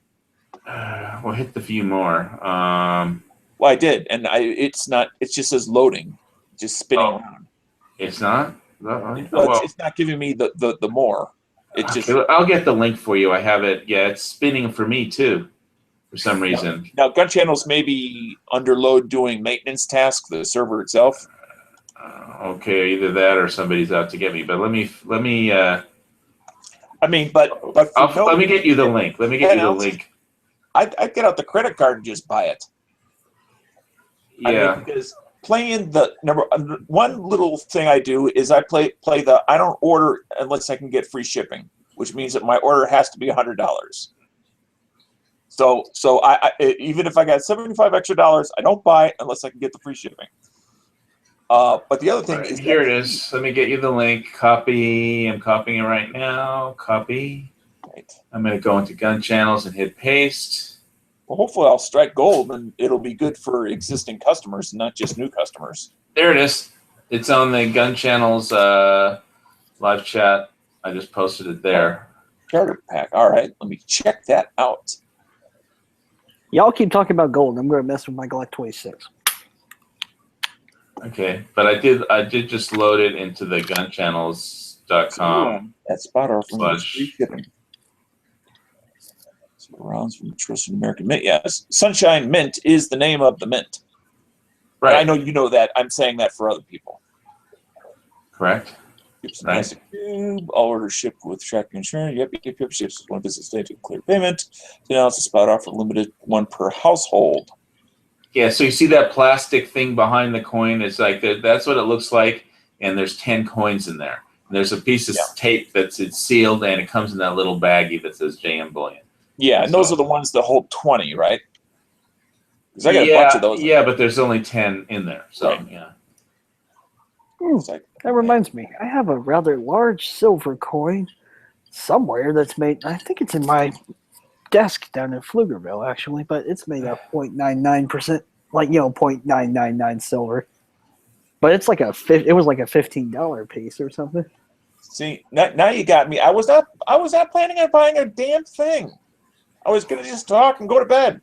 Well, you brought it up. And now all of a sudden it's like this thing with no fee. Now I have to figure out, is this a good time to buy silver for such a great deal of no fee? Well, you could wait for it if you think the price is going to go down, and soon, and wait. Well, if you never think know if it's going to go down or up. I just like to know Yeah. historically where is it sitting. Well, look at a chart, man.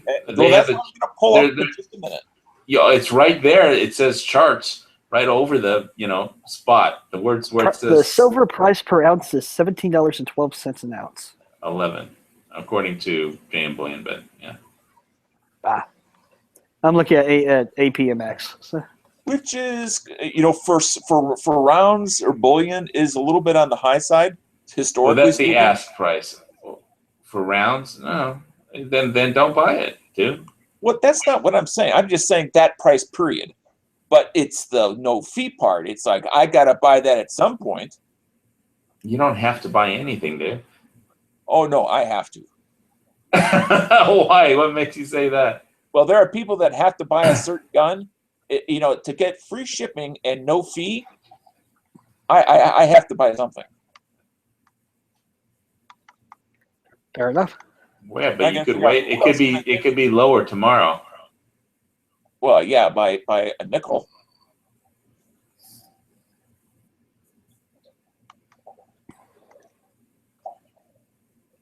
Oh, yeah. Here's a quote by Yates from 24gold.com. The best lack all conviction, while the worst are full of passionate intensity. You seem to be passionately intense for buying something, whether it's the right time or not. But yeah, it's hard to time it, so. Yeah. That's It's why your silver and you want it now. I got it. Yeah. Oh, here's a good one. Another food for thought. If you don't own gold, you know neither history nor economics. Ray Dalio. Now it does mention it's a limited time offer. Unfortunately, it does not say when it expires. If it's still up, it is. Then buy it. If you want to buy it, buy it. One question. I have 3 1995 gold dollars. Does that count as owning gold? Yes. Cool. Then I'm good then. Now, Because I know is 1 that ounce? gold-plated dollars or? Are you talking American Eagles? no. Just like Exactly. regular gold dollars. Yeah. They Plated. made ones that looked like gold, but are not 100% gold. Or are you talking about a dollar with a redeemable for gold? Because we're not on the gold standard. If you have where the current is a piece of paper that says you could redeem it for gold, yeah, Nixon ended that. I have a little coin that's got Sacagawea on the back, and it said, quote unquote, the title was gold dollars. I don't know anything about that particular coin. You'd have to take a picture and just take it to a coin shop or a pawn shop, and they'll tell you. Yeah, I'll just keep it. I remember those gold coins, and they weren't really gold. They were meant to look, and they're literally worth $1 US. Oh, Yeah, that's what I figured. They're decorative, so to speak. Mm-hmm. It was like aesthetic, here's something that looked kind of old timey Western theme. It's like titanium nitride. It's gold plating for people who don't want to pay for gold plating. Yes. I got you. But it's still kind of a cool thing to have. Don't get me wrong. Oh no, yeah, I keep them just because 1995 is my birth year. So. And you know, in fact, speaking of birth years, that's what I got for both my boys was proof sets when they were born. Oh yeah, I have one of those too. The one that has every coin in the series. Yeah. All the coins uncirculated. Mm-hmm. Yeah, I have one of those. In a proof set. In a little green case, yeah. Yeah. Now, sometimes the cases I've seen proof sets in blue, I've seen them in green. The color doesn't really mean anything. It just depends that year. No, yeah, I have one for 1995, and my brother has one for 1997. Yep. So Sig got the Army contract, huh? Yeah, nobody knows why or if it's any good or what anything about the gun that they sold them, and so it's like complete mystery. Well, it's the 320. I mean, it's a good gun. The 320 is a perfectly acceptable pistol. I mean, out of the ones they tested, I wouldn't feel undergunned going with a 320. Even though I hate we were making fun earlier that they should just instead of they should just give people bow drills instead of pistols, because if things have gotten so bad where they had to drop their rifle and are trying to use it as their secondary weapon, then they're probably in deep shit and should just like give instead of handguns give them all grenades or something. They said that was a bad idea because grenades are hard to use. You have to practice to use them. And and grenades have a significantly higher percentage of collateral damage than pistols do. What I don't understand is why they cannot get a acceptable all their needs met by an American company where at least it would employ American workers. Well, the thing is, a lot of the SIGs are made in New Hampshire, aren't they? In Exeter? I don't know for a fact if they actually make guns there. But as an example, a lot of the Glock guns, there's some that have the USA stamping, but most still tend to come from Australia. Not Australia, but Australia. Austria. If you buy a Glock from Australia, it's a counterfeit. But so yes, they do have manufacturing facilities. It's in Australia, and I accidentally typed in the 6-hour produced guns in Australia. Oh, here's a good quote from 24gold.com. It says, "The Great Khan, Chinese ruler, causes the bark of trees made into something like paper to pass for money all over his country." The person that said that was Marco Polo. Yeah, apparently SIG moved their production to the U.S. last year. Well, their production in Germany is still there. It says most of their manufacture is done in Exeter and Newington plants in New Hampshire, but older models and some of the more high-maintenance designs, guns are still made in Germany. So, like the 320, the 226, and the really easy-to-make stuff is made here, and all the competition models are made in Germany. Well, I guess if it's made here, then I'm fine with it. Yeah. I mean, I just don't like I don't like how much manufacturing we've lost in general, let alone the stuff that it takes, for our services to defend ourselves. We should not be depending on others for parts supply, maintenance, upgrades, etc. Well, I know that with the F-35, they wanted to make that, have all the NATO countries invested in it by, also having them produce one part, in each country, for it or something like that. Yeah. That's asking for, a bastard design. I don't know. I know, but it's just. I mean, you build a tool to be a highly effective tool. You don't build a tool to be politically correct. No, they built a tool to make sure that it would get built by making sure everyone was invested in it financially and politically. Because if every politician in every country that was going to use the F-35 can say that, well, we have 50,000 jobs, building screws for the F-35, then all those they wouldn't be able to refuse to pay any amount of money to keep the F-35 project going because it supports 50,000 jobs in their country. So for F-35 screws, or not all the NATO countries qualified to get that level of technology, i.e., Turkey. Yeah, well, thank God for some small things. I mean, well, is Turkey still in NATO, or? Yeah, they're in NATO and the Soviet bloc all at the same time. Yeah. Yeah, they had a off-duty police officer shoot down a Russian ambassador on live television, and they're still part of NATO. Yeah, filmed by ISIS.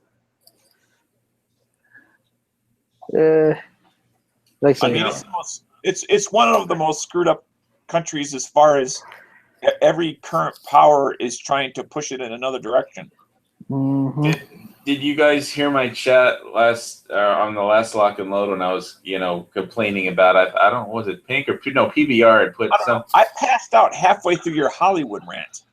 Oh, well, that was today, or that was the last. Chat. That was the.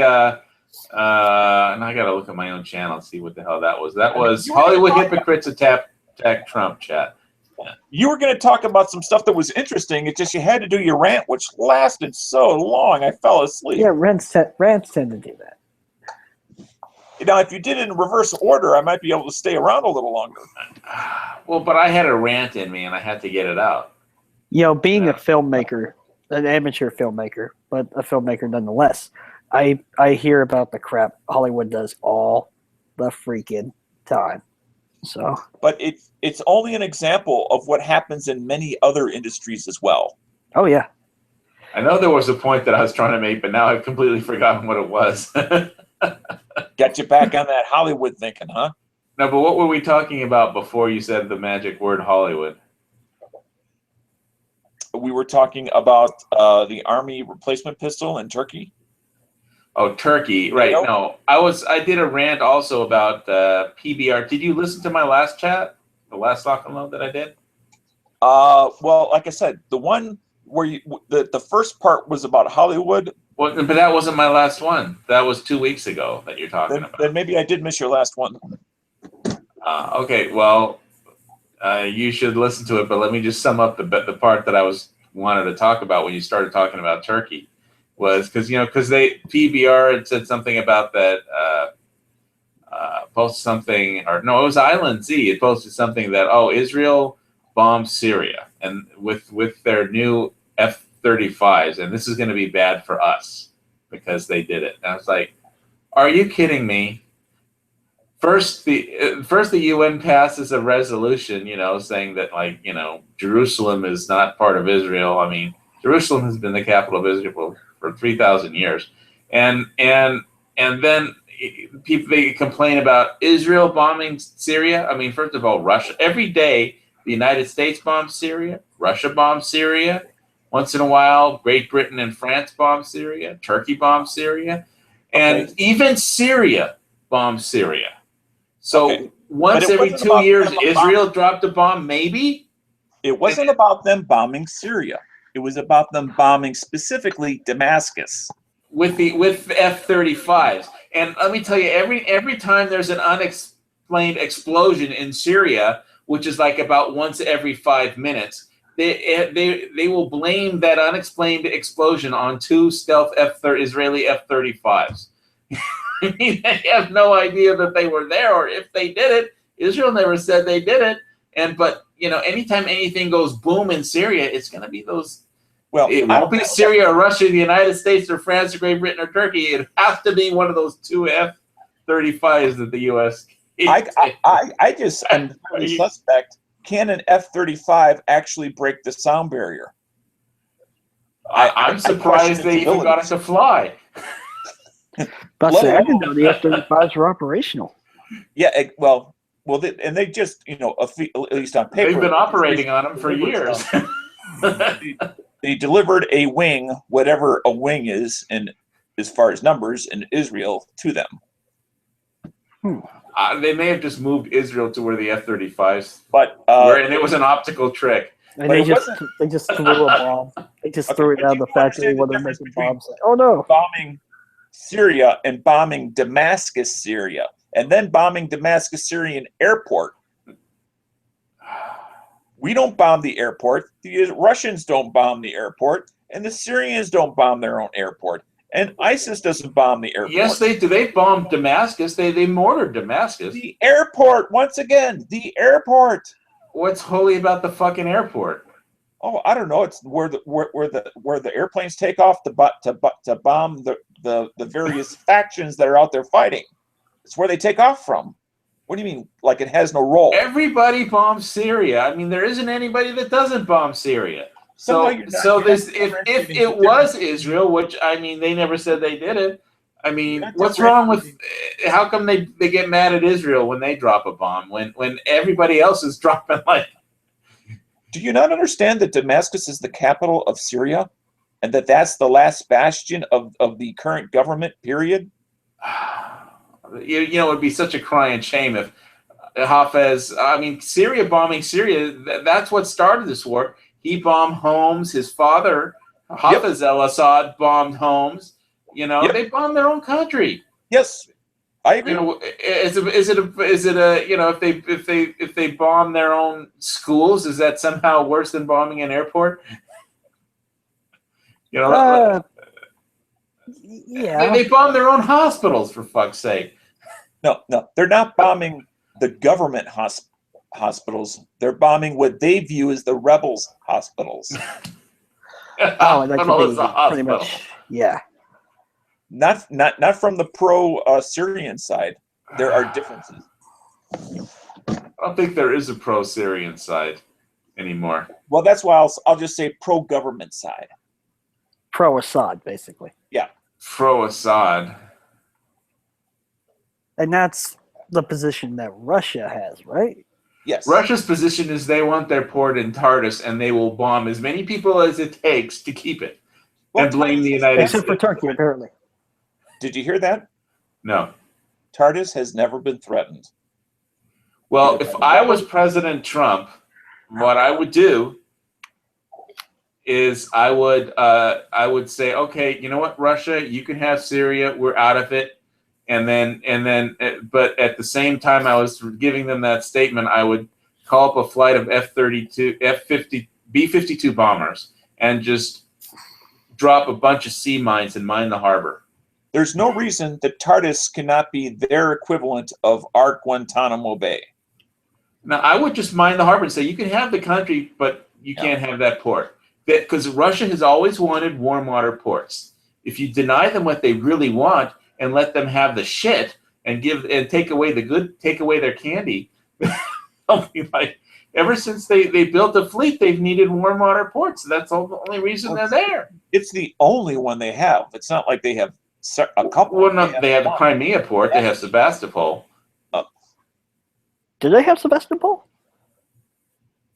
Yeah, I think so. Well, they have the port in the Crimea. Isn't that the port in Crimea, Sebastopol? Are we talking about military or military port? Yeah, the Russian. Okay, Russian military port. Military went to Crimea for Sebastopol. I thought the Black Sea was considered a northern port. Yeah, they have a no, but in Sebastopol, one in Tajikistan, and one in Tartus, and one in Vietnam. Funny enough. Vietnam, that doesn't count. I mean, they don't have that's not their port. That's Haiphong Harbor. I mean, we mined Haiphong Harbor during the war to help stop the supply. It's a naval resupply facility at Cam Ranh Base. Right. So basically, you know, they don't really have a warm water port except for Tartus and the one. The Black Sea may be a northern port, but if the Black Sea does not get frozen in. And there's an international agreement for passage through the Bosphorus Straits.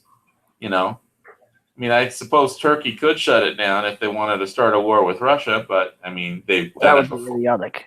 Well, that's those straits are the only reason that Turkey is in NATO. Well, I mean, they were like the Cubas. That's where Kennedy put missiles that, you know, they had the Jupiter missiles in Turkey that's why Russia said, move them or we're putting our missiles in Cuba. I mean, the only way they function in any way, shape, or form as an asset to NATO is their geography, period. Interesting. So Geography counts. one of the only entries in this article is that doesn't include an estimate of personnel for naval bases is in TARDIS. They don't include how many naval, like if there's an estimate of how many personnel are stationed at TARDIS. Yeah, I would just mine the port in TARDIS and say, okay, you can have Syria now, and say it's like, But wouldn't that in itself cause a war? No, what? Just a bunch of naval mines floating in the ocean? Yes. We're closing the port. Good luck.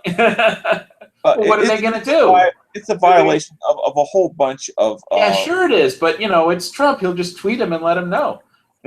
we mined the harbor. You can have Syria later. See you at the summit. Oh dear God. Well, how are they going to start a war with a bunch of naval mines that are floating in the harbor? They'll just try and deal with them. Like if you drop like 10,000 mines, good luck dealing with 10,000 mines. But now, I know you're having fun talking, but that's really what I would do. Serious. Oh, I am serious. That is what I would do. Okay, that's what you would do. President Hawaii, Volcano Squad. Okay, gotcha. Well, Russia isn't going to start a war with the United States. I mean, they may do. They just won't. That's not a war. It's not combat. It would be, okay. Let's throw some nuclear missiles around. Are you kidding me? Over a bunch of stupid naval mines, or one port? You talk way too casually about very large geopolitical events. I have to agree with Dano on this one. Like I say, Russia isn't known for having the world's best sense of humor. You don't have to have a sense of humor. If the United States says the port is closed, we've mined it, the port is closed. You can have Syria. It's all yours. I don't know. Somehow I would think that they would bring out that was like a. What are they going to do about it? Their navy sucks shit. I mean, the Russian Navy, would lose to, almost anybody at this point. They don't have that great of a Navy. The only thing that keeps it afloat is that there's a Russian flag, and Russia has the most nuclear missiles on the planet.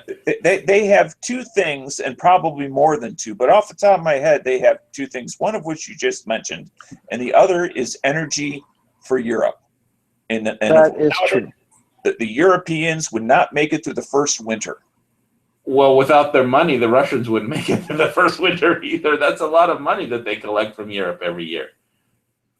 The thing is, though, if Russia wanted to fight a war on its own front, they could arm everyone in Russia. I mean, not with the most up-to-date stuff, but they're sitting on stockpiles of old Cold War produced stuff. I mean, they could almost go like end of World War II, Nazi Germany style, and arming everybody with not the best stuff. AK, so you just they would give an AK to everybody and send them or like west. or PPSHs or all the old crap they've got sitting Are around you for kidding years.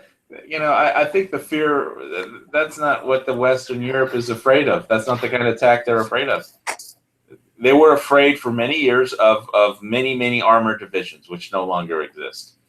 And an armored division is not just a bunch of tanks. It's people who know how to drive them, use them, and shoot them effectively, and nobody. Not to mention operate as a cohesive unit, yes. Those tanks are just old pieces of rusting junk. I mean, they do not have like 500 armored divisions like they used to, ready to go. They don't. No, but now Eastern Europe, which is now part of what I'll call in the Western sphere, is now again hooked back into the energy, and all of modern civilization depends on energy, whether it's to heat your house or whether it's to make electricity.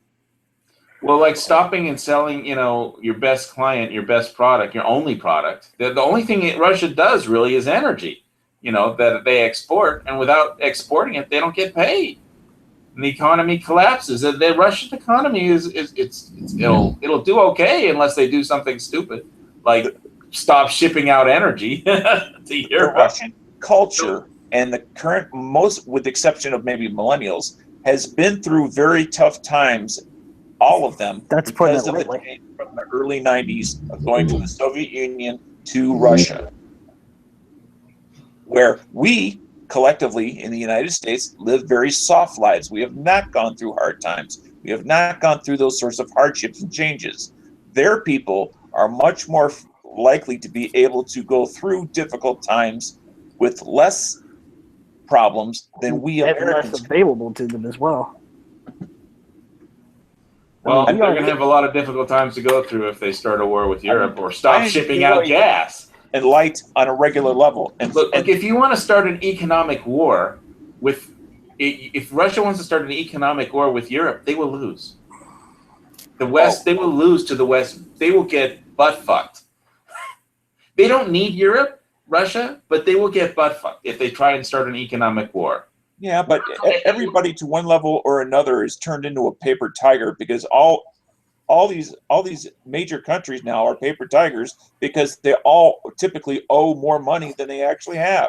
Yeah, but you know who's not a paper tiger anymore? America, because we have our Second Amendment rights back. You know, nobody's going to invade America. Everybody's got a gun. Well, yeah, but our ability, like right now with all of our carriers in a home port, to extend our influence and dominance has been extremely reduced. But we weren't talking about extending our. We were just talking about. You were specifically talking about economic warfare. Russia's going to stop sending their gas to Europe, right?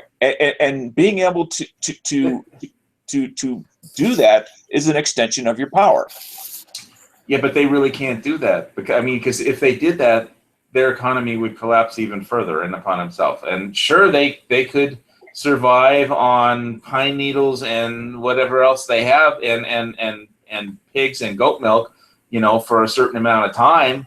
But you know, even in Russia, they're going to get sick of that shit eventually. You know.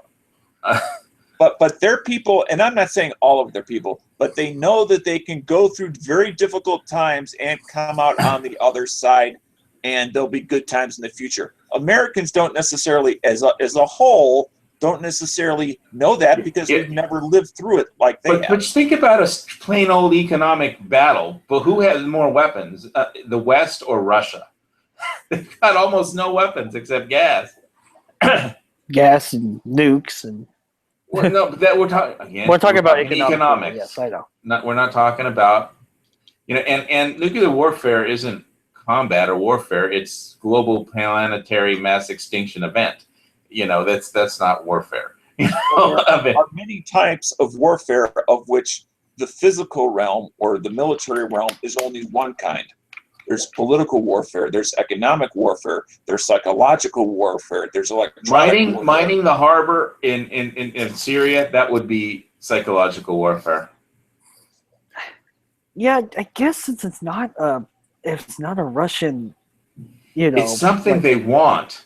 Well, yeah, and if you deny it to them, then if you deny them what they want, that's psychological warfare. They already have it. It's not like they're going to do it in the next 5 years. They already have it.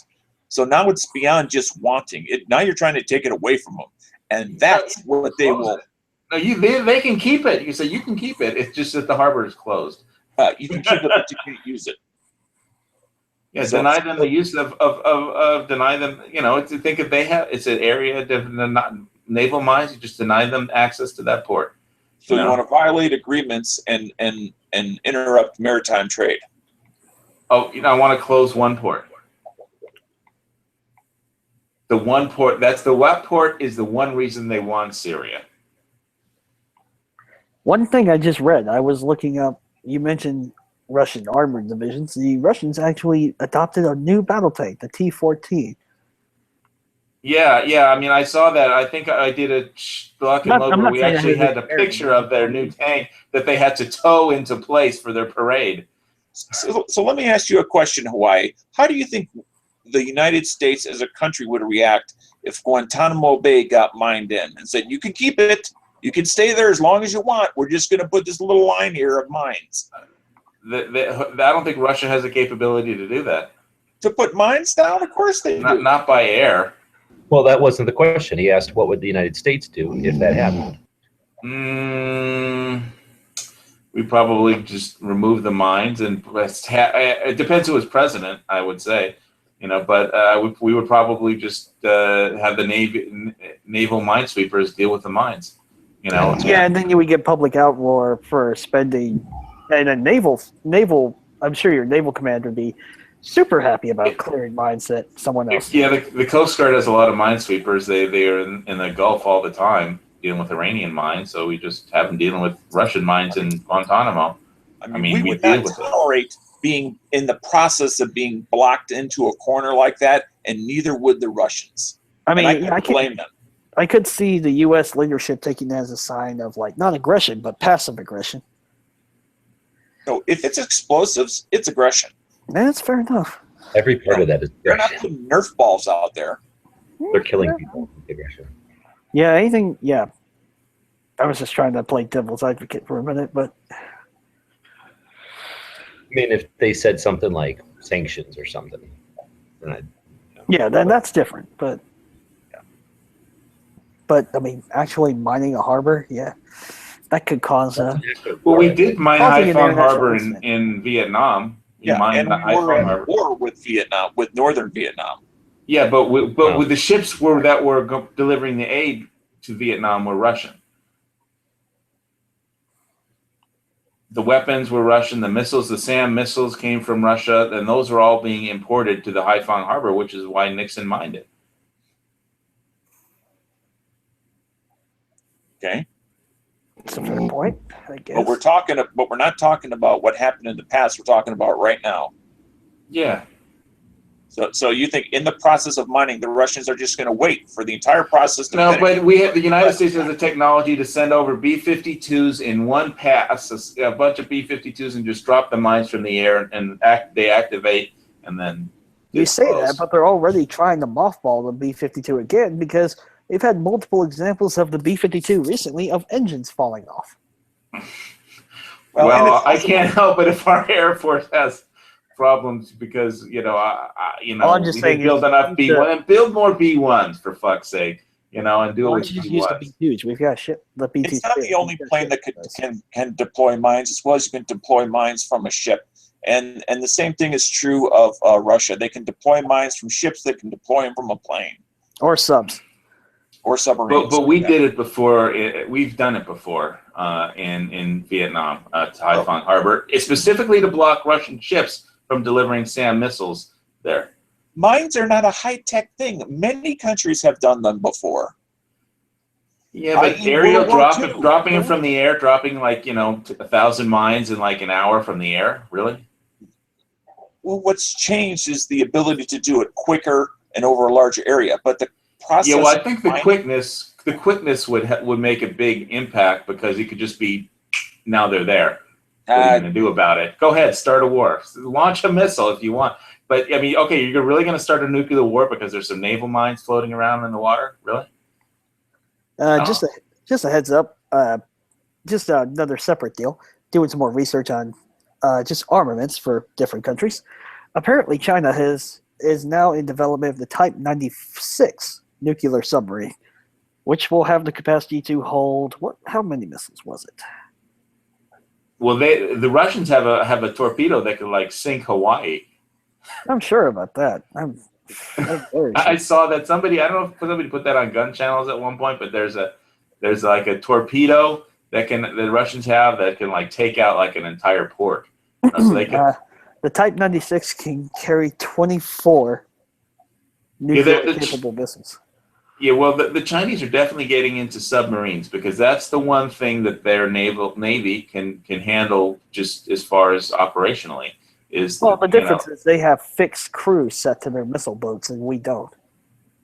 Yeah, our missile boats are past their service life, and they're always having they have problems with them, and it would cost a fortune to update and replace all of those old missile boats. Like I say, I can't imagine how much it's costing China because they only adopted the Type 94, which was the last actual freaking missile sub. But the Chinese 2007. Yeah, the Chinese Navy is investing in subs because it's 2007. It's a naval. It's an operational thing that their Navy can handle. Yeah, because it's aircraft carrier groups are beyond them. What would be interesting to know, not so much the missile capability, but what is the audio signature as compared to some American submarines of these Chinese ships? Because that's what makes a huge difference in submarine technology as far as effectiveness, not so much the number of missiles, because they all have to come up to a certain minimal depth to launch those missiles. They cannot launch them from way down yonder. Yeah, you can't launch missiles anywhere from anywhere close to crush depth, to be honest. Right. So so their audio signature, as far as, are they as quiet as our 597s or 594s, which were diesel electric? Let me see. 594 sub versus, what was the model number you said? The 594 Sturgeon class. 594 Sturgeon class sub. Now, I would assume that they're quieter than those, because those were 1950s, 60s U.S. era submarines. And then, Oh wow, there's a lot of them still in service. Oh yeah, well, that's a little frightening. So, all right. Then the next after that was the 688 Los Angeles class. Oh yeah, I've seen that one. I haven't seen it in person, but I have seen the boat. I know. I was reading about that, the Seawolf class, and the submarines. But really, the problem is that all our nuclear ballistic missile subs are just way past their service life, and the captains are having to deal with system failures, and 2,000 feet below the surface of the ocean is a bad place to have a system failure. Yeah, no freaking kidding. I don't know if you could pay me enough money to work on a sub. Well, there's volunteers for the silent service. I mean, yeah, I mean, everybody down there is a volunteer. Oh, Lord have mercy. I mean, if you want to get off a submarine, all you have to do, literally, I mean, to legitimately, without negative consequences, and they'll transfer you to another above water MOS. Is once you get to port, is say, I don't want to go back out on that on a submarine ever again, and you're off. That's all you got to do is say the magic words. Oh, I'm sure. I'm sure in the U.S. you can do that just fine. Well, it's not about that the service is they don't want anybody down there who might do something negative. Well, no, just to get off the ship because they're panicking. Well, yeah, no, I get that. That makes sense. Let me out of here. Let me out of here. Make enough noise that everybody can hear. There are people that, I mean, on almost, at least this is what the submariners that I know and talk to have told me personally, is that when they go out with a substantial part of the crew being new, meaning their first time out, that it's more likely than not to have one of them attempt suicide. That's terrible. That's terrible. Well, yeah, not in the. Just from the claustrophobia? Just from the claustrophobia, or? Well, like, what's the standard on a individual? But I mean, that can be assumed because you can't replicate being out there for a minimum of 90 days at a stretch, usually much longer, depending on the type of ship and the mission you have. Don't forget that it ain't just the time that they're at sea, because all kinds of Navy dudes go to sea forever, but it's the part where you're underneath of the fucking ocean. Can you imagine being underneath of the ocean for all that time? That's what I was reading. 90 days or more under the water. Yeah, that's weird. I mean, yeah, well, nuclear subs, I mean, yeah, you can. The average patrol, from what I'm reading, is about anything, like you said, anywhere from 90 days to around 6 months. Yeah, that's a long time. The 6 months variants are like Chinese. You wouldn't want to be confined to like a 10-mile area for that long. You know what I mean? No, yeah. It's a special kind of person to work in. If you were free to do anything you wanted within a 10-mile area for 90 days, you'd have to be paid significantly, right? Like, yeah.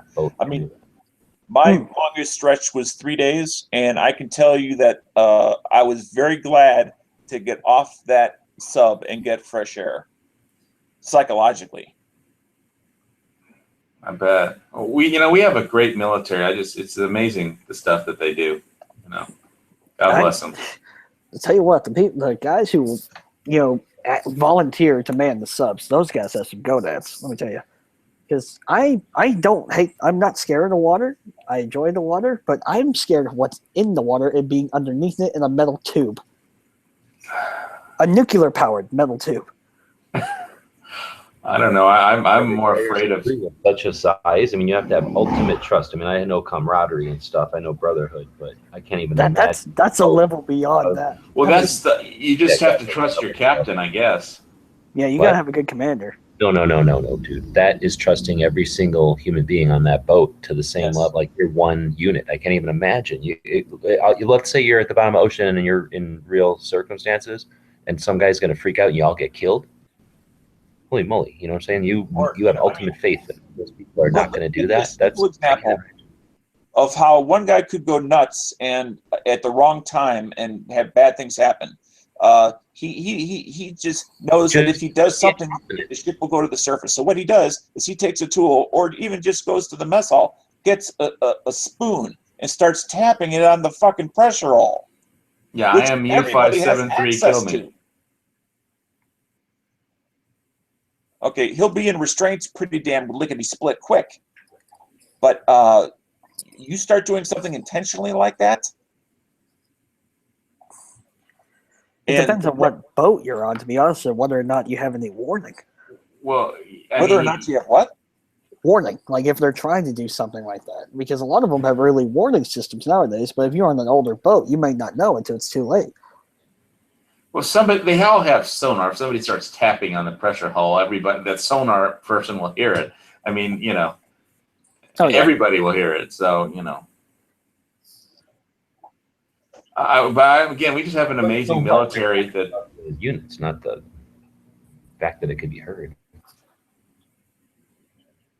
Yeah, but you have to have full trust in all your shipmates because, and that's what I really meant by that is because anyone from the cook to the guy who's back there minding and going over all the dials on the enclosed reactor has the ability to take everyone's life. That's why it's the ultimate trust.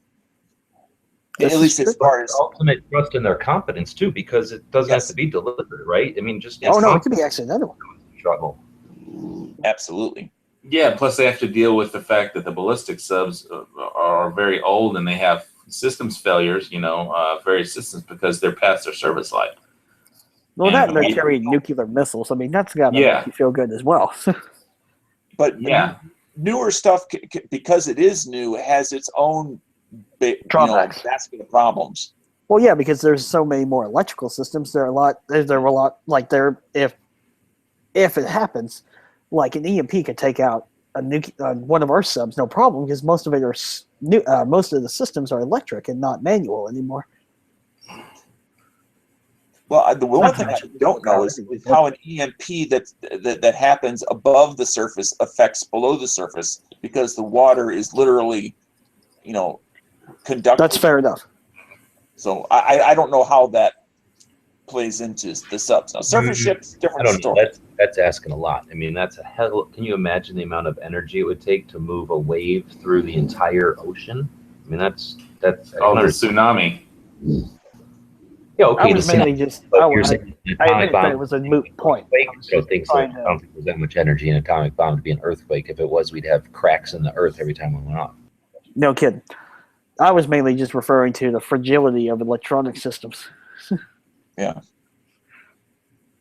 All right. Well, I'll just say again, we have a great military it does a great job. But I'm not discounting anything from those guys. I mean, they're doing the difficult work. I mean, to me, it's right. Those guys that go out on those subs are right up with the astronauts as far as the trust they have to have in their crew. Whether you're the captain or the guy cleaning the space toilet. No, yeah, I get you. And I have to say, just because a lot of respect goes out to them, especially, like I was saying earlier. There's probably certain personalities that are just suited to that kind of service. I don't know what it is. Yeah, sure. But there's, I'm sure they, the Navy has their ways of putting the right people in the right jobs, Right.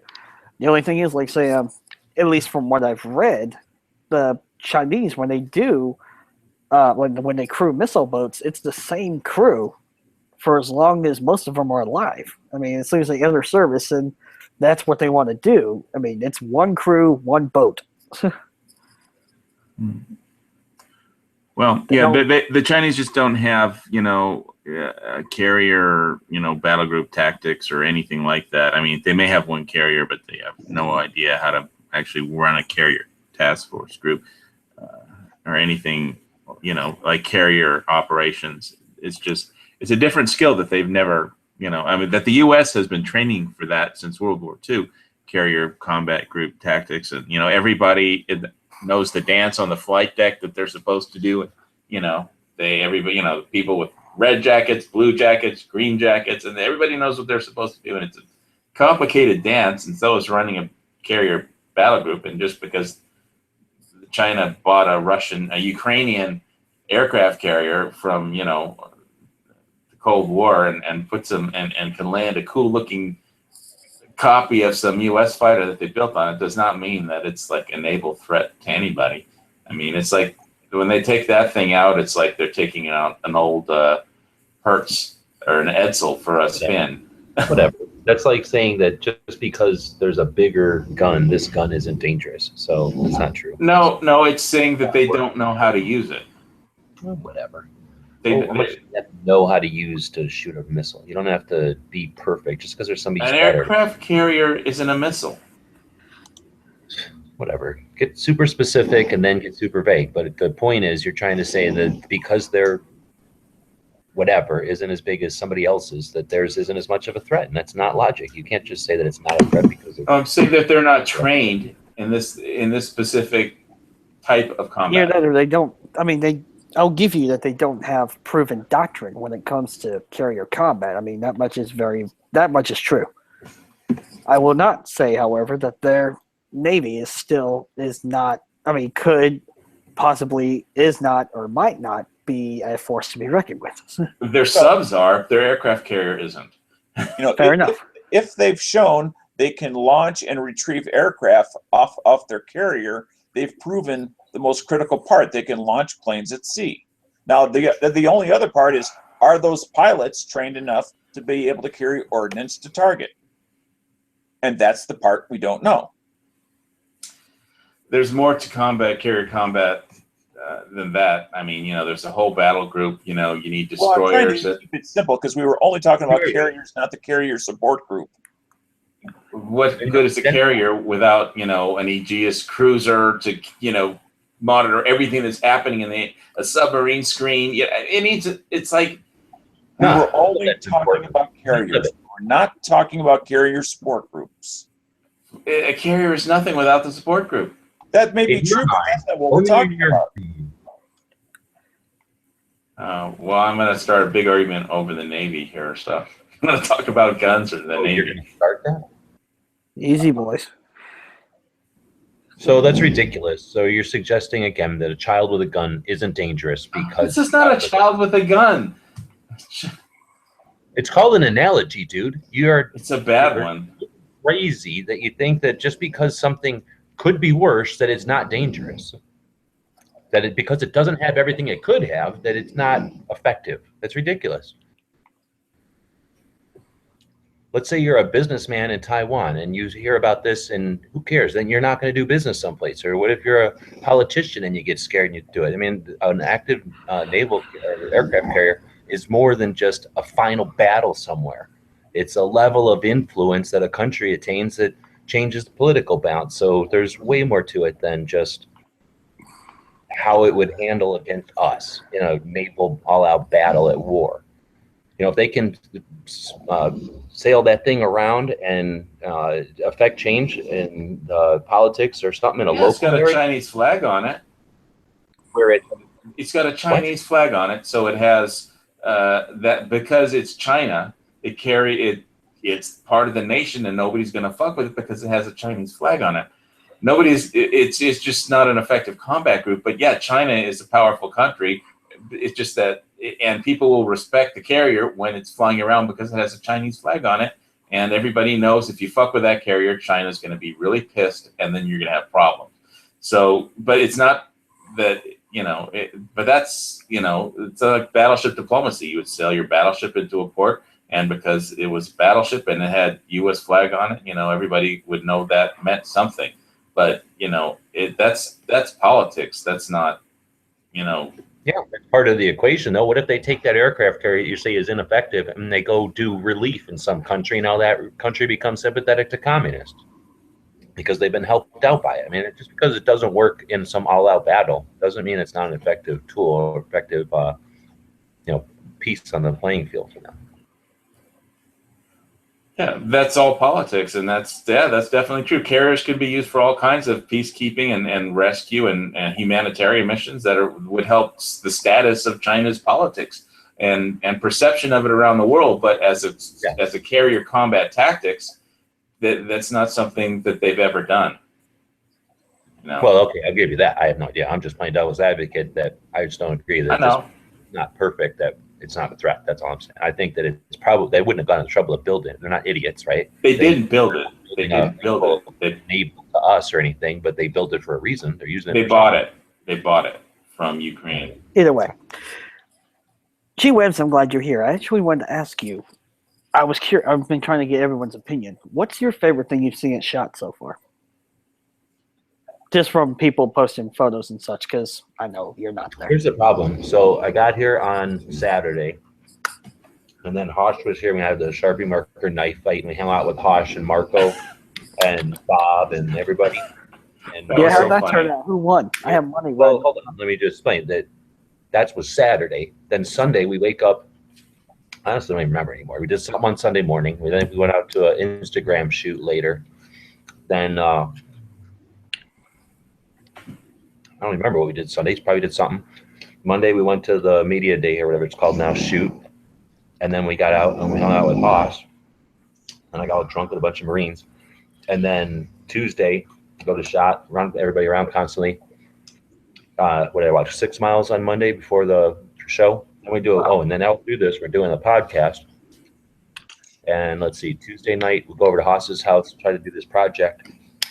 I got drunk with a bunch of Marines. That happens. And then yesterday, who is snoring? Do you believe snoring again? Yeah, he's passed out. So then Wednesday we had to. I had to do all the shit that I didn't do the rest of the week. So like ship a bunch of stuff. Oh yeah. So that doesn't kick me out and change my credit card that got hacked and all that kind of stupid crap. Oh geez. Then hung out with Marco and Yankee and everybody for Matt's chat, which was crazy. And then Bob got slammered drunk. And I want to see the video of that. I need to see that. Oh, there's video. no film of this, man. It was horrible. And Marco got us all drunk on his bourbon, right? And then nice. The bourbon, yeah. And then today was another 6 miles. I forgot 6 miles a shot. So I went to the whole upstairs the other day, and then I did the whole downstairs today. So when you ask me what's the most thing about shot, I saw like 6 miles of it, every single thing upstairs on Tuesday, and then I seen every single thing downstairs today. My brain ain't able to incorporate all that shit. I mean, I'll eventually be able to figure it all out. What's nice is for us, at least, we have an 8-hour drive home, 6-hour to 8-hour drive home, and that can be a lot of processing power. But dude, I'd have to really seriously think now to kind of fast forward through all that data. It's tough. I see. When is Gun Channels going to get its own naval vessel is what I want to know. Probably get our own house at these events that we go to, because Haas rented a house for $1,900, and that comes out to $200 a person, which is about $50 cheaper than my hotel. And my hotel is significantly cheaper than everybody else's. Yankees is 3 times, 4 times mine. Marco's is at least twice mine, I think. Marco's and Pink's.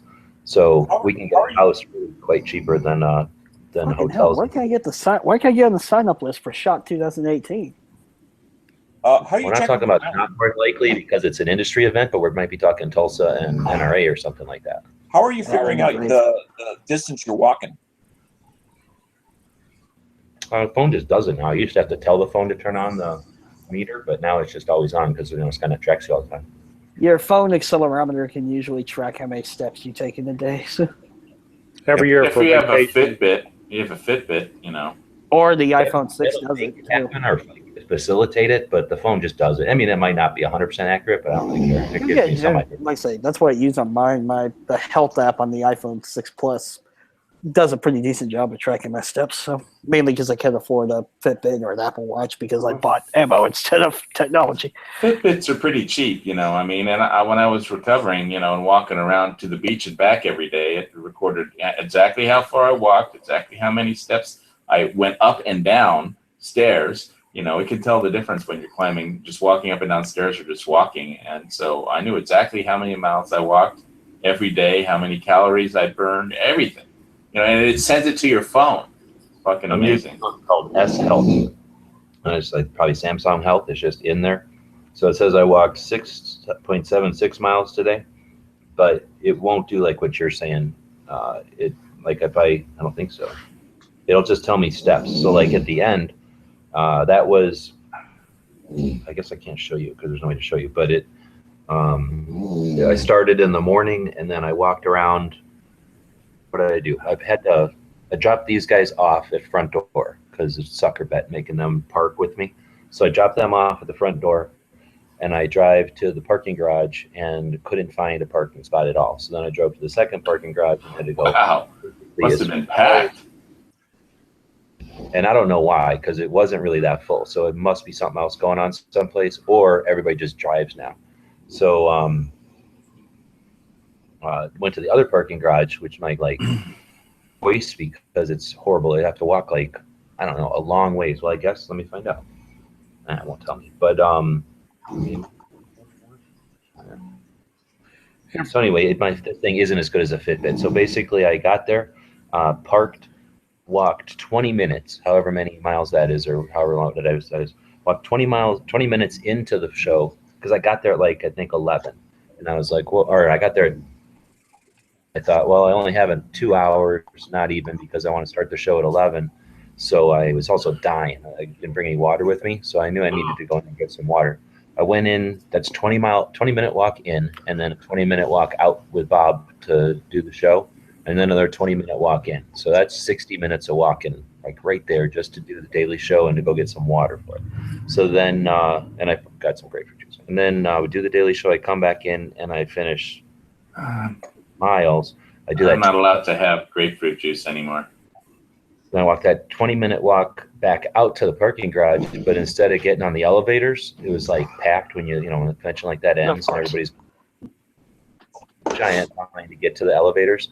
So I went up the stairs. I have climbed 10 flights of stairs to get to the top of that parking garage so that we could take the elevator to the top of the 14th floor to get to the other one. And because I walked 6-point-whatever miles, then to get to through the casino or whatever to get to the thing, and then walked 10 flights, and then it took me like a minute to get rid of my. Dude, you need to take a rest. Saying it took me like a minute or two to get to come back to regular breath, and I don't even think I broke a sweat, so I'm feeling great. So was there is there like today, was there a line that you had to wait in to get inside? No, not on Thursdays. All the big parties are yesterday. So from everybody's drunk. The inside was just all walking. I can't hear you. What? Walking to get inside, there were no lines to wait on. You just walked from the car until you were inside the exhibition. There's never a line. Well, for us, there's never a line. But there's only a line for regular people if you go there at like opening time or whatever that is, 8 o'clock or 9 o'clock, whatever it happens to be, because then that's just when all the buses drop you off. It's not that the building can't facilitate it, actually. It probably could handle everybody. It's just, a pretty good stream. It's just that it's not queued up that way. All the buses kind of drop everybody off, and then boom, there's just all these people there. And the other problem is that, 60,000 attendees, what's the percentage of them that forgot their badge or, has an issue or left their, didn't print something out? Even if it's 1%, but 1% of 60,000, it's a couple of grand, right? That's a couple 6,000 or something. So no, it's not. It's 600 and a 6,000 or 60,000. 1% of 60,000. 600. Yeah, I guess that'd be 600. It's either 600 or 6,000. I'm too tired to do the math. It's 600. 600. So imagine 600 people standing in a freaking line, to get your badge printed. I mean, that's going to create backup and hassle. So anyway, that's the only time there's. I thought they sent your badge to you in the mail, your accreditations or whatever it's called. Yeah, but I'm saying 60,000 attendees, there's going to be issues. Somebody in there is not going to do stuff right or have something. Oh, for sure. There's always something like that at any kind of convention. So, do you have the ability to read the side chat? Yeah, I just typed in there. Oh, yeah, I guess so. Okay, duh. Never mind. I'm on the computer. I'm back at the thing. Computer's charging up again. Let's see where it's at. A really good place for getting vacation homes is vrbo.com, vacationrentalbyowner.com. Interesting. Anywhere in the States, it is a. I didn't know Wanamaker was going to be in April. That's incredibly inconvenient. Convenient or inconvenient? I've got noise distractions here. Convenient. Oh, okay. That is quite convenient for me. The VRBO is really great for when you got a lot of people going on vacation at one time. Because they're huge houses or something? Yeah, we go down to coastal waters in Florida every year, and we take. It's roughly $6,000 for a week, and we fill all the rooms up. It winds up coming to about $500 a person to stay there for a week, and that's way cheaper than going to a hotel. As well as having all that space to relax in rather than just be stuck in one room. Yeah, nobody above you, below you, yelling, knocking on the walls. Yep. Oh boy, I understand that. Yeah, VRBO is a great place. Well, now that I've solved gold, Navy, and the Middle East problems, I think I'm going to go to sleep. Oh, I hope everybody's ready for the inauguration tomorrow. I'm looking forward to it, and whatever we have to do to get our Second Amendment rights restored around the nation, we'll do it. So, I know Trump had his inaugural concert or whatever it was tonight, but is the swearing in tomorrow or Saturday? Tomorrow, I think. Yeah, it's January 20th tomorrow. I believe it's tomorrow. Hold on, I'll check. Just to be sure. Just, if it's tomorrow, I'd like to see if I could actually catch it live. Tomorrow, noon local time. Noon East. 5 p.m. GMT, January 20th. Okay, so noon Eastern time? Noon. It says at noon local time. But that was from the Telegraph. Washington, D.C. No, that was from the UK. So. Great, I don't want to have to That was figure posted back an hour to ago. UK time. All right. Well, anyway, good night, guys. Take care. See you tomorrow. Night, dude. Adios.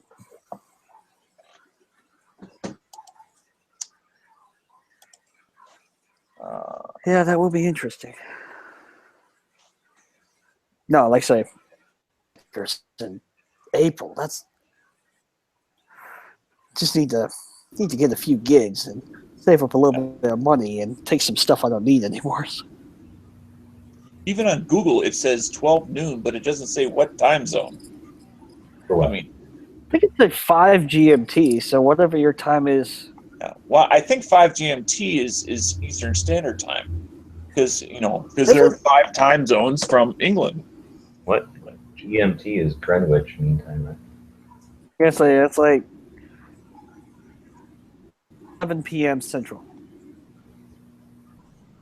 What? No. 5 p.m. Hell. What are you talking about? It'd be 11 a.m. Central Time. We both talk at the same time, I think. Sorry. Go ahead. I mean, what you talked about, or what are you talking about? We were trying to figure out exactly when the swearing in is supposed to take place tomorrow. Oh. It'll be 11 o'clock Central Time. So that's all I know. Now, there seems to be some variation because, like, New York Times is reporting 11:30. Oh Lord. I don't know. It'll be on TV I somewhere. just don't want to turn it at noon and find out, oh, it was a half hour ago. Oh, yeah, that would suck. I mean, it's just one of those things that I don't need all the big speeches beforehand. I just, that 5 minutes worth. Yeah, I get you. Oh, man. A Wanamaker, I might actually be able to find some bayonets. So that would be good.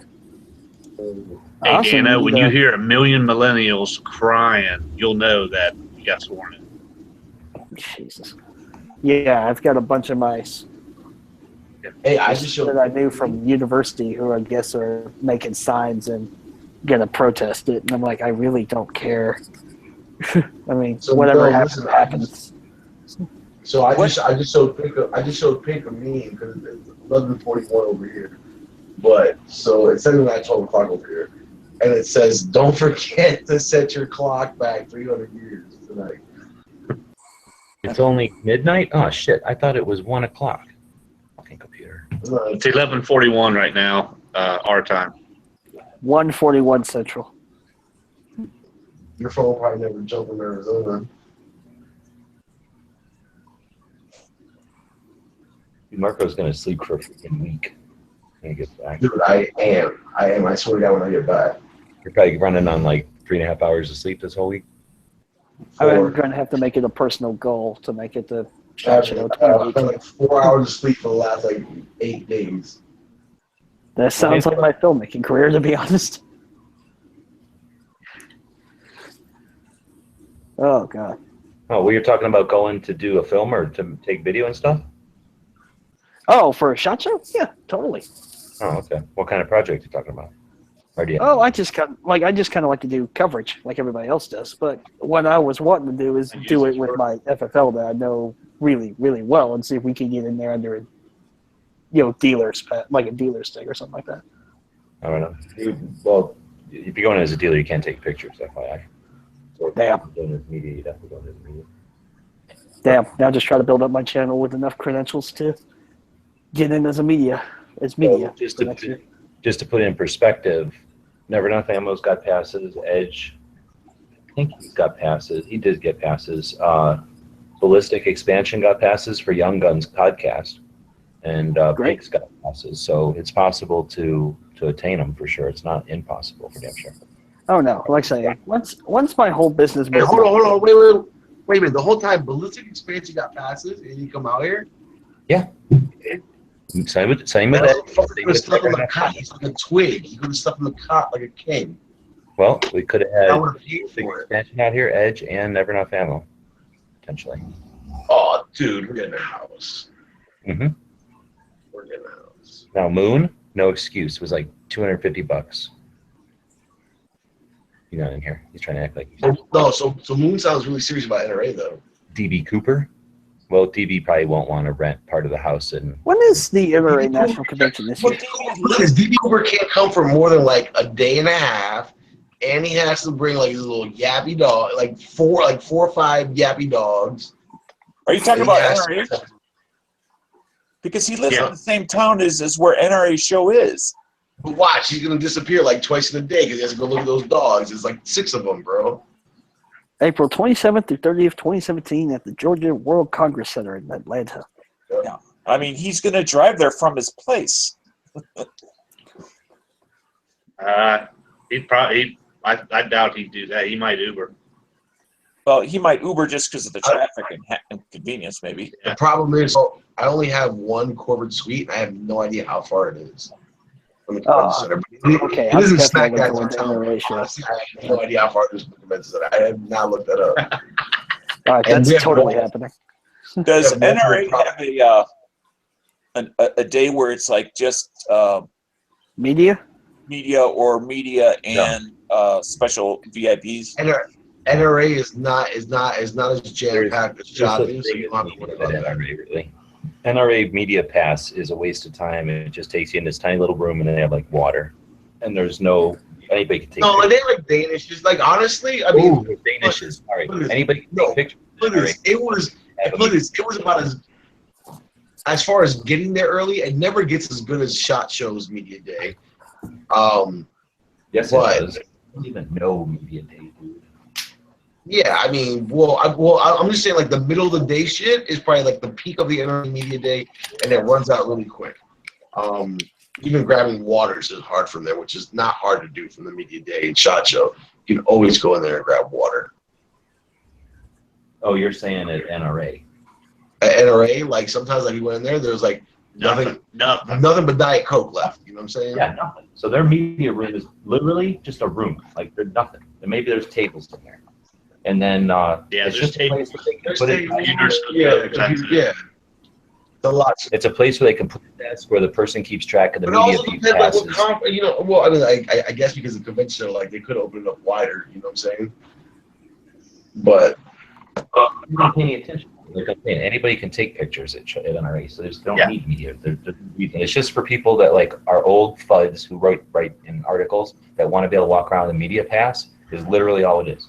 Well, I'll also tell you this. So I'll also tell you this. And hopefully Moon joins me for this. But in about a week from now is the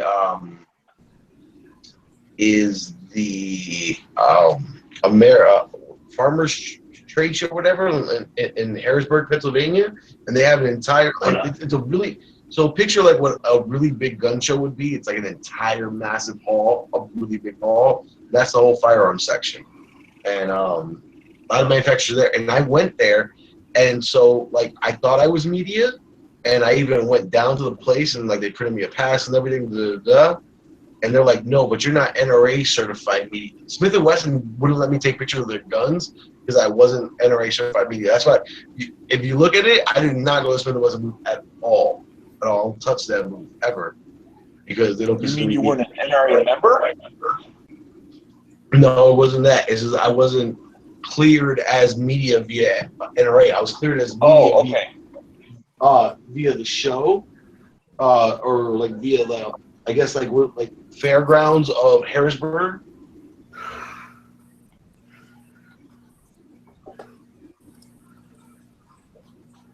What's going on, everybody?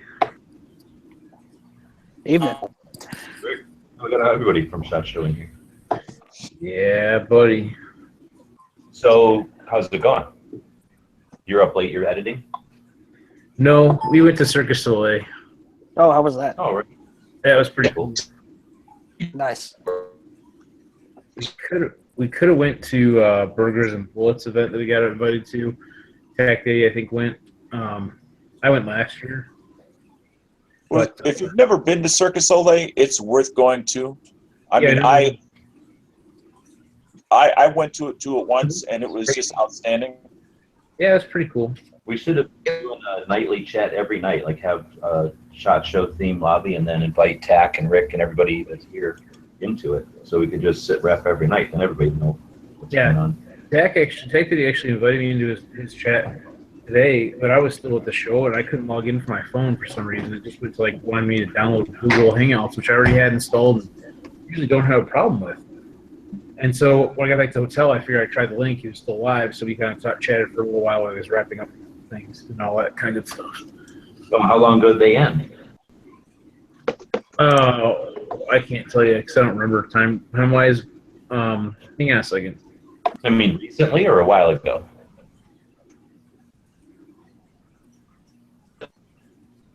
Is that me? Give me 1 second.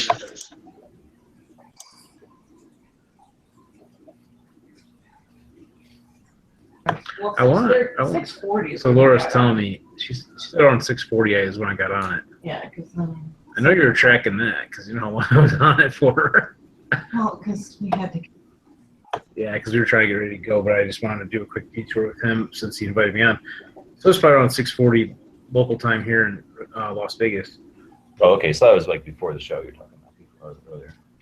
Yeah, that's when he did that. After we left SHOT Show, I got back here to the hotel and jumped on us for about 6:40, and then went out to dinner and went to catch the show. So he was heading out to go to that Burgers and Bullets event at Range 702.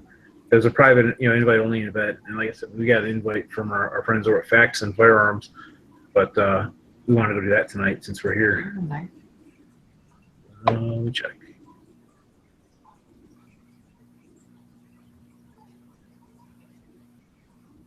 So what was that thing, Marco? How was it?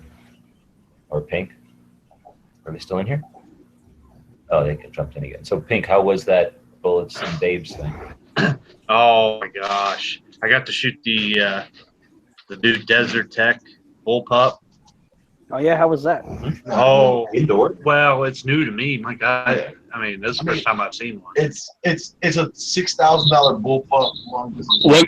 What kind of range did you get to shoot that at? Did you get to stretch it out, or was it just like at 25 yards?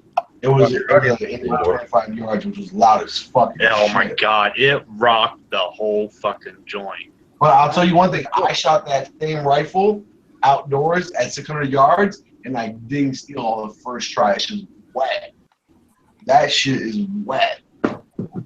Let's put it this way: everybody had ears on, and it was vibrating my. You felt it in your chest. Oh my God! Oh, but I'm looking at this 308 indoors, but whatever. The whole point is that shit at long distance is wet. It's designed as a bullpup long distance gun, not like crazy long distance, but long distance for a bullpup. You know what I'm saying? Hey, so guess who I got to meet today and talk with? Who'd you meet today, bro? James Yeager? No, already did Except this time you were prepared for the interview, unlike last time. No, I did see James. I said hi to him. No, I got to meet Chris Tanto Paranto. Chris who? Chris Tanto Paranto. Okay, I couldn't hear you. That's why I asked. Yeah. You know who I got to meet today, which was cool, was Krista Koenig. Koenig Knives. She's dope. And I got to hold the Koenig knife. The Koenig knife is dope. It's like this $500 flipper. Shit is dope. Nice. I'm incredibly jealous of everybody who got to go to the SHOT Show. Yeah, but at the flip side, it's also very expensive. It's not. Unless you want to stay in like some place that's not so great and be super, super cheap, yeah, you can save money and it's not so bad. And if you want to get a house with like 7 people and pay $200 a week. Exactly. If you want to share it with a bunch of people, you can save money. There's ways of doing it. But you get like a mansion. What kind of house do you live in? You probably live in a 2-bedroom. But 7 people in a mansion. Exactly. You get a 5-bedroom house. You know what a 5-bedroom house looks like? Yes. Hell, I only live in a 3-bedroom house, and there's 7 people in that house at any given moment, so that would be fine with me. Gang shit.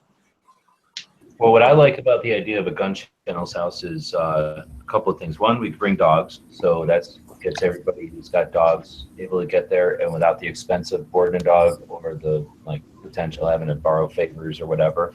And then you've got the potential that because everybody's on their own schedules, that most of the time there's somebody there, so you're not worried too much about your shit. Like even in the hotels, we got to worry about maybe. Yeah, you got to worry about your stuff. Or yeah, you got to worry about where our stuff is. So if we're bringing guns, that's an issue. What I'm really going to urge is if it turns into a house thing, that we arrange with a safe company either in town or somehow the shop in town or somehow we figure out how to get a safe there or more, so that we've got vaults that get dropped in the garage. Like Haas's place has a 3-car garage. I don't know why they didn't drop more safes in the garage so that like everybody has their own safe or whatever. And I'm thinking that's what we can do, is have a whole bunch of shit. And then that way between that and having everybody's schedules funny, then boom, everything's like better than even in a hotel, really. Hey, G-Webs, is that you in the trap right there? What does that mean? The trap. Are you trapping right now? Sirens. The sirens. Oh, I never heard that term. That's great. He's talking about the sirens. G-Whips. No. I'm not allowed to put a siren on my camera. That's amazing. Oh, but in all seriousness, G-Whips, I am totally on board with the house idea for Wanamaker or NRA show. Either one, I'm totally down, and we'll dish out some Are money. you gonna make NRA? I hope so. I know I can't make Wanamaker. I will. Because I'd rather make NRA, even though I've never been a Wanamaker. I know I'd rather make NRA. See, I think for right now, I'd rather make Wanamaker because I still have Oklahoma IDs, and I can still buy handguns. So, Yeah, that would be great before I switch them back over to Texas. I mean, like, you'd be a dummy not to do that. Yeah. Oh, and see that? And see, Jack, that's another thing about NRA. The vendors are allowed to sell products. Yep. All right, so check this out. What was it? Day 2, I walked by this booth, and I see this lady or whatever, and she has this booth of like earrings and like pendants or whatever, and I saw a pair. Wait, what does that mean, lady or whatever? This lady and this dude had a booth with like golden pewter pendants and earrings, and then she had a pair of Glock earrings. So I hit the girlfriend. I was like, I took a picture, hit the girlfriend. I was like, yo, which ones you want? She was like, I'll take like the silver looking joints. I was like, bet. So I tried to pay lady. She's like, $5 for a pair of earrings, super cheap, whatever. Get me out of a bind. Like I got her 2 bomb ass swag gifts. $5. And she was like, I can't even give them to you here. I'm gonna have to ship them to you on Monday. I was like, okay. I was like, oh, That's funny. See, at the NRA. Oh, go ahead, Jake. I found out why that is. So, SHOT Show, and it's not the place; it is the county, I guess, that wants the tax on all that. Clark County. Well, that makes sense. I mean, that's where all the casinos and stuff are. Hey, G-Webs, are you gonna make the old timey gun show? What? The antique gun show, Aftershock. Well, on Saturday. So yeah, you want to go to that? No, I can't make it because I'm predicting my flight out of here Saturday is gonna be early in the morning. Oh, you're leaving Saturday? I thought you were leaving Sunday. No, I'm leaving Saturday. I have to go back to work Monday instead of flying standby. I fly Saturday, so worst case scenario, I'm out of here Sunday unless there's a weather event. Okay, but if you're leaving Sunday, it's because of weather, you're saying? Yeah. Yeah. Okay. And then when are you leaving, Pink? My flight takes off 6 p.m. Saturday. You can make the gun show early in the day. You have to do what I did and throw all your luggage in Bob's camper. And when Bob's camper drives to the canopy of like what hotel is like the original Sands or something like that. You don't have to. We got our hotel till Sunday, so you can leave your shit. Okay, so you just throw your bag from there, and then when we leave the airport, you just pick up your bag on the way back. It's right there. There you go. But no, like I said, this year I should be able to make a lot more events. I should be able to make Wanamaker and NRA show if things go well. I've got 2 very, very lucrative gigs lined up. So. Right on. So here's hoping. Well, it's a little tougher for like those other things because they travel. They're always in a different place. But the SHOT Show one, if we find a cool place or Haas finds a cool place or something, then that could be like, we just start reserving it for that week or whatever. Hey, I'd be down. Especially after this year, once I get my channel built up and all that. Yeah, but again, I'd be down. It'd be, I don't want to have it be like, well, I'm not interested in being, I guess, like, anybody that just wants to come hang out, here's your free ride in, because fuck that.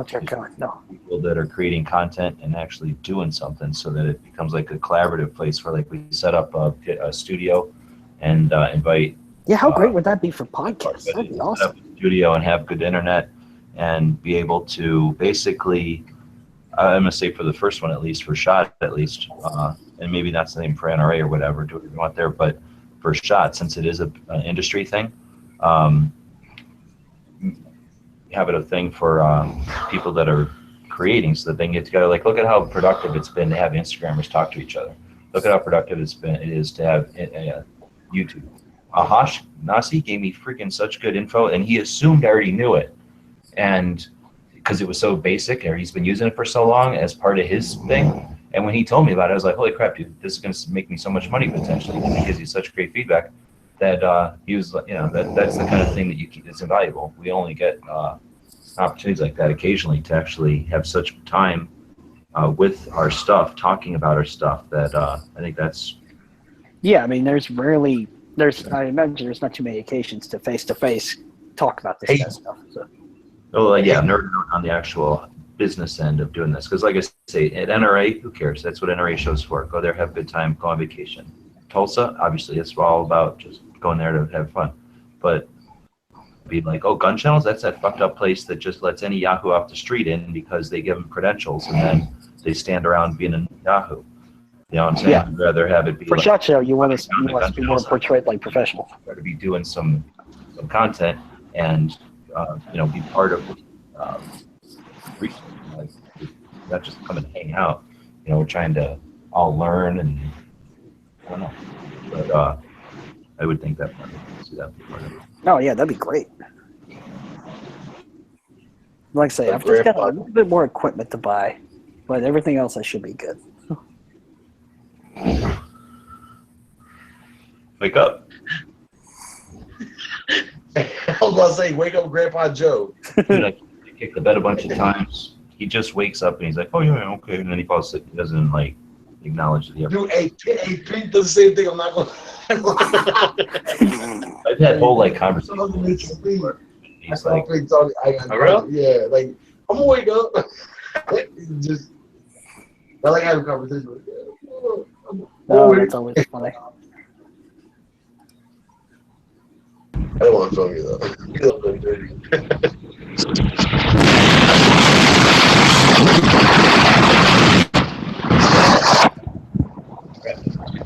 Someone assassinated that person. Jesus, look where Dead Horse is driving through. Oh God, that looks like fun. Why does Dead Horse live in the worst trap? Have you ever gone ice skating in your car before? Yeah. It's pretty fun. Oh, yeah. Yeah, I have. Yeah, 2 inches of ice and it's over. Yeah, 1 inch of ice. Yeah, but 2 inches of ice will last you like 3 days. Yeah, Oh yeah, especially when you don't have the temperature difference. Yeah. See, he's in Utah, so let's see where that storm's going. so hey, did you guys ever tell us what that shoot was like?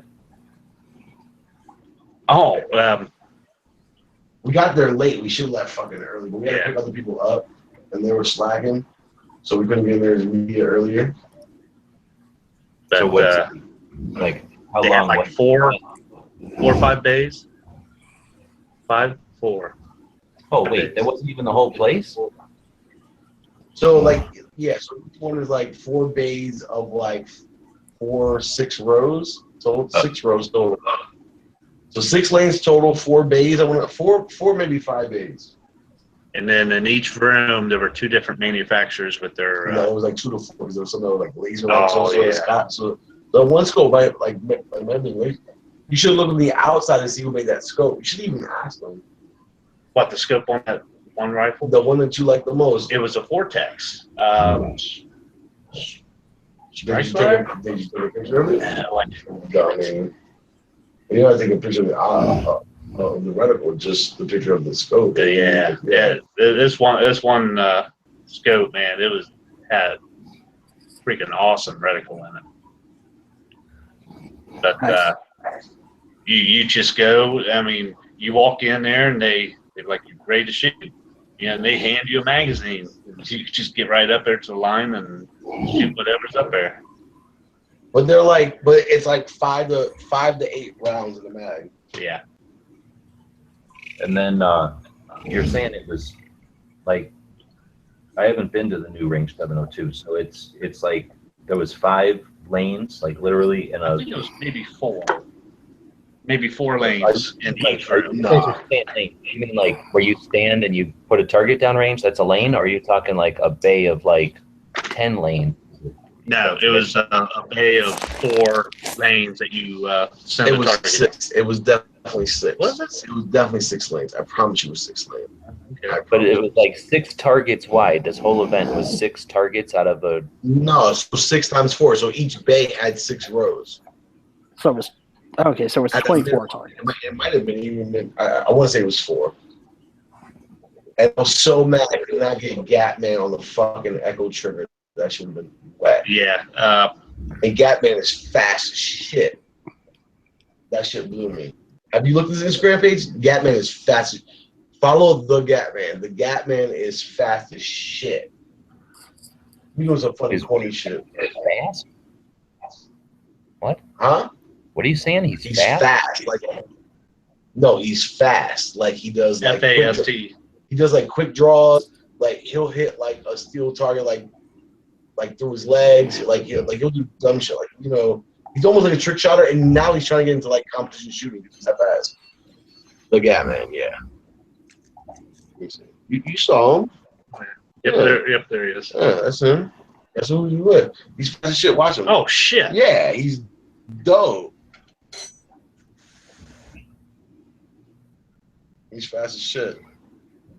Yeah, I'm watching him shoot a steel target with frangible ammunition at like 4 foot away. Yeah, he does like the funny face. He does that shit. Like Jerry Micklick fast or faster? Yeah. Yeah, like Jerry Micklick. See, Daniel, if you have a jitterbug phone, you could probably look at it like on your Instagram. The reason why you have no posts is because you have an Instagram account from like a web page. And your jitter. Here, maybe I can, as soon as it comes back on. What is this? What the fuck are you doing? That was him shooting.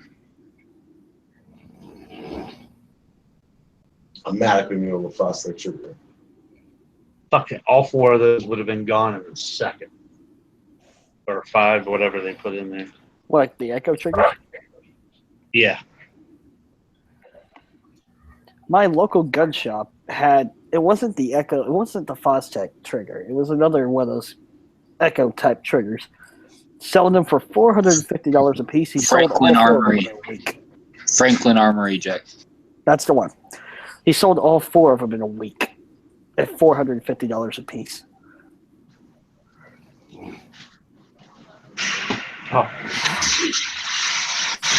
Oh shit! Yeah, so he did the that was just a Cobalt Kinetics, right? Yeah.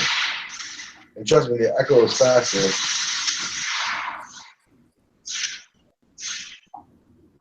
Damn. He's fast, bro. He's super fast. Certainly sounds fast. Yeah. $3,500 rifle. He just blew through, sound like 10 rounds in a second. Yeah. 102 seconds. Damn. Yo, he was waiting for that Echo trigger too. I'm gonna go fast as shit on that. Lighter?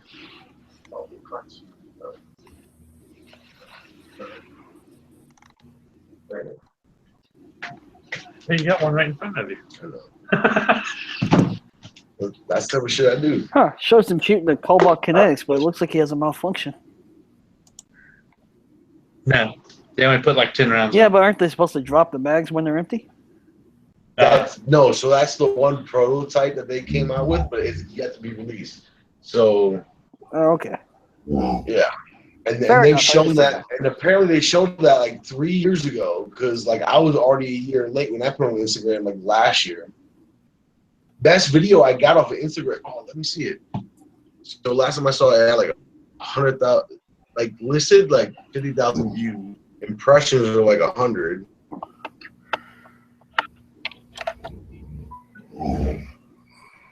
Let us see.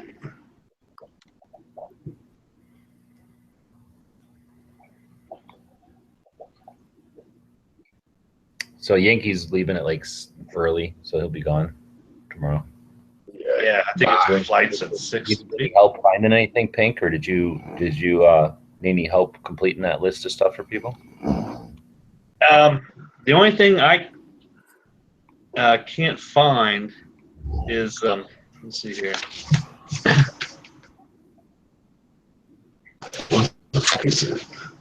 Hodge Defense, and I couldn't I find saw it. them, and I can't remember where. Downstairs. I don't know if I saw them walking around, but I saw Hodge, like, you know, like walking around, like my No, sister, that's like, the one for Flippy. I'm thinking of that Hudson one. I'm thinking you're talking about the one for Flippy, the rifle. I guess all he's told me was Hodge Defense, and then somebody said it was in the Mega Arms booth, and I went there. That's where I was taking pictures of the what's that one, the Grand Power or whatever, and yeah. I found out Grand Power sells llamas. Yeah, I'm getting me a llama. That makes no, that importer sells llamas. Exactly, and I have a plug to that import. They gave me the Grand Hodge Power. Defense won't be at Shot Pink until tomorrow, just so you know. Who won't be a shot? What? Hodge. Hodge won't be at Shot until today. Now Friday. At what booth number? I don't know. They posted on their Facebook. They posted on their Facebook. The one thing that people learn about SHOT, one thing that if anyone wants to learn about SHOT, nothing matters unless you have a booth number. Even if you're trying to meet like a friend, like I'm like, hey, Pink, where you at? I'll see this booth number. Like, yeah, Hodge didn't everyone knows mention about a booth anything number. about a booth number, but they did say today that they were leaving flying down there. So if they were leaving today flying down there, chances are they're not going to show up till tomorrow, you know? Oh, here it is. I have 66,000 views is what it says. But if I look at my tabs, it's impressions 137K, reach 111K, engagement 6077. California. 130 comments, 66,000 views. Cool. And it's from Maryland companies for the most part. Like I say, I'm getting on the ball and get me a little bit more equipment, and I'll get my channel up and running.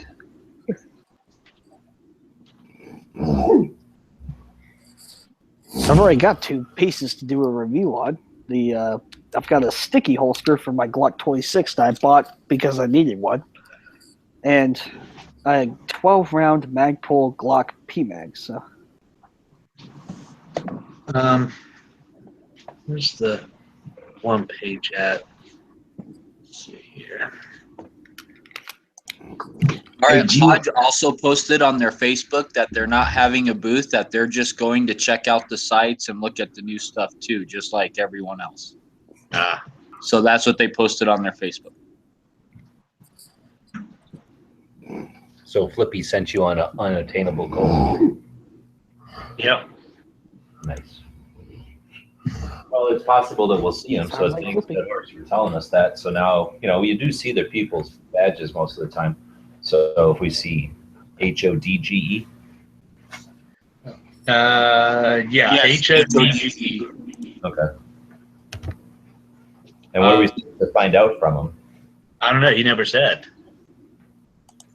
Oh, they just make really high-end custom AR, so that's... Well, if I see him, I'm going to stop him and be like, so what's the big deal? And I'll tell you what they said. What is green coke? Is green Have you coke? stopped by a Strike Industries booth yet? Is there such a thing as green coke? Green, yes. it's called Coca-Cola Life. It's got a How is green that? label on it. Green that coke equals the cocaine that you sell to make you dollar bills, y'all. Dollar bill, y'all. When did this green coke come out? Oh, it's been out. Yeah, like I say, Coke Life has been out for a couple of years at least. Yeah. Ever seen a green can of coke before? They're mainly. Hold on, I see them a lot in Austin. So I just seen them on the TV here. Coca-Cola Life. Yeah, I mean, it all depends on what part of the country you're in. They might have done a test run in your area, and Introduced nobody in bought it. 2013 to the market. Reduced calorie, it It's says. been on the market since 2013, apparently. And then PBR, he just posted. Sweet cane sugar and Steve. What the hell is good as that? That sounds gross. I'm trying to think of who was asking about the hell. How can I there's no such thing as Oh, hey, Judas. I need you to. What the hell is this orange Coke business? What? That's on you. Hey, Judas. Colors of Coke. I didn't leave you this half bottle of bourbon that I have left, and like shit that I want to take home. Oh, you mean you're not going to drink all your booze? Well, I don't know. He's working on it right now. I'm working on it, but I mean, like, there's some left. I'll take it if you want it. Yeah. Yeah, I mean, it's really good whiskey, so you're gonna have to deal with it. If I pour too much in a glass, I'm pouring right the fuck back in that bottle. No, I'm just saying like that and other things I don't want to fly back with, obviously. Like ammo. Right. I don't feel like flying back with ammo. Hell yeah. What the hell are these guys talking about? Christy Joe White? Anyway, Christy, he buys a bunch of booze on and that's Sam, and that's also Sam Mango's Pew. Sam Mango's Pew is someone who I actually repo. So it was dope to get him. Nice. Hey, quick question, right quick. Did y'all, all y'all who went to SHOT Show, did y'all see the Glock booth? Yeah, right in the middle. I didn't see that. So look at this. I've yet to stop at the Glock. I didn't go in there today, or I didn't go in there this year. Dude, I walked by like 4 times. At all. At all. No, you know what's weird is Gunny ain't there. Or did we talk about that last night? Yeah. No, Gunny's not there. I was mainly curious because it looked like them and Tactical and Terran Tactical were either right next to each other or sharing a booth almost. No, so the thing about Terran Tactical is that Terran Tactical is in with Tori and Scoozy. So it's almost a conflict of interest, but it's not. I see. Because that's. No, I was just curious because I saw they had a display case with the Terran Tactical Glocks they used in John Wick 2.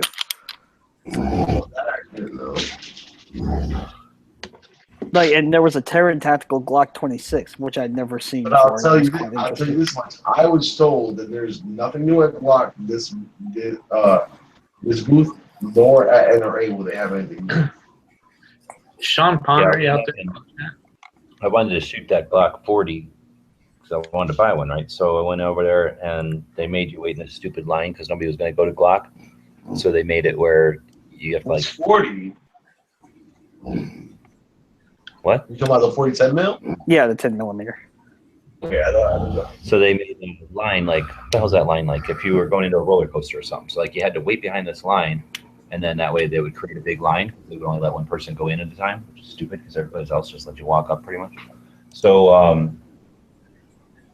I was waiting in line. Some guy was in front of us, and he kept, he was asking questions like, "What's new?" And she goes, "Oh, nothing." And then, like, nothing. Like, what about, like, oh no. He's like, well, what about the Gen 5? And she's like, there's no Gen 5.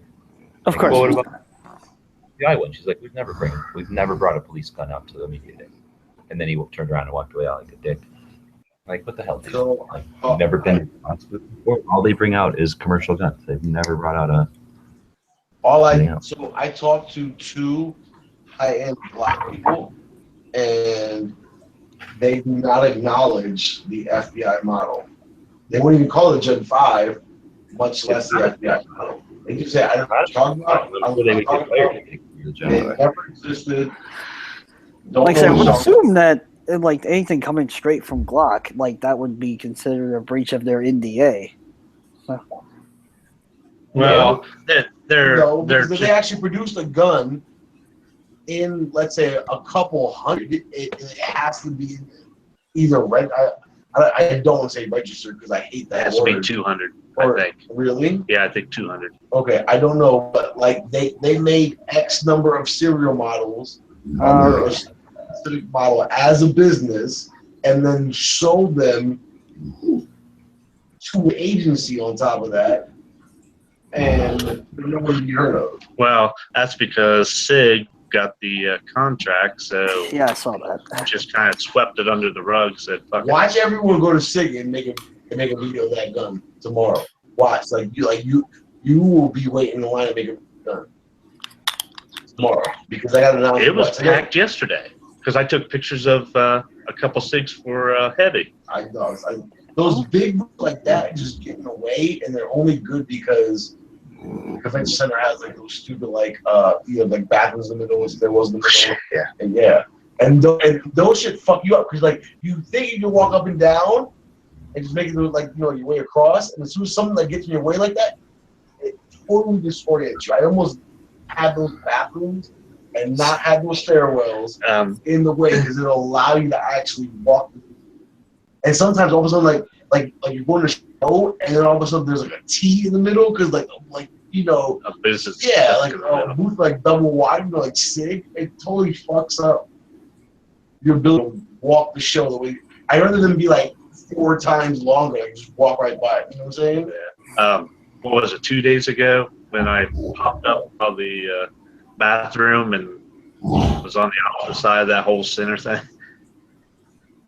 It's weird. Yeah, because I was going, I was going to go to the bathroom and then. The bathrooms are kind of tight, honestly. Like, you know what I'm saying? Like, if you got to go to the bathroom, there's like 3 people in front of you.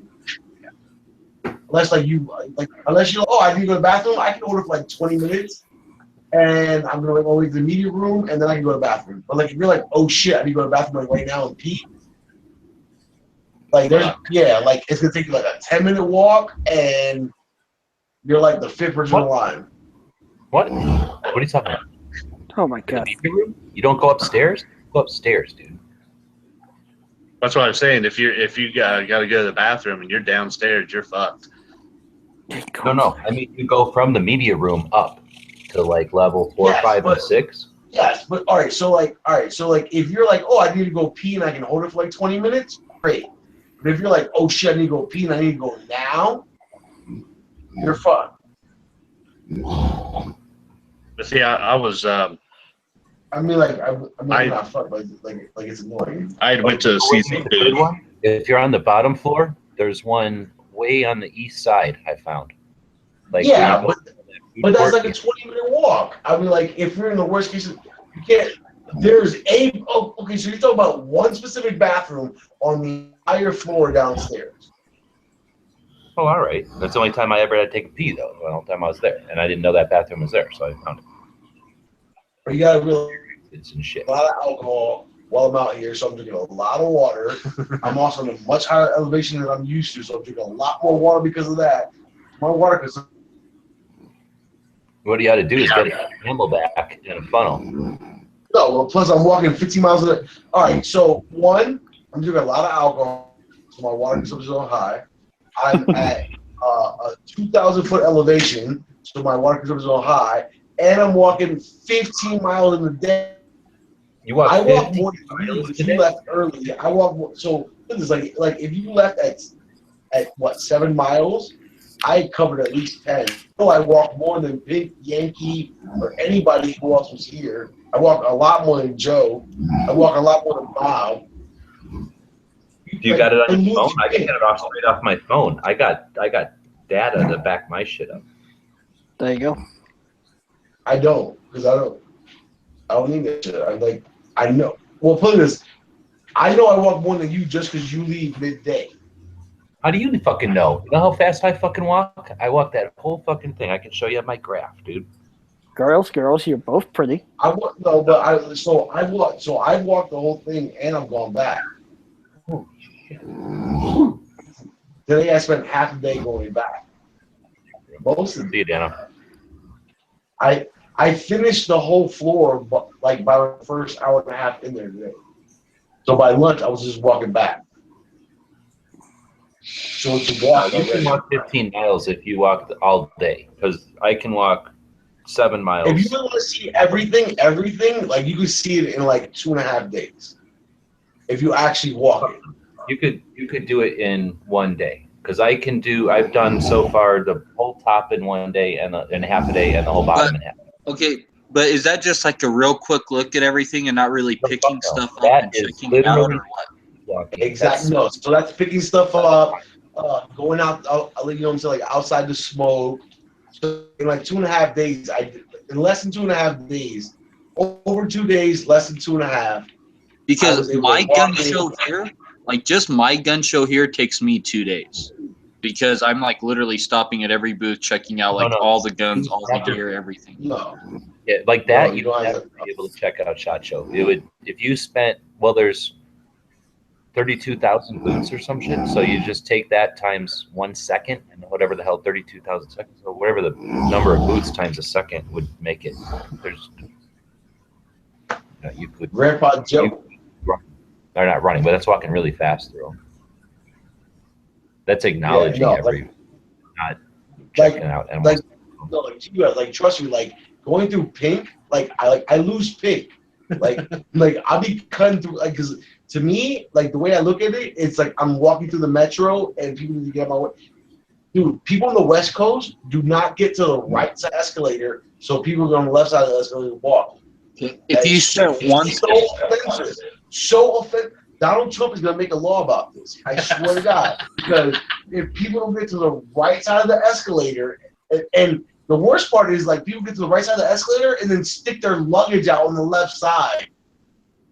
You're on the left side because if there's 32,000 booths,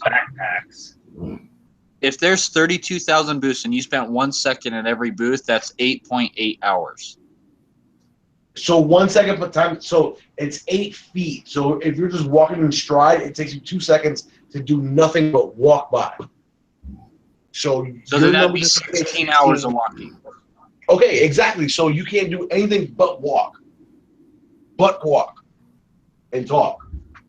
You know, but I'm sure that there's like some booths that like people aren't like interested in at all, right? So they're this out of like, you know, some clothing company or some shit. 10 seconds. If you get 10 seconds at every booth, 10 seconds. Here's the FAQ. That's your 5 days. Here's the FAQ, and this will have the number of actual booths and the distance.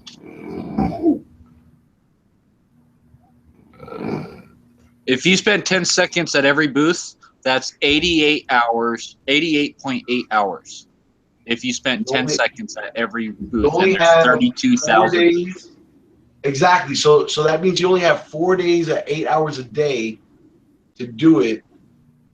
So cut that in half. So that means you have 5 seconds at every booth. And all you can do is walk. It doesn't work. So 5 seconds at every booth would be 44 hours. If 2 people split up, you could probably do it.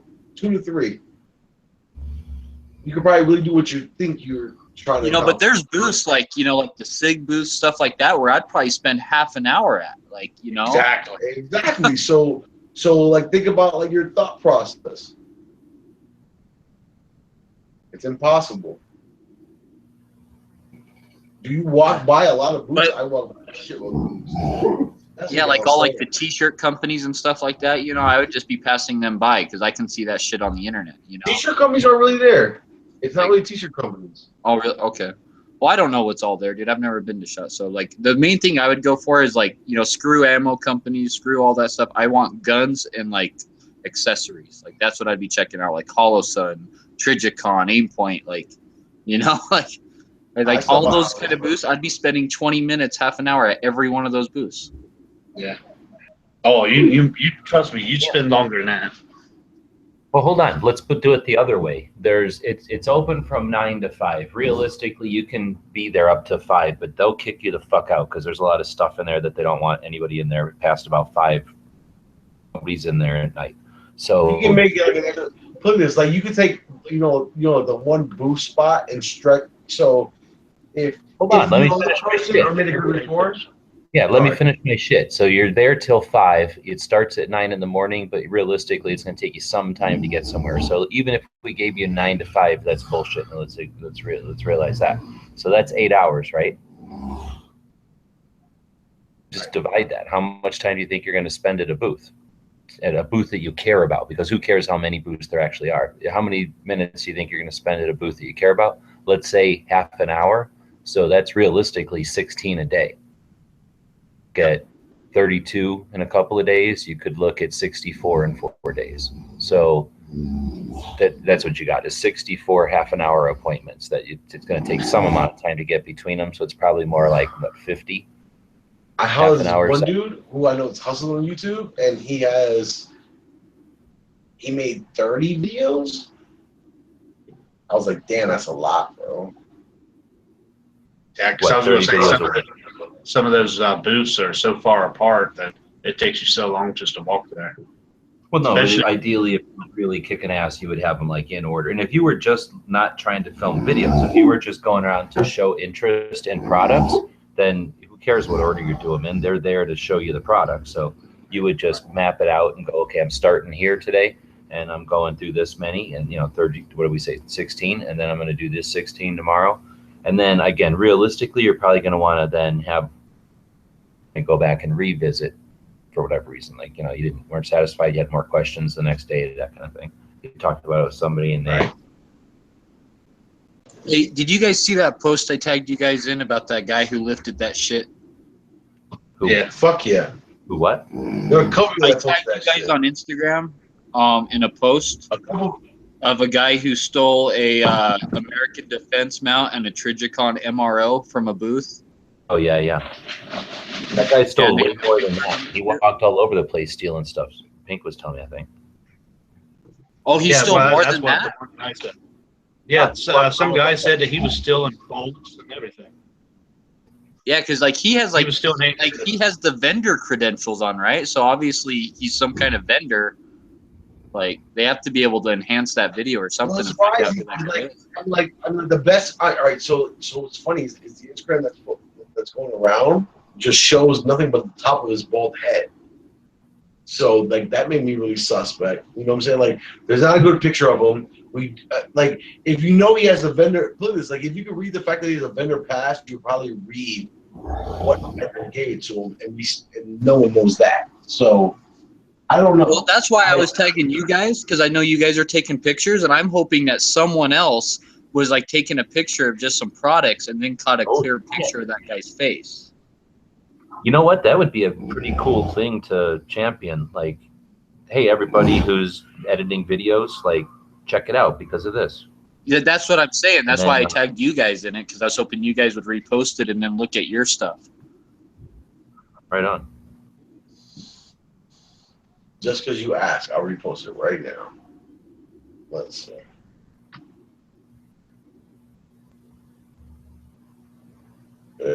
Horse dead. This guy. Like, yo, I won't. You guys happen to remember? Do I? Well, I don't know. I don't know. Maybe you guys remember. I've talked about the Masada U class where that one guy came over and told me how to fiddle my hands around, and then like it clicked, and then all of a sudden I understood that thing, and it made me like training better right. I don't know. Maybe think about whatever. So anyway, I met that guy again today, and I posted his picture. Anybody's interested in that. Oh, hey, you meet the t-shirt guy? Did you see the picture I posted of the dude rocking the Every Second Matters t-shirt? No, I gotta look. My shit's, it doesn't come in order. I'm scrolling. So look at this. I'm walking down, and there's somebody in a mint, like never washed, first time he wore it, Every Second Matters t-shirt. And lo and behold, remember like what we talked about at breakfast? And he said somebody want to holler at you about?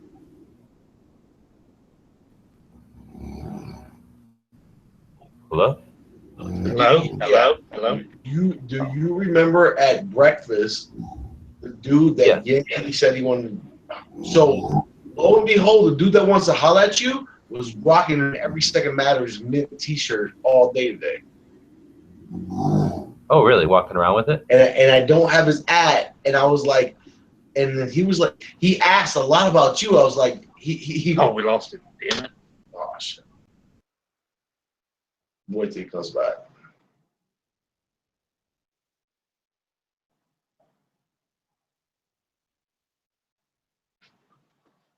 What the hell? I think his snoring There is it is. so much shit off. Okay. Is he back? Yep, he's back. All right. Hey, so listen. So this guy approached. So you know, I tell you, like a lot of people approach me, they like I'm you. This guy was like approaching me like I was you, and every time I'm like that, I'm like, no, I just run the Instagram, blah blah blah, and I was like, yo, like he's like, I'm trying to meet gun websites. I was like, you're funny. Like I laugh in their face, right? Big, like you see, I laugh in their face. I'm like, you're kidding me, right? And like, yeah, I want to meet him. And I was like, no. I was like, look, like, you're lucky you found me. If there's something you want to talk about, let me know. I'll pitch to him. He was like, look, I want some t-shirts. I was like, he was like, I want to do t-shirts. And I was like, yo, are you the dude that hollered at Yankee Marshall? He's like, yeah, I'm that guy. I was like, okay. So if you talk to Yankee Marshall, whatever was talked about at Yankee Marshall was already talked about at breakfast. I was like, so if you're that same guy that talked to Yankee Marshall about t-shirts, it's already been discussed at breakfast. Your information is already been transferred. Because he said he tried to reach you like 3 times on gun websites at gmail.com. He didn't get a response from you. And he just really? I have an Instagram, so if you see the picture, he's not adding. So you have. You know when he has supposedly sent me these emails? Did he say when? I wouldn't. No. I mean, is he talking like he sent me emails in the last 15 minutes, and then he's like, No, it sounded more like over a period of time, like maybe in the last year, he sent like 3 emails. You know what I've really enjoyed from SHOT Show this year is that Instagram has that live video coverage now. And a lot of vendors and people at SHOT Show have been doing live videos on Instagram. And then you can sit there and communicate and actually ask questions live with the vendors. Like HoloSun's done it, Battle Arms, like all sorts of cool companies. Yeah, and that shit pisses me off so bad because I'm ridiculous though, because it's not recorded. It's ridiculous. Why would you even want to waste everything?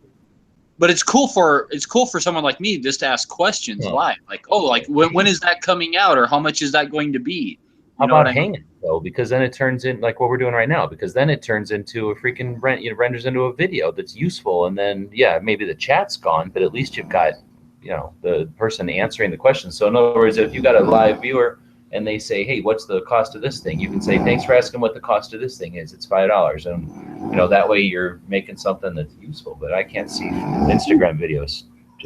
Periscope's a lot better for that. Instagram, they're gone. You can't retrieve them or anything. Well, hopefully Instagram fixes that, because that would be cool if it's saved. Like that is a flaw in the thing, that it's not, that it doesn't save to your account or whatever. But I don't know if it's a flaw. It's built that way. It's supposed to be like for porn and shit. So you can do all your nudie shit, and then you can't you'll say you didn't record it, not knowing that you just record it on your end.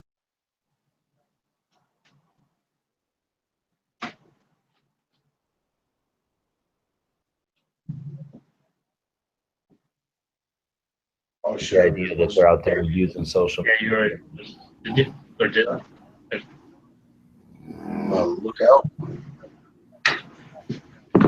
All right, it works. I just reposted you. So I seen it. I'm just gonna be mad if I already posted it and that shit. You guys hear him snoring? Yeah.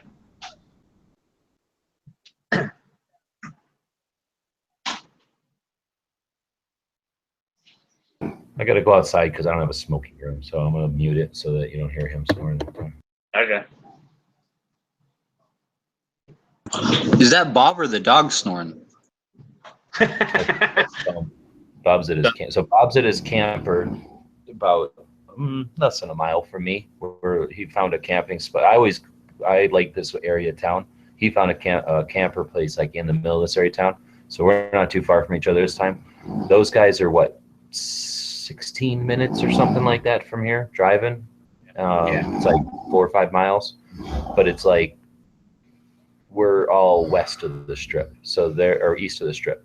As you get closer to those guys and then to the actual strip, it gets like 15 minutes or whatever, so it gets less congested out here.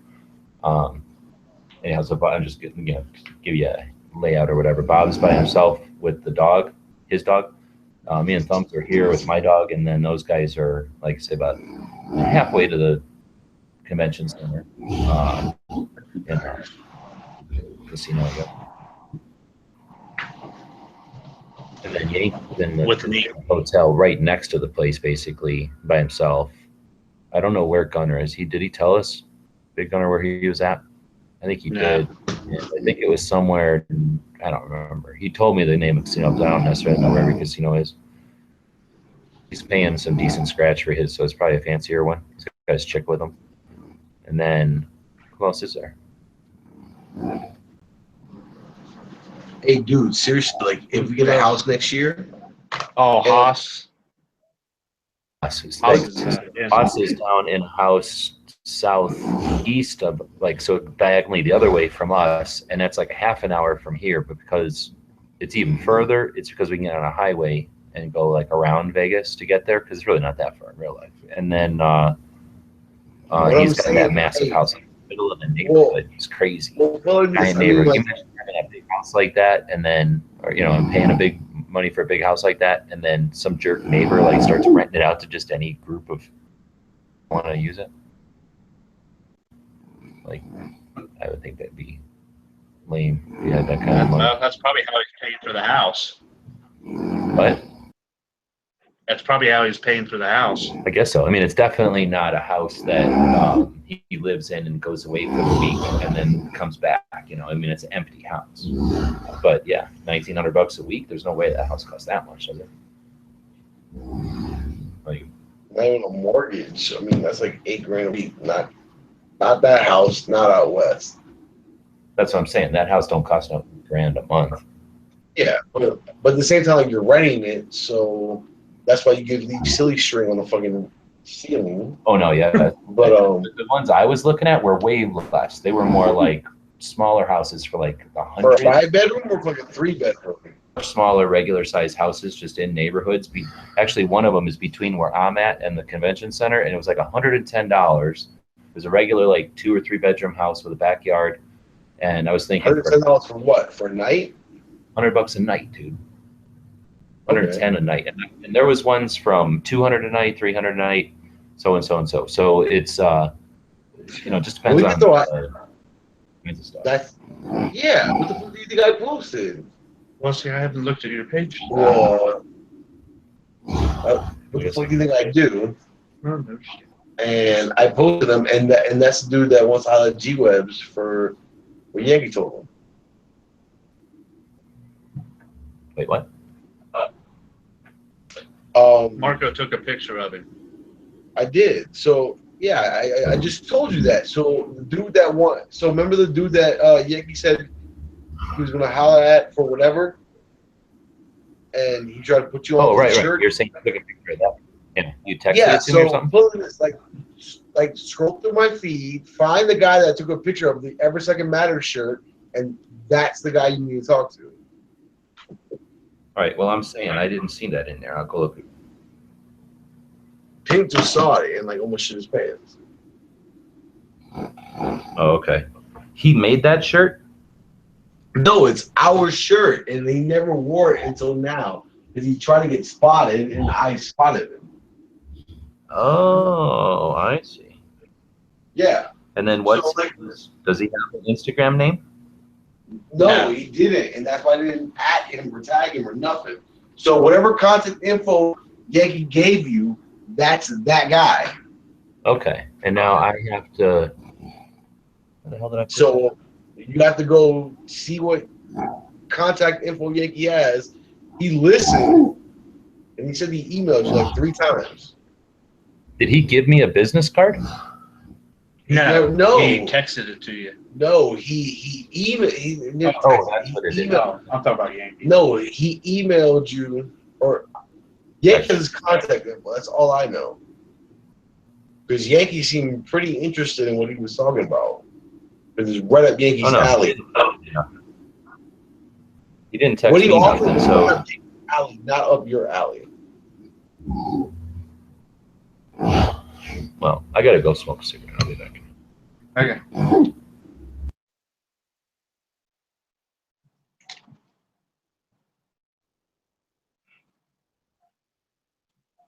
she's getting all kinds of views on where you filmed her at the range. But she's private though. Yeah, I know. You should request to follow her. I already did. She accepted you? Yeah. Oh. Yeah, because she's in her room, rolling her foot across in her. That's not her. That was Vic. Oh, that was Vic doing it. That was Vic. But she was like. Well, no, I thought it was on her feed. It's on her feed, but that's Vic's foot.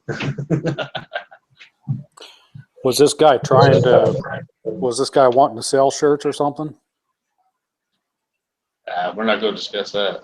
I don't know.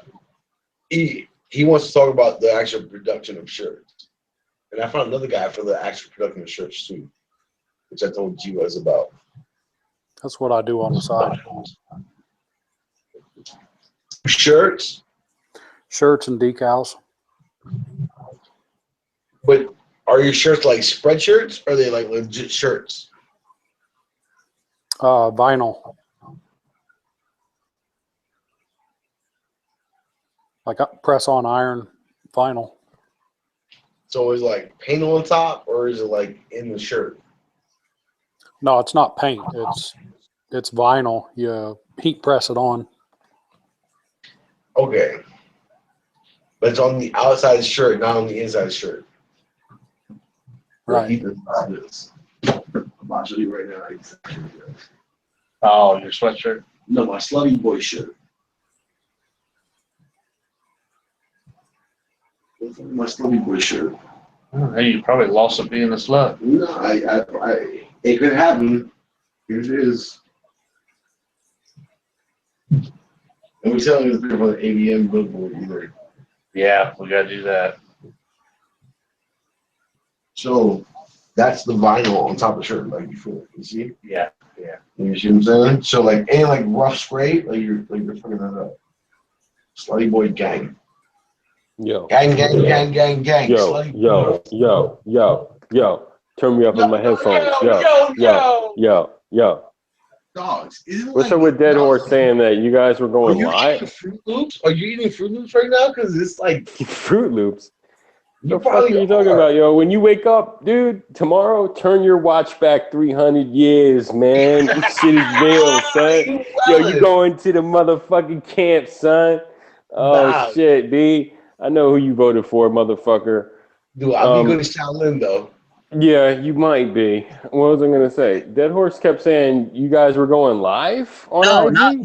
not Pink and Marco. I was just talking about their pictures from shot on Instagram. Oh no, dude, definitely people were going live, but I couldn't even like I would jump in and it would be like a minute. You know what I mean? No. Dude, so honestly, the biggest thing that I really hate about this year, because obviously from 2016 to 2017, like the whole live thing is new on IG plus Facebook, and like you can see the motherfuckers like the fucking walk around like blogging and like they're talking to themselves.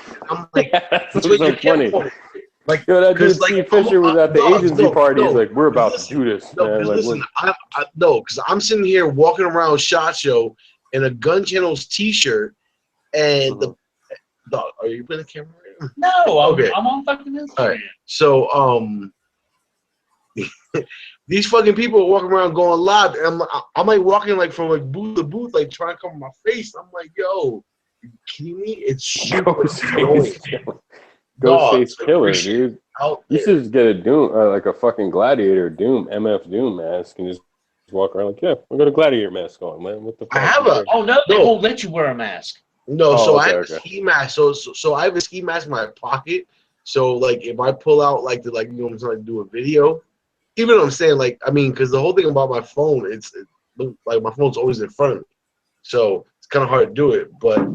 I had a couple people ask me for a picture, and I was like, "I'm gonna put a mask on." What? Yeah. No, I put this. I have no problem taking the. I have a picture of. Yeah, real talk though. Why didn't you eat it cold though? You fucking eat the sandwich cold, bro. Did you see the Arsenal strike, the new strike one, the new strike or whatever the fuck they're calling it? I went down there, and because the Arsenal's in.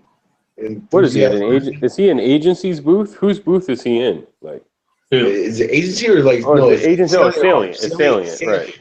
So is he at Salient's booth, or are they? Yes, and Salient's Oh, okay. booth is super hidden because it's like nothing but fucking plastic board and like inside, which is Yeah, weird. that like, gun does look good, though. I mean, I can't front. It does look like kind of. oh, it looks good.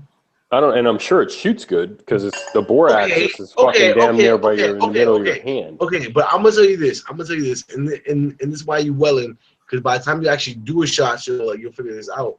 I'm gonna see that shit at NRA, son. While you at the fucking internment camps, bro. You're gonna be at the Democrat. I'm gonna tell you this. If that shit's that wet, and it can't, and it's not their NRA, why the fuck wasn't that a range day? So as what it is, they did not put it to. They can't even produce 6 of them. Oh, that's funny. But dude, the old generation. No, okay, I hear you. It's a completely new gun almost. But the old ones came out, man. Prepper Gun Shop, Yankee Marshall, a bunch of guys bought them, I'm sure. Yeah. I mean, that's where Yankee bought his, right? So eventually they'll get their shit together.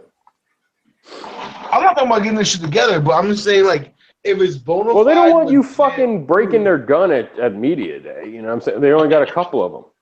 But that's why they don't got to get. Hey, the Hudson did it, and them just weren't 100% functional. Oh, were people like stovepipes and shit? And stovepipe. What gun are you talking about? I was talking about the Arsenal gun, Dimitri's gun, from, you know, this is like the second generation, and it looks really fucking cool. And Marco was saying they had like 6 of them or something. Like they only had a couple, so they weren't even at media day. So, okay, but they've already proven they can get it to market. Like that shit, Yankee got one off Prepper Guns. I remember Prepper Guns had a bunch, dude. So hopefully they'll get their shit to But market. didn't Arsenal Was it sell? media day or no? Is it someone else now? I can't remember. Like, No. Arsenal is only being imported by a new Salient's importing it. It's made overseas. It's not made here. I don't think it's made here. No. And it's funny because that Arsenal is not the AK brand that you're thinking. Oh no, that's not a Bulgarian company. exactly. Right? What is Dimitri? A Russian or something? So, like, so when you say Arsenal versus like, so when you say Arsenal pistol versus Arsenal rifle, we're talking about 2 totally different things. Yeah. You think someone would have been like, hey Dimitri, hey, I don't know if it's so smart to like name your company Arsenal. Like, there's already an Arsenal, and there's some confusion. Who gives a fuck? You know what I mean? Like, I don't care. Arsenal Inc. versus Arsenal Company. Yeah, it's Arsenal like Bulgaria, or he's Arsenal Firearms. He's the guy who makes the double barrel 1911. You know what I mean? That guy. Anyway, they make a few guns, but I thought the new Strike gun was as cool as, you know, any of the shit there. I mean, that was cool. I thought it was nice looking, and it was small. I know that Dimitri guy mainly for his miniatures. Yeah, yep.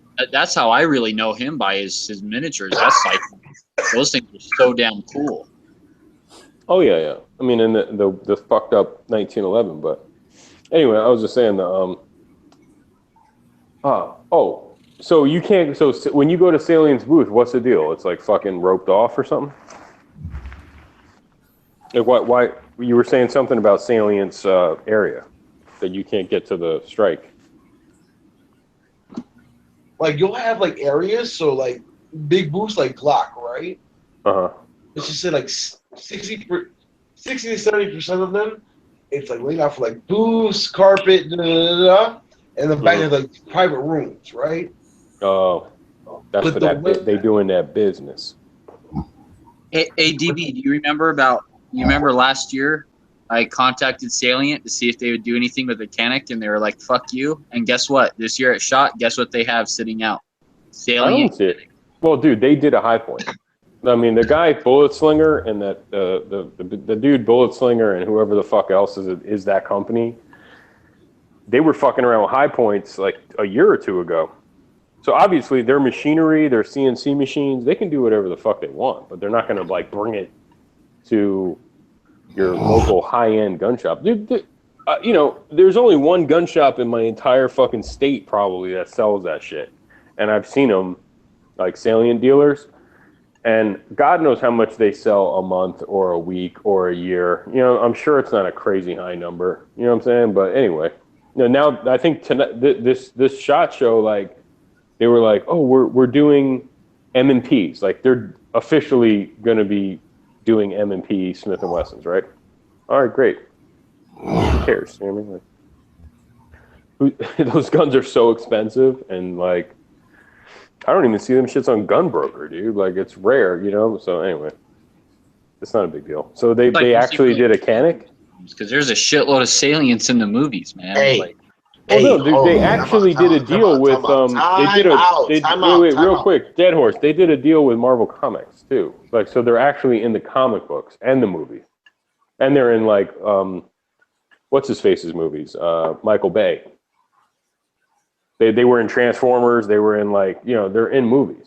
So anyway, all right. So this is what I was gonna say. So we came out here with 3 different color patches. A black, a green, and a pink.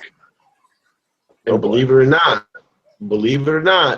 we have given out a lot of fucking pink patches. What? And more so me. Fuck. The funny thing is, hey, this asshole pink is a slut boy when it comes to the color pink. Anything. I hope he's not white. Oh, okay. I was gonna say I hope his wife's not white. He's a slut boy for when it comes to anything the color pink. But I have given out more pink patches than he had. What? So you just walk up to chicks or guys? Because guys might be like, dude, come on, man. Like, I'm not down with that. No, or so guys like that wanted to take home to their wife, man. You know, that's true. So if it's guys that I really care about, like for example, like if you know Billy Joy, he used to work at Rifle Dynamics. Where does he work now? That guy. Radian, which was formerly the AXTS, whoever made the rap charging handle. AT, yeah, gotcha. That's kind of a step up.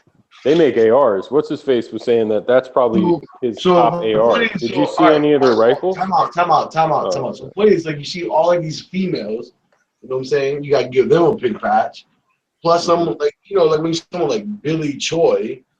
You're like, oh, do you have a missus? You know what I'm saying? So the pink ones went pretty fast. How many did you have? Total?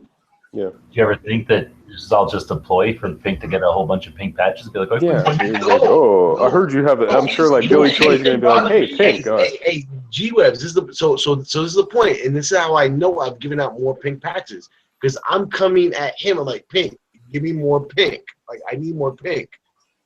Like, I'm putting this. He's beat me to the punch like twice, but I beat him to the punch like at least like 15 times. I just don't have any pinks.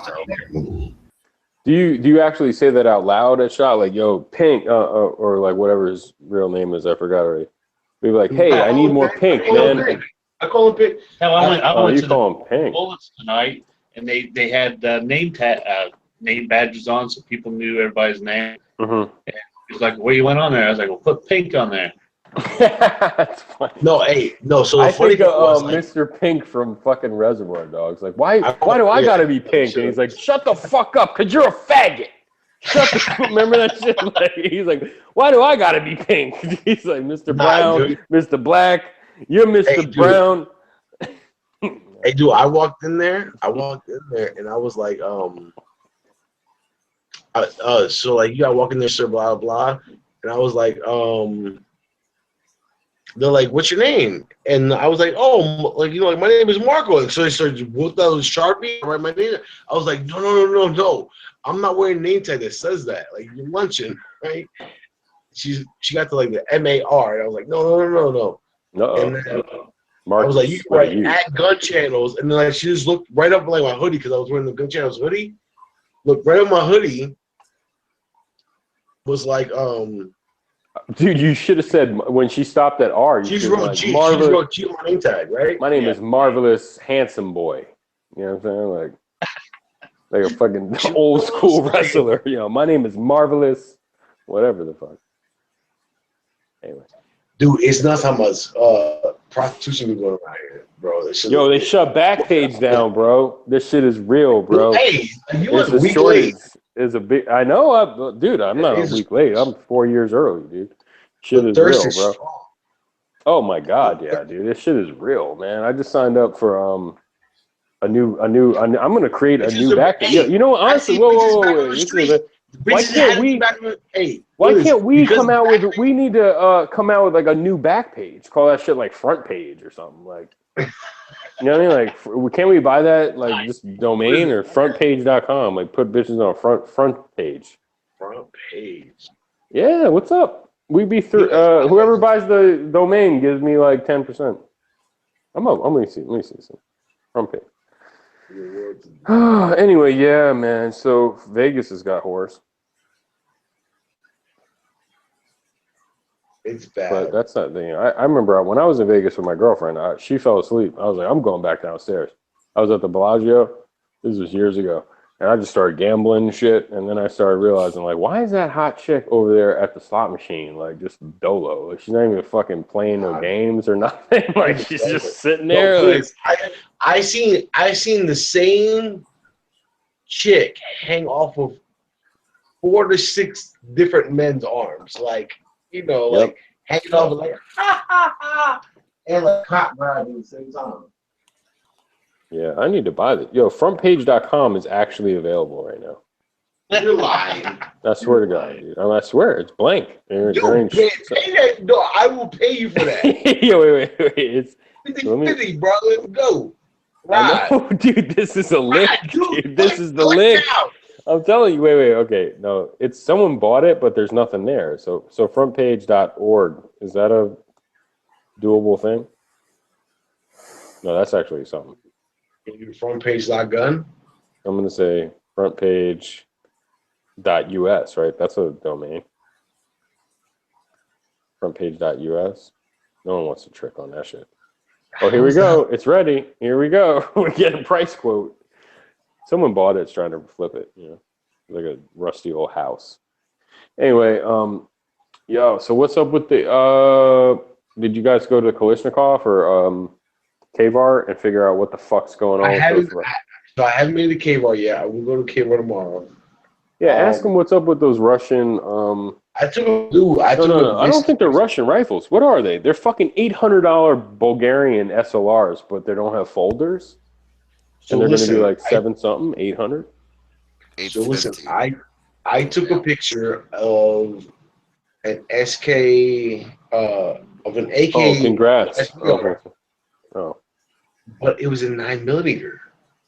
I know the Russians have been using that shit to fill fucking dudes' faces in for a long time. What to me off is that the 9mm mag, even in a 30, looks super small for that gun. Like it almost should be like a look at this. If you can get Surefire to make a 9mm quadruple stack for an AK pistol in 9mm, wetness. Yeah. Wetness. I can't believe this shit. So wait, so the Army picked a new gun tonight or whatever, and then So tomorrow that's gonna be like, yeah, we're SIG USA, motherfucker. I told Big that I was like, bro, you will not be able to get a video of that gun because one would be so. I don't know about that, but dude, there were so many cool like videos of Range Day and other guys. Like, they have a fucking, they got a bunch of 320s with RMR capability, like right out the box and shit. I don't give a fuck. You know what I mean? But it's still, like I said earlier, the trigger's not so bad. You know. So I can't wait. You know, and you know what's funny is SIG with their Navy SEAL edition guns and their rainbow guns and all that, they're gonna automatically off the top be like Army's M whatever the fuck, like total. They're gonna exploit that shit to the fullest, and they should, I guess. You know, they need the money, or they don't need the money. Just money. Not saying Glock wouldn't do it. If they pick the Glock 17, they probably just like, yeah, you know, no big deal. Would they make like, you know what I mean? But I know SIG is gonna go full fucking retard, like digicam, fucking multicam, America's handgun type of shit.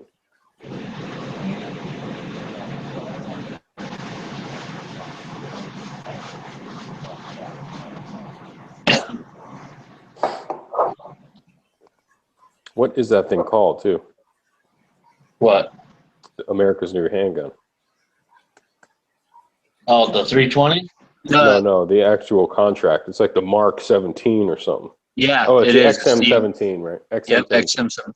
Yeah, they're going to be like, oh, XM17 civilian model, $1,200. You know what I mean? Whatever the fuck. They come in a special hard case with a fucking autograph from your local recruiter. You know what I mean? Like with a little ticket, a bus ticket.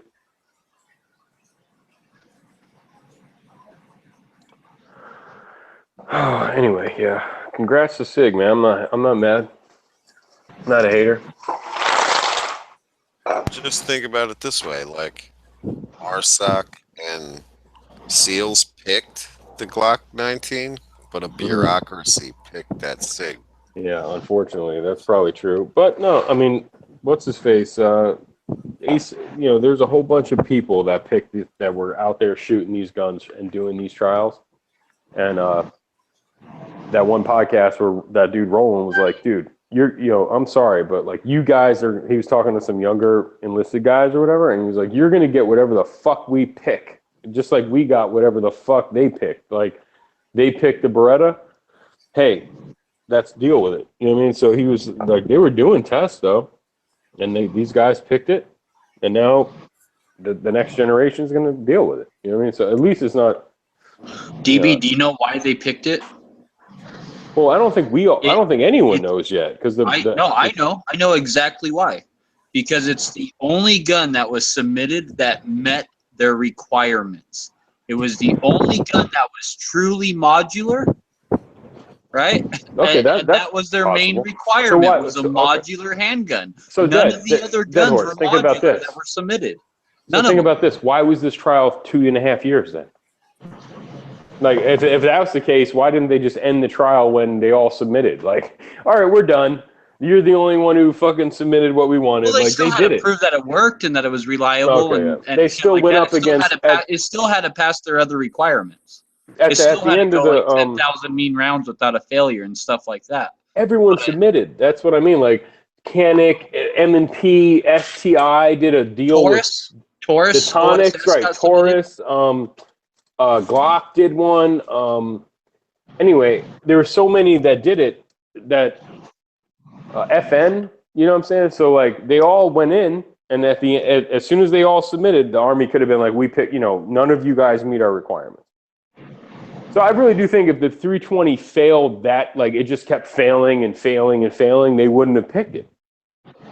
But look, the FBI basically did the same shit, but they didn't pick it. The FBI said, we want this. We want this. We want this thing. On their white paper, it was like, we want a gun that is modular. We want a polymer gun that has no finger grooves. They had basically written the fucking white paper for the SIG, and they didn't go with the SIG because they had problems with the SIG. Like, and that's the fact. Like, I'm sorry. That's what they wrote. Like, it just didn't. So anyway, the Army was like, all right, whatever. I'm sure they had a crazy fucking test. It passed the test. That's fucking awesome. You know what I mean? So I would be fucking psyched. Honestly, I would be fucking psyched if I had to actually use a Beretta 92 daily to save my fucking life, and they were like, here now you can carry the 320. This is your shit. It's lighter. It's a simpler gun. The fucking trigger's probably fucking easier to deal with. It's double, single, and it's lighter. You know what I'm saying? Like, that's the number one thing, right? It's on your fucking body. Shit is heavy.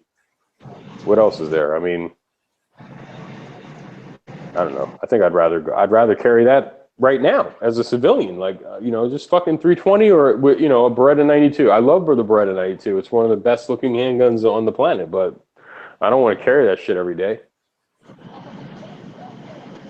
So, either way, I'm just interested. I can't believe they would have been so happy if they announced this shit like a week before shot. Like, oh my god, dude, the orders would have been different. You know what I'm saying? Like everyone would have been in there like, we got to order this shit. Like, oh my god, they got a picture of this shit with a thumb safety. I've never seen one with a thumb safety. Online? Oh, really? Yeah. That's always been a requirement for military sidearms. That has always been a requirement. The Glock is the first sidearm ever chosen by our military that did not have an external safety. Yeah, this one has. Well, that's the thing. Glocks overseas and in some markets have a thumb safety. I mean, not a thumb safety. They have a crossbolt, like a fucking rifle. Like I've seen I actually had a Glock. There's a whole bunch of them that had like the cutout. Like it was a fine laser line around the polymer where the crossbolt would go near the mag release. But yeah, this fucking, I'll show you right now. Like I don't think I've ever seen this before. Hold on. I don't think I've ever seen one with a thumb safety. I don't think it's available. Can you see this shit? Yeah. That's always been a requirement for every military sidearm is an external safety. Yeah, but I don't think I've ever seen one on a 320 except for this photo. They did that just for the military trials. trials. That makes perfect sense. That was one of the requirements. That was one of the requirements they put forth was an external safety.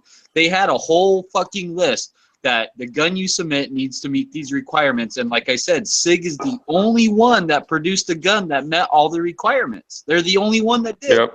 Okay. Well, Glock presented a Glock with an external safety on it. Oh, I'm sure they did. I'm sure STI But did. it made the Glock unreliable because the Glock's not supposed to have it. Or it was a wonky safety. Like it just didn't, this one looks almost like a 1911, like a polymer little lever where you could ride your thumb on it. Who knows? Like if they were like, hey, we got or manual safety. It didn't say thumb safety, did it? You know what I'm saying? Like if Glock was like, here's our gun with the safety, and they released that fucking wonky crossbolt near the fucking mag release, like they did in South America and shit. Yeah, that's lame, dude. You know what I mean? Like, no doubt. If they did a thumb safety, I would like to see it, but. Well, the one guy that was on today at SHOT Show, and he was talking about it. I can't remember his name, but he said that when he was talking to the SIG guys, only 3 guns passed that 10,000 round test. And believe it or not, it was the fucking SIG, the Taurus, and the Glock. That's it. Oh, okay. The Taurus passed the 10,000 round test. None of the other guns did it. Was that like unlubed or what? Just like 10,000 straight out the box? Because that's it's fucking rough, dude. It's 10,000 rounds, and they're only allowed to have like 1 failure for every 1,000 or something. Well, dude, so look they're at allowed the to other have guns, 10 man. failures in that 10,000 rounds. Look at the other guns that were involved. That STI Detonics looked like a fucking like someone welded it together in their basement. You know what I mean? Like it would look weird. I remember seeing photos of that shit like a year or two ago, and that shit probably dropped the fuck out. I can't imagine why an M&P wouldn't have. I can't imagine why an M&P wouldn't pass the 10,000 round test. But okay, Anyway, not mad. I'm just saying, props to them. Congrats. You lost the FBI contract, but then you get the fucking Army contract. That's fucking huge. You know what I mean? Like, Guess what? Just imagine if it would have been Taurus that fucking got that contract. God, dude. No, that would have been embarrassing, dude. I say it's like this, like this, Sig Sauer is a German-Swiss company that dates way back, right? And when the Swiss Army had to pick a new handgun, they did trials and they wound up with the Glock 17, an Austrian gun. It must have been embarrassing for them. You know what I mean? Like, they're the fucking Swiss Army. They always had SIGs and shit like that. So, I don't know. It is what it is. I'm not too mad.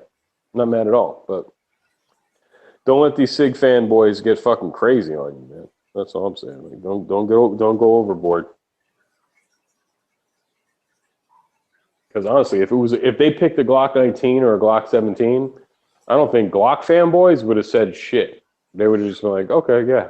You want to know the truth? Is I wanted a P320 for a long, long time, but now that this has all happened, I'm not going to get one. Like that's why not? Honestly, this is the time to get one because the mags are going to get cheaper. There's going to be more aftermarket support. There's going to be, well, that's what I'm saying. I'm going to wait a couple years now. This gun is going to be relevant to coin a phrase, like this gun is going to be it for at least a decade.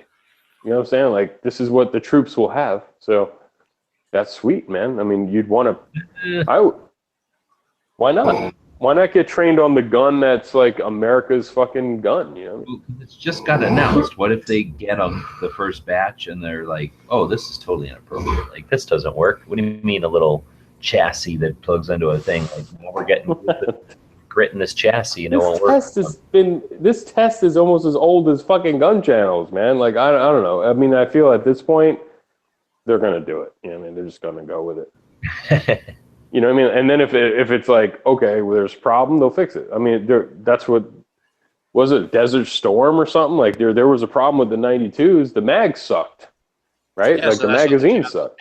I got kicked out by the Army for talking shit about the Glock. Anyway, dude, I'm not letting these SIG fanboys get crazy on me, dude. I'm just going to be like, yeah, congrats, man. Yeah, your gun's cool, Like, dude, don't fucking get too excited, man, because, it's okay, man. It's all right. Like I no big deal. No big deal. Just like if Glock would have won that shit, I wouldn't have been like, oh my God, I told you motherfuckers. I own mad Glocks. I got 50 spare mags. I wouldn't have been. I would have just been like, yep, they won. Okay. Makes sense.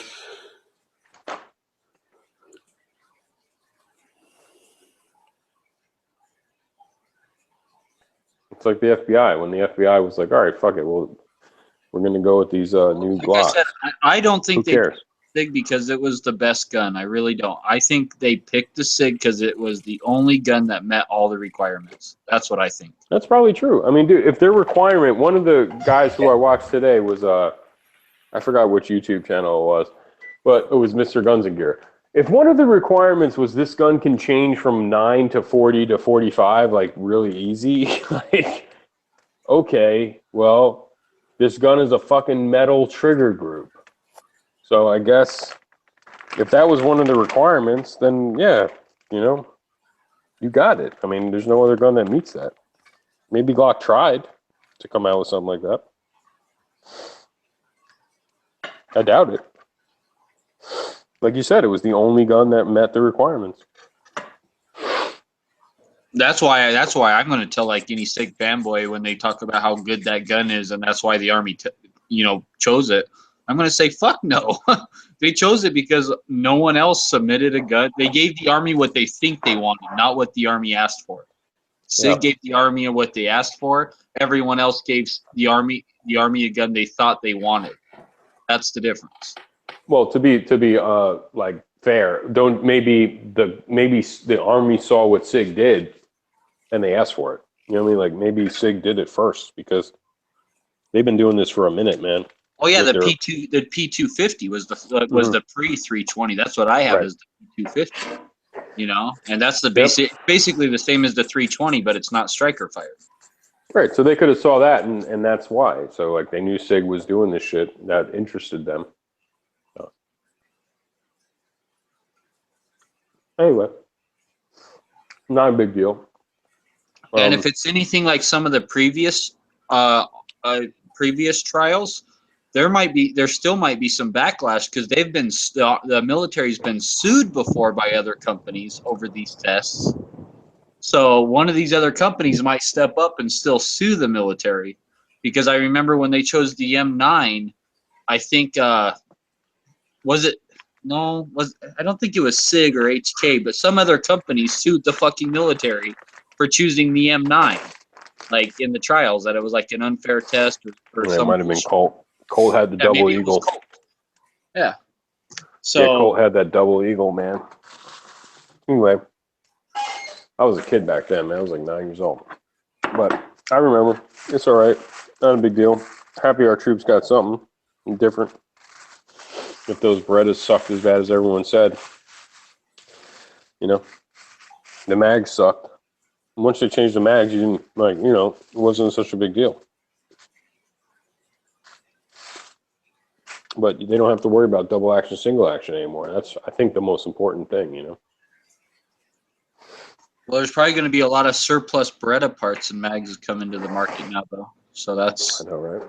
That's going to be nice for us Beretta guys, because I'm a Beretta guy, dude. I love my 92 FS. I fucking love that gun. It's. I think that's one of the best handguns I own. So I can't wait.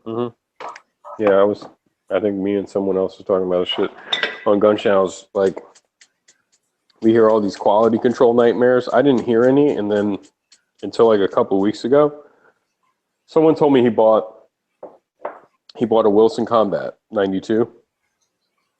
And then he had to return it, and they sent him another one, and he returned that one, and they sent him another one, and he finally was like, "Yo, give me my fucking money back." This cop I know, like, so it's funny because he was like, "Dude, trust me, me and him were talking about quality control and how fucked up certain companies are," and I said to him, "Well, I've never heard anything bad about Beretta." So, you know what I mean? Like, I think their quality control, you know, I've never read anything or heard anybody bitch. And he was like, "Dude, are you kidding?" He's like, "Wilson personally told me, I am so sorry. Like, Beretta's going through a real, you know, sketchy period right now." Like, Wilson was trying to blame them because they are really the manufacturers of that shit. The Wilson Combat Beretta, whatever, the $1,200 one. So he finally got his money back.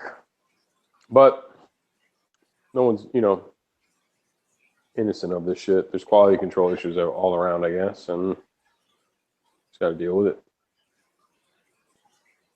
You know. But no, I was going to say, that's what I was going to say was that, yeah, Beretta, for the longest time, for like the last 10 years, I've never heard anyone say, "Oh, their quality control's in the shitter." You know what I mean? Like,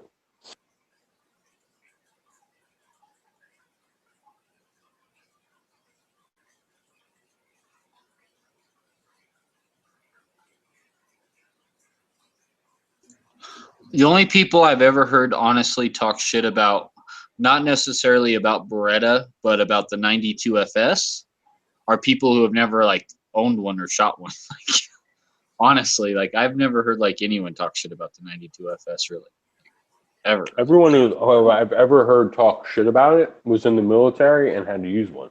Well, I had one on layaway. Now I had an Italian Inox on layaway. It was all metal. No plastic, you know what I mean? Like, you know, it was a few years ago. And when I finally went to go pick it up, the manager at the gun shop was like, "Dude, don't do this to yourself. Like, they're pieces of shit." Like, I had to use it in whatever, you know what I mean? Like, total military guy. And that's probably the only reason I never got it was because military dudes were constantly bitching about it.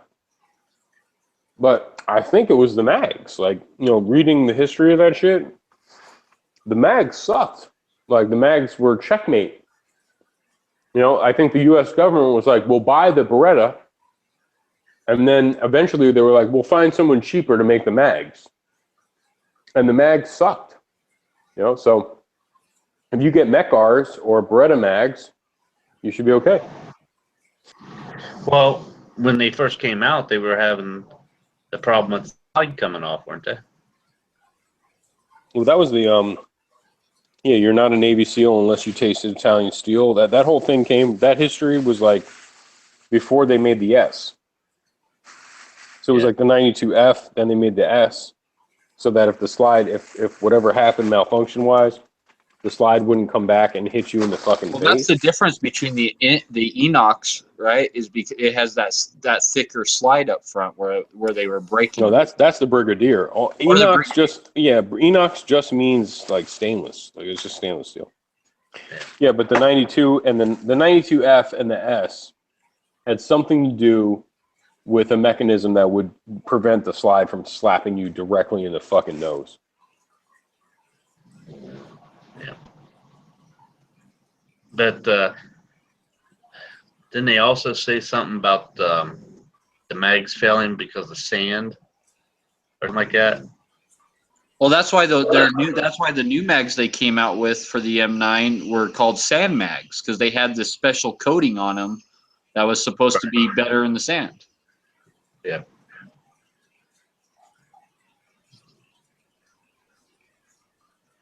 Yep. Well, good I'm gun. sure you could hear snoring in background in my Oh, that's Marco. Yeah.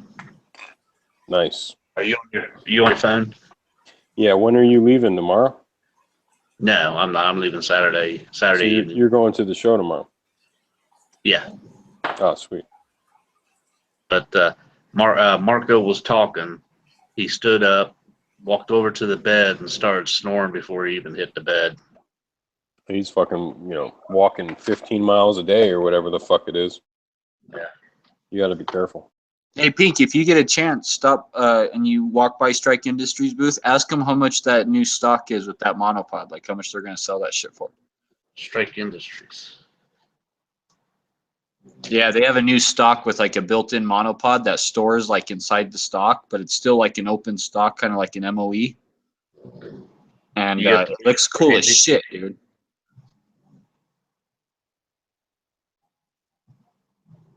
You have a booth number for me? I'm sure I can find it. Give me 1 second. Stock with monopod. Price. You said did he say price? Yeah, the price. That monopod. Let's see here. I'm looking for their booth number.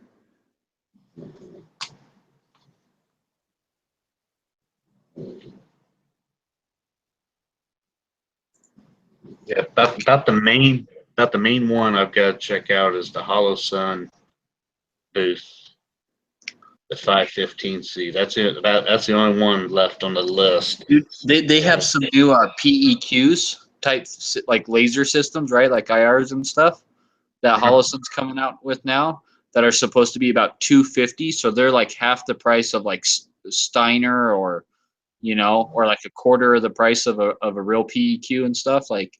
And those look promising. I was watching them on the live feed today. Show those off. It's Strike Industries is booth number 20114. 20114. Okay. But those new Holosun, like laser designator systems and stuff, they're supposed to be about $250. And the cool thing about those is you can put those all the way on the front of your rail, like a regular PEQ, or you can move them to the back of your rail and mount your Holosun red dot on top of it. So it works as either like an optic mount, so then you still have your laser designator and IR illuminator and all that, or you can mount it to the front of the rail and still use it like a regular PEQ. And they're only supposed to be like $250, and they're supposed to be coming out in February.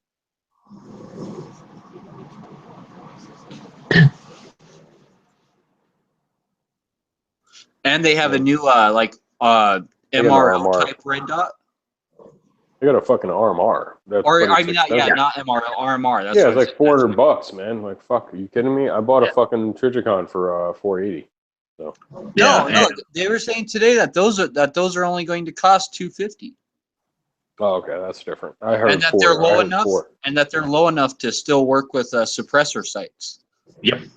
Yeah, because I saw them Monday or Sunday at the private shoot that we went on. Yeah, I don't know if you could ever be able to figure it out. The rumor is that they made the SIG sights. And I went to my local gun shop. They have the SIG Romeo by itself, and they want like $400. Because idiots will be like, oh, it's a SIG? Okay, great, I'll buy it. They don't understand that it's made in China and like by some manufacturer in China. And they're saying it might have been made by Holosun. And I was like, oh man, how much is that shit? The Romeo, the SIG Romeo, it's $400. It's an RMR ripoff, and it's like, only $80 cheaper than the RMR. Like, no thanks. I'll take someone who's got like 12 years of experience, 15 years of experience doing this. That's the SIG name though. That's the that's why I don't think those SIG red dots or anything are built any better than the Holosuns. I don't. I think it's just that SIG name you're paying for. Guys want that SIG name to match their rifle or whatever. Oh, the box was fancy as fuck, dude. That's what I mean. It was a fancy box. The logo's on there on the site. So, yeah, I'm sure you're right. We'll find out in the next couple of years. That RMR HoloSun 2 is also solar powered and battery. So you got both. So. But yeah, because we went, one of the guys that we went shooting with was from HoloSun.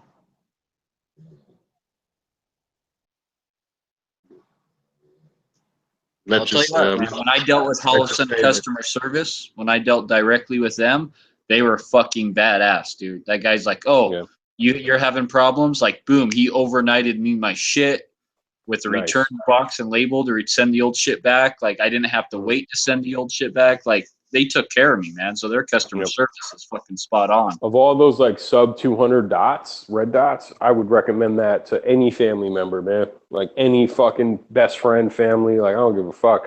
If you only got that kind of money to spend, 89 to 200 something, I would say HoloSun. Like I think it was 180.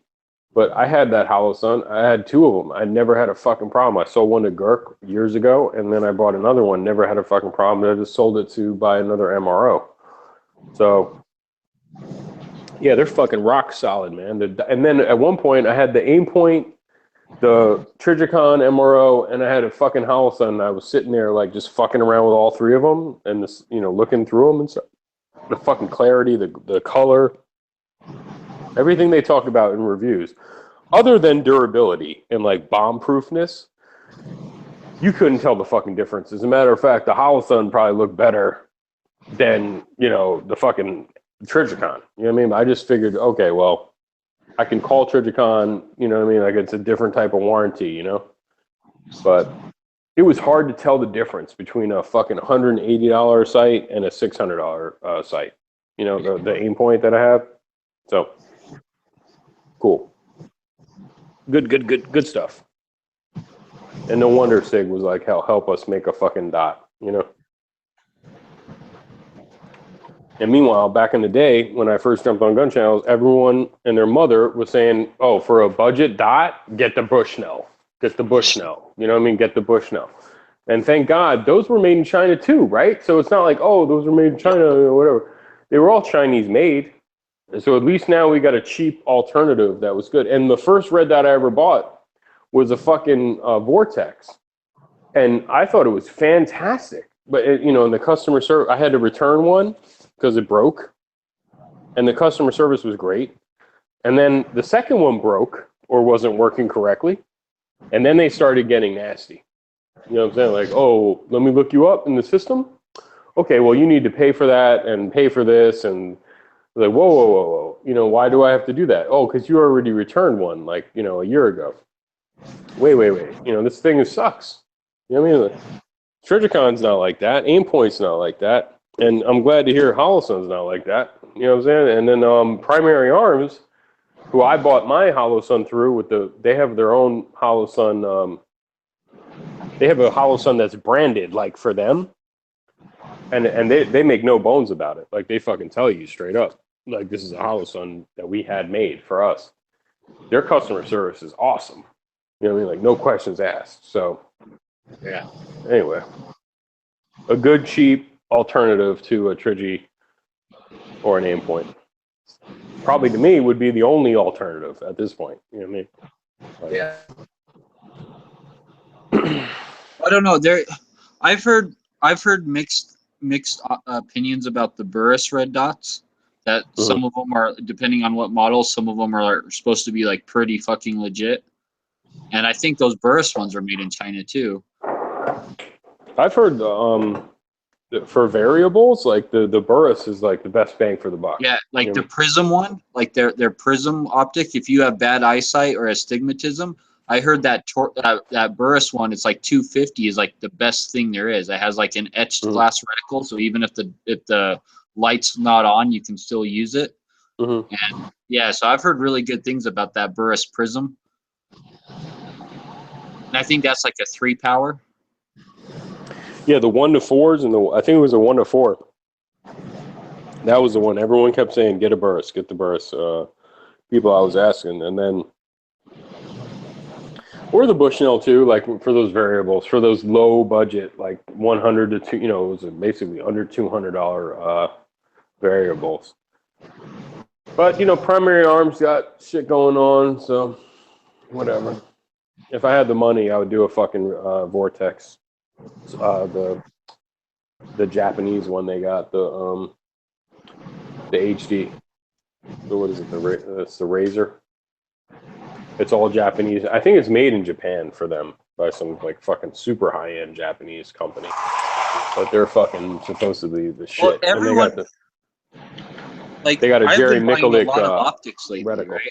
I've been buying a ton of different optics, scopes and red dots lately from all sorts of companies, and everyone was telling me to get a Vortex, get a Vortex, get a Vortex. It's like the best deal out there. And all I'm hearing from every single person that actually has one is like, dude, they're fucking garbage. Like mine broke. No, it depends which one. They have like 3 lines. They have the regular Vortex, then they have something called like the Viper, and that's a step up, and then they got the Razor, and that's like a step up.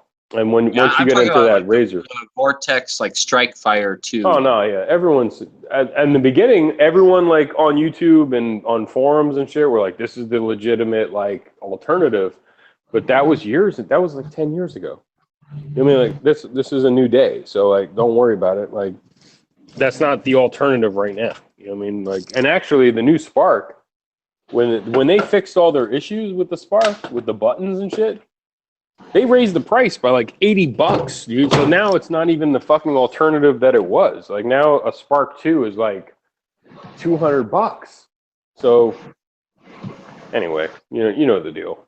So I'm gonna tell you, but no, when Vortex gets high up there in quality, they get high up there in price too. So like they're 1 to 6 or they're 1 to 4 Razor HD. Is like a fucking $1,400 optic or something. You know, it's not a joke. They're made in Japan by hand by the motherfuckers. So, you know, I don't know. It's a different story, you know. But like their Spark, I'm pretty sure is made in China. You know what I mean? Like those are all Chinese made. The Strike Fire, the Spark, all those shits, and then I think the Razor too. Like not the Razor, the Viper. Their Viper series is like a step up from that.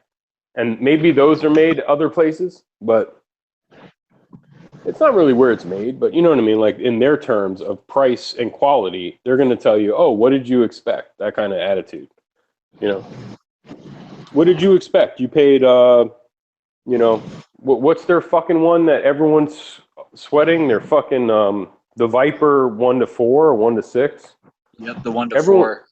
Yeah, everyone says every instructor and guy who shoots a shit ton and sees a lot of students and shit will tell you they're garbage. They're just garbage. You know what I mean? But they're cheap as shit. So like, if it broke on you, someone's gonna just tell you, "What the fuck did you expect?" You know what I mean? I've heard from a ton of people that if you want like the best 1 to 4 scope you can buy, like on a budget, is the Bushnell. Like that one's actually. Yeah. I heard the same shit. So. I don't know. I just don't want to do it. I don't want to go if you're dealing with a variable like that. I'm not in that price range. I think like you need to spend a minimum of like $400 or $500, you know, for a decent one. Maybe I'm wrong, but otherwise, yeah, you just go get the Bushnell or that Burris, and then you still need a fucking mount. And that's the other thing. Those mounts are so expensive. You know, your mount is going to be like $80, right? $100, depending on which one you get. You could go all the way up to like $200 for the mount. So, the fuck do I know? But I definitely want to try it one day, and if I did, I would just try the cheapest option. Mount, like my you said, I would just try the cheapest one if I like it. Then your mount was 150. Yeah, American Defense mount. It was like 140 plus like shipping. Right. So your mount is almost the same amount as your fucking optic. And so if your optic starts to get fucking wonky or fail or whatever, someone's just gonna be like, dude, what did you expect? Like, look at what you paid. Like, it's cheap.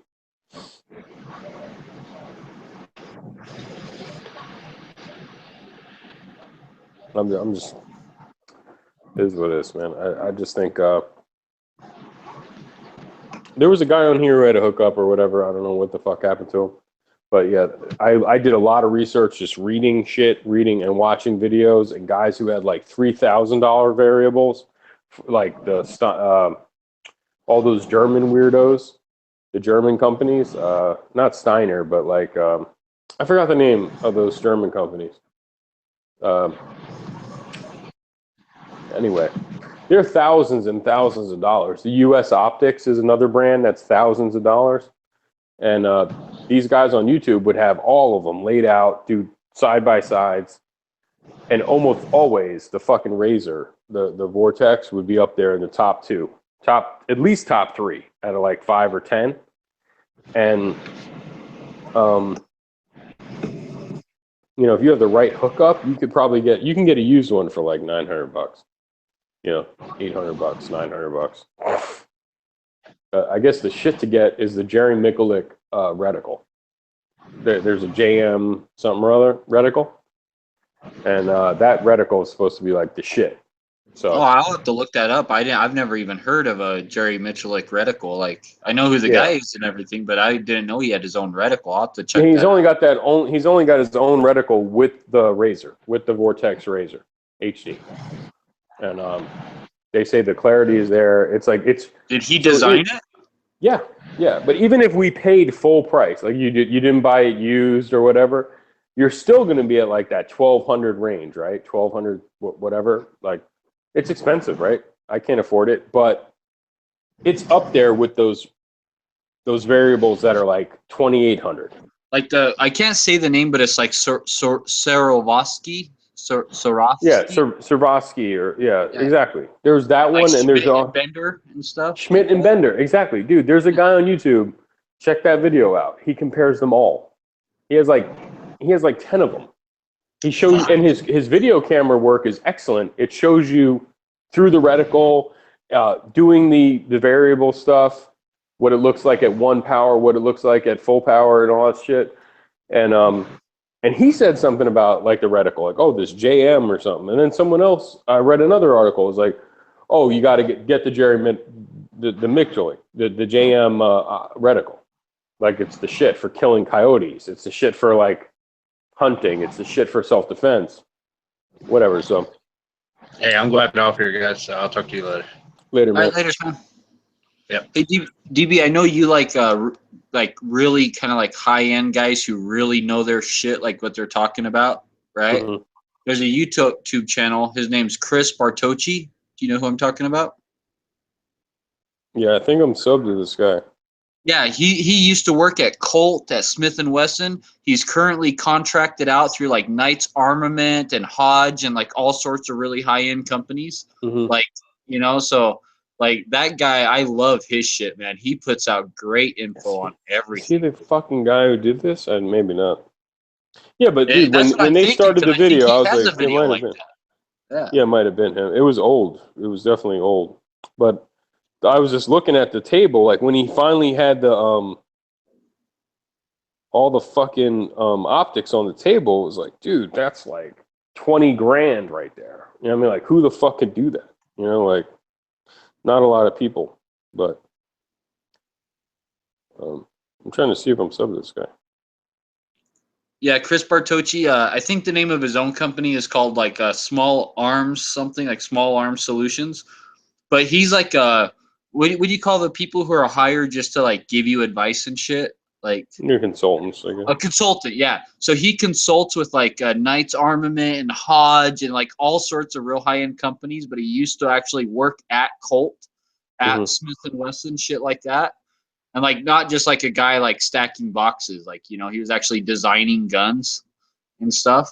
And so like all his videos are fucking gold, man. Like if he says something, you can kind of like take it to the bank kind of thing. Like, yeah, I'm subbed to him now. I actually wasn't subbed to this guy, so I never really heard of him. Yeah, but you should really look watch back. Looking at what he looks like, I don't think it was him with the optics. But it was some fucking, you know, that's the other thing. These 3-gunners are really why these optics took off, like for the civilian market like that. And obviously, you know, like the 3-gun shooters, like Jerry Mikulik spent a lot of time shooting 3-gun. So like when he made his reticle, I'm sure it was like optimized for shooting fucking 3-gun, you know, and then it just works out that, oh yeah, this is awesome for hunting hogs and coyotes and shit like that, and self-defense, you know, home defense or whatever the fuck. But I don't really care. I mean, I can't do it, but I want to do. One day I'll do it. Get one. But right now, like my dot and my eyes, I'm pretty good out to like 100. I know that. 100, I'm good.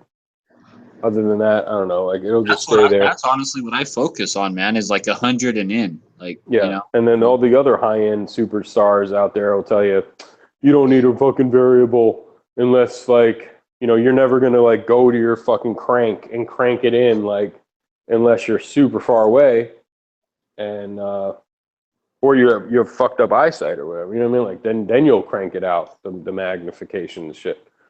So, but then I listen to some other guys on podcasts and shit, and they're like, oh my God, every rifle now, like, and they're just getting hyped on that because you leave it on one the whole time, like when you take a class or whatever, and then maybe, a couple of times a day in a 10-hour day in a class, you would zoom in. You know what I mean? Like, it's not all the time you would do that. You usually not touch that fucking knob. So it's really expensive. Like a lot of my rifles just have iron sights on them, right? So I'm an iron sight guy. I love just regular iron sights. So when it comes to just a red dot, I'm fine with that. Like I'm really fine with no magnification. I can make hits at 100 yards with this iron sight. So I'm okay with that. And I'm okay with the 10-inch group with iron sights at 100 yards. Like that's fine by me. Like, I mean, I don't need to be like fucking sub MOA on like a self-defense rifle. I don't like. Yeah, I'm trying to be like, if I'm not even there yet, but like if I had to draw and fucking punch out, bam, 25 yards with my pistol, I'm gonna hit you in the fucking chest. You know what I'm saying? Like, so if I can own anything like that on a draw and then everything out from 100 and in with the rifle, I'm fucking satisfied. You know what I'm saying? Like for me, I'm just a fucking old man at this point. You know what I mean? So that's all I care about. 100 and in with the rifle, 25 and in with my handgun, and other than that, I hide in the bathroom. You know what I mean? So, like I have like a lead sled, right? And when I want to test the accuracy of a rifle, that's what I strap my fucking rifle into is this lead sled, and I literally put 2 25-pound weights on it so it doesn't move at all, and then that's how I test how accurate my rifle is. But that rifle can be sub MOA. Right. And then I pull that rifle out of the lead sled and then I go to shoot it and I'm like 4 MOA. I'm like, I'm good with that. Like, like most of my guns are more accurate than I can shoot. So like, I'm okay with that. Oh. Like I know I have an issue is when I strap it into the lead sled and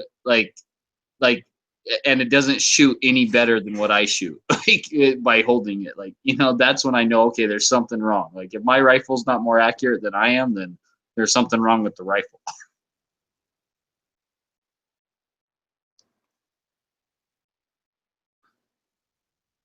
Yeah, I need to shoot rifle more often, man. I barely fucking shoot my shit anyway.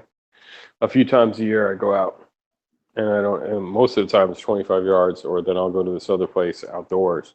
Well, that's just because of where you live, dude. That's just where you live. If you lived more out in the country where, like, you could just, like, walk 5 minutes out your back door, like, I bet you'd be shooting all the fucking time, man. Oh, fuck yeah, for sure.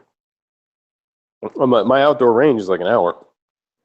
Yeah, so you're just a victim of, like, where you live, like, Yeah. Like, well, I don't, where I live is, if shit jumped the fuck off, I'm not even sure. It's a handgun. It's a handgun place. Like your rifle, maybe. I used to be the same way. I used to have to drive an hour to go out to the fucking desert because I lived in the city. I used to have to drive an hour to go out shooting, right? If I didn't want to go to an indoor range, I had to drive an hour there, an hour back. And that got so fucking old that I literally planned, and it took me over 10 years to accomplish my plan to move out, to buy a house and move out to the fucking country. Like, so yeah, like, that'd be awesome. If I move too far out, I won't even need a handgun. I just need a shotgun. And then just like drive my pickup truck down the road, check my mail, Yep. You know what I mean? Like right where I live now, I think I know like people, oh, you know, crime is down. It sure is, man. But like if shit jumped the fuck off, Jesus Christ, I need all the help I can get. Yeah. We were watching like fucking Katrina. I remember watching Katrina videos up in New York, like Jesus Christ, you know what I mean? Like what the fuck? You know what I mean? Like you know, just being in shock of like, what the fuck is that about? That's about brothers shooting their own sister over a bottle of water and shit, dude. Like, well, just just the absolute hopelessness of it, and those people who were on foot walking around like begging for water and shit. I would be doing the same shit, except I would have a fucking Glock on me. Like, because I can't imagine doing that shit and then protecting your family or your girlfriend or your mom or whatever the fuck you're doing, and you're out there like, hey, I need water, but just being completely unarmed is fucking horrible. You wouldn't want to be out there with an AR, you know what I mean? Because then it's drawing extra attention to you. So, well, then you're just a target. Like, you know, if you're walking around with an AR, you're a fucking target. Like, someone's going to see you and shoot you before you see them, and then come take your shit. Yep, you definitely want something nice though to protect yourself with. Yep. So, try my best. That's what I mean, like trying to get nice with fucking shit. Not just 10 feet, not just 20 feet, not just 30 feet with a handgun. Just trying to get as good as I can get with the handgun out to like the to most people would be like, oh, that's crazy. You know what I mean? But well, if you can make accurate shots to the chest at 25 yards, you really can stretch that out, no problem, to 50. Yeah, you may like wing someone in the shoulder or whatever. It may not be all in the chest at 50 or 75, but if you're fucking dead on accurate at 25, then it's not an issue to stretch that out to 50 and still make hits. You know, like it's not. Yeah. Urban environments, they fucking suck, man. So hopefully tomorrow everything will go smooth. We'll have a new president. World will be okay. Like I said, you know what I mean? Like, it's a new era. There's a new sheriff in town. And we'll have suppressors because everything I'm reading says that Hearing Protection Act is going to go through.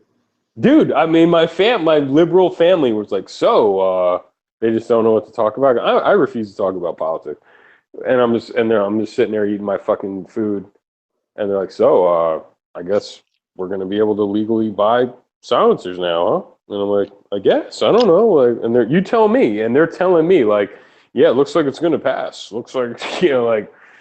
I'm like, really? Okay, I really don't know. Like, I had no clue. Like, I told them, like, well, first it's got to pass the fucking House, and then it's got to pass the Senate. Yeah. Yep. If it passes the fucking House and Senate, dude, I am going. Dude, that is so fucking nuts. Well, they have these preliminary numbers of like of representatives that have already said that they're going to vote yes, right? And oh my God. For the House, and but just by those preliminary numbers, it's going to pass like 3-1. Like it's going to majorly pass. Oh, dude, I need a Glock 19. I need a Glock 19 KKM threaded barrel then, just in case. You know, because I have the Glock with the suppressor sights right now. My question is, like, people right now who are waiting for a suppressor or for their tax stamp to come back, who have already purchased their suppressor, if that shit passes, like they don't even have to worry about the paperwork anymore. They can just go right straight to their gun shop and be like, yeah, I have one like waiting for me, like, you know, right? Like it'll just be like, because that's what I'm doing. Like the day would that you shit get a passes, refund? I mean, would they put something in there where, like, if you paid in the last 12 months, you'd get a refund? Yeah, but I heard they might take that out. That they might have to get that they might reform it or something. That I heard from someone here on Gun Channels. They were saying that they might have to take that out because that might be the deal breaker. So in order to get it passed, that they might take out that stipulation that you get everyone in the last year gets a refund. And that you just have to kind of, you know, lose your money. But, you know, I don't think people are going to bitch about that. I really don't. Like, dude, I'm going to bitch about the fucking suppressor being $400. I mean, like, someone was telling me, like, oh, you want to, you know, I don't know. I always thought they were like a couple $100. But a decent one, or decent brand, let's say brand name one, is going to be what, $300 to $400 for a handgun. I think it's going to. I think because more companies are going to make them. Way more companies are going to make them, and if it's classified as a firearm now, then we can make them ourselves legally out of like a fucking Maglite body. I mean, there's already like those solvent trap kits, right? Have you seen those? Yeah. So you can buy a solvent trap kit for $100 and make your own legally, and that's it. You don't got to register, don't got to do shit, because if it's just nothing more than a firearm, we can already make firearms ourselves. Oh my god, I'm so into whatchamacallit. So wait, so just someone like me who's all 9mm and I got like 145 that's not, it's a 1911. Would it make more sense to just fucking get a 45 and just keep it like that, or do I gotta go buy fucking subsonic 9? I don't know. A 45 is going to quiet down a 9, but you're not going to get as good of effect as like a 30. Oh no, I meant a whole new gun. Like would I? Because I know 45 is subsonic and it's easier to suppress. Everyone wanted a 45 like suppressed gun, right? So just go get a fucking Glock, 21 or something used, a police trade in. Get the threaded barrel for that, get the fucking can, and just for simply like home defense, like silent home defense, 45 with a can, like boom. Because all my 45, all my 9mm self-defense ammo shit, it's all plus P and it's fast as shit. You know what I mean? Like 2,500 feet per second. 1,250, 1,200, whatever. So it's probably not going to be the greatest. Oh, it'll still quiet even supersonic rounds. It'll still quiet them down pretty big, because just think about like a 223 suppressor or something like. Okay, yeah. It's still going to quiet them down a lot to where, like if you're at an indoor range, you're not going to sit there and blow out your drums or anything. It's still going to make a huge difference. But just when you go to subsonic ammo, then it's even just more. Yeah, I think I'll just do a Glock 21, which I don't own anymore. I'll just try to sell something, get that shit, get a fucking suppressor for the 45, and then use that 45 can for my 9mm guns later on. One thing that like a lot of people don't realize about suppressors, a lot of people think that, and I think this not philosophy, but I think this misconception comes from video games. Because from my understanding in video games, when you put a suppressor on your gun in video games, it makes the gun weaker. So everyone thinks that it makes your gun weaker putting on a suppressor. But the truth of the matter is that when you put a suppressor on a gun, it can actually give that bullet more velocity and more speed because it retains that back pressure. So, you can actually pick up speed and power with the suppressor even, while quieting it at the same time. So. Oh my God. When Marco let me go to that fucking, Iraqi veteran shoot, right? That whole day, it was like shooting anything that they had available. My favorite thing was the 10mm Osprey. It was a Glock 20 10mm with a red dot, with an RMR, and then had I think it had a fucking Osprey. Whoever makes that shit, like the suppressor, and it was an ammo company that was doing a subsonic 10mm round. That was who the booth was. And they were letting me shoot that shit as much as I wanted, dude. I just kept saying, man, please, can I shoot that shit again? Like, it was so fucking like Osprey's fun, like their own company. Like I have one of their optics. I have one of their scopes. Okay. I thought Osprey was a model. It's like a straight edged suppressor. Well, it might be a model too, because there's an Osprey helicopter, right? It's a bird. So I can see someone naming something Osprey, but there's an Osprey company that makes optics, and I don't know if it's the same company that makes the suppressors or not. But yeah, I'm pretty positive it was Silencer Co. And the Osprey that it's a suppressor it's not round. It's got like like straight sides, like a slide. So when you screw it on. Yeah, you screw it on, it's like the profile of the fucking slide. I think that is Silencer code, that what you're talking about. That is badass, dude. Thing on shotguns. I see that on shotguns all the time. Even though like the thing was broken, after I guess that shit gets shot so much, the latch was broken, so as you were shooting it, it would spin off the threads, and you could get a baffle strike or whatever the fuck. But I don't think I got a baffle strike. But at some point, I was like, I'm telling you, I was sitting there like, please let me shoot this gun. Please, can I shoot it some more? Please. And eventually, I was like, man, I'm not hitting shit anymore. Like, what's going on? And they're like, dude, the silencer is fucking spinning. Like it's spinning off the fucking barrel. You know what I mean? So Did you see that Silencer Co. video they came out with? I think either today or yesterday. no, They came out with a new video that has Donald Trump Jr. I saw that shit months ago.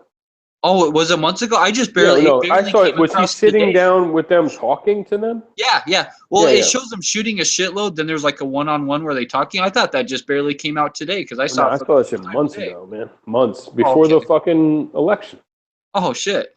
Yeah. Like I thought that was today. Like I thought that came out like yesterday. I was like, No, that's what I mean when I was saying earlier. You probably weren't. I was saying like when Donald Trump went in front of the NRA dinner and was like talking to those people.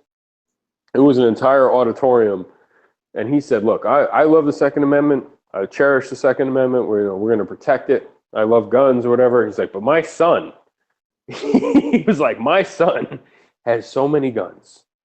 He's scary. It's scary." He was like, "It's scary," and then he's like, "It scares me." And so then the whole crowd, the camera like looked at the crowd. And you could tell they were like looking at him like, what? Like, what's so scary? Like, what are you scared of? Like, what the fuck are you saying? Like, what are you saying right now? Like, because the whole crowd, everyone in that crowd probably owned more than 5 guns.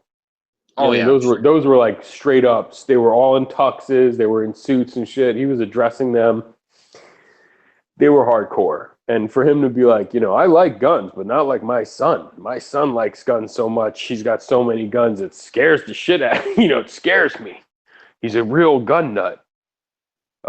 Anyway, but that son he was talking about is the guy in those videos. And that's awesome because, he's got his dad's ear. My dad was president. I'd be telling my dad a whole bunch of shit. You know what I mean? oh fuck yeah. Yeah. So I'm glad that. Yeah, I'd be like, Dad, you know what? There's one thing I want you to do: legalize full autos. That's all you got to just please. Like I'd be bugging them every. I wouldn't do that because I just know like middle class, lower middle class dudes can't afford to, just burn out fucking 30-round PMags of, But man, suppressors, that would be high up on the list, man. It definitely would be. Because that's a one-time purchase, and then that's it. You're not going to spend more money on it than normal. And you can use it on multiple guns. Yeah, being a dad and shit, being like, Dad,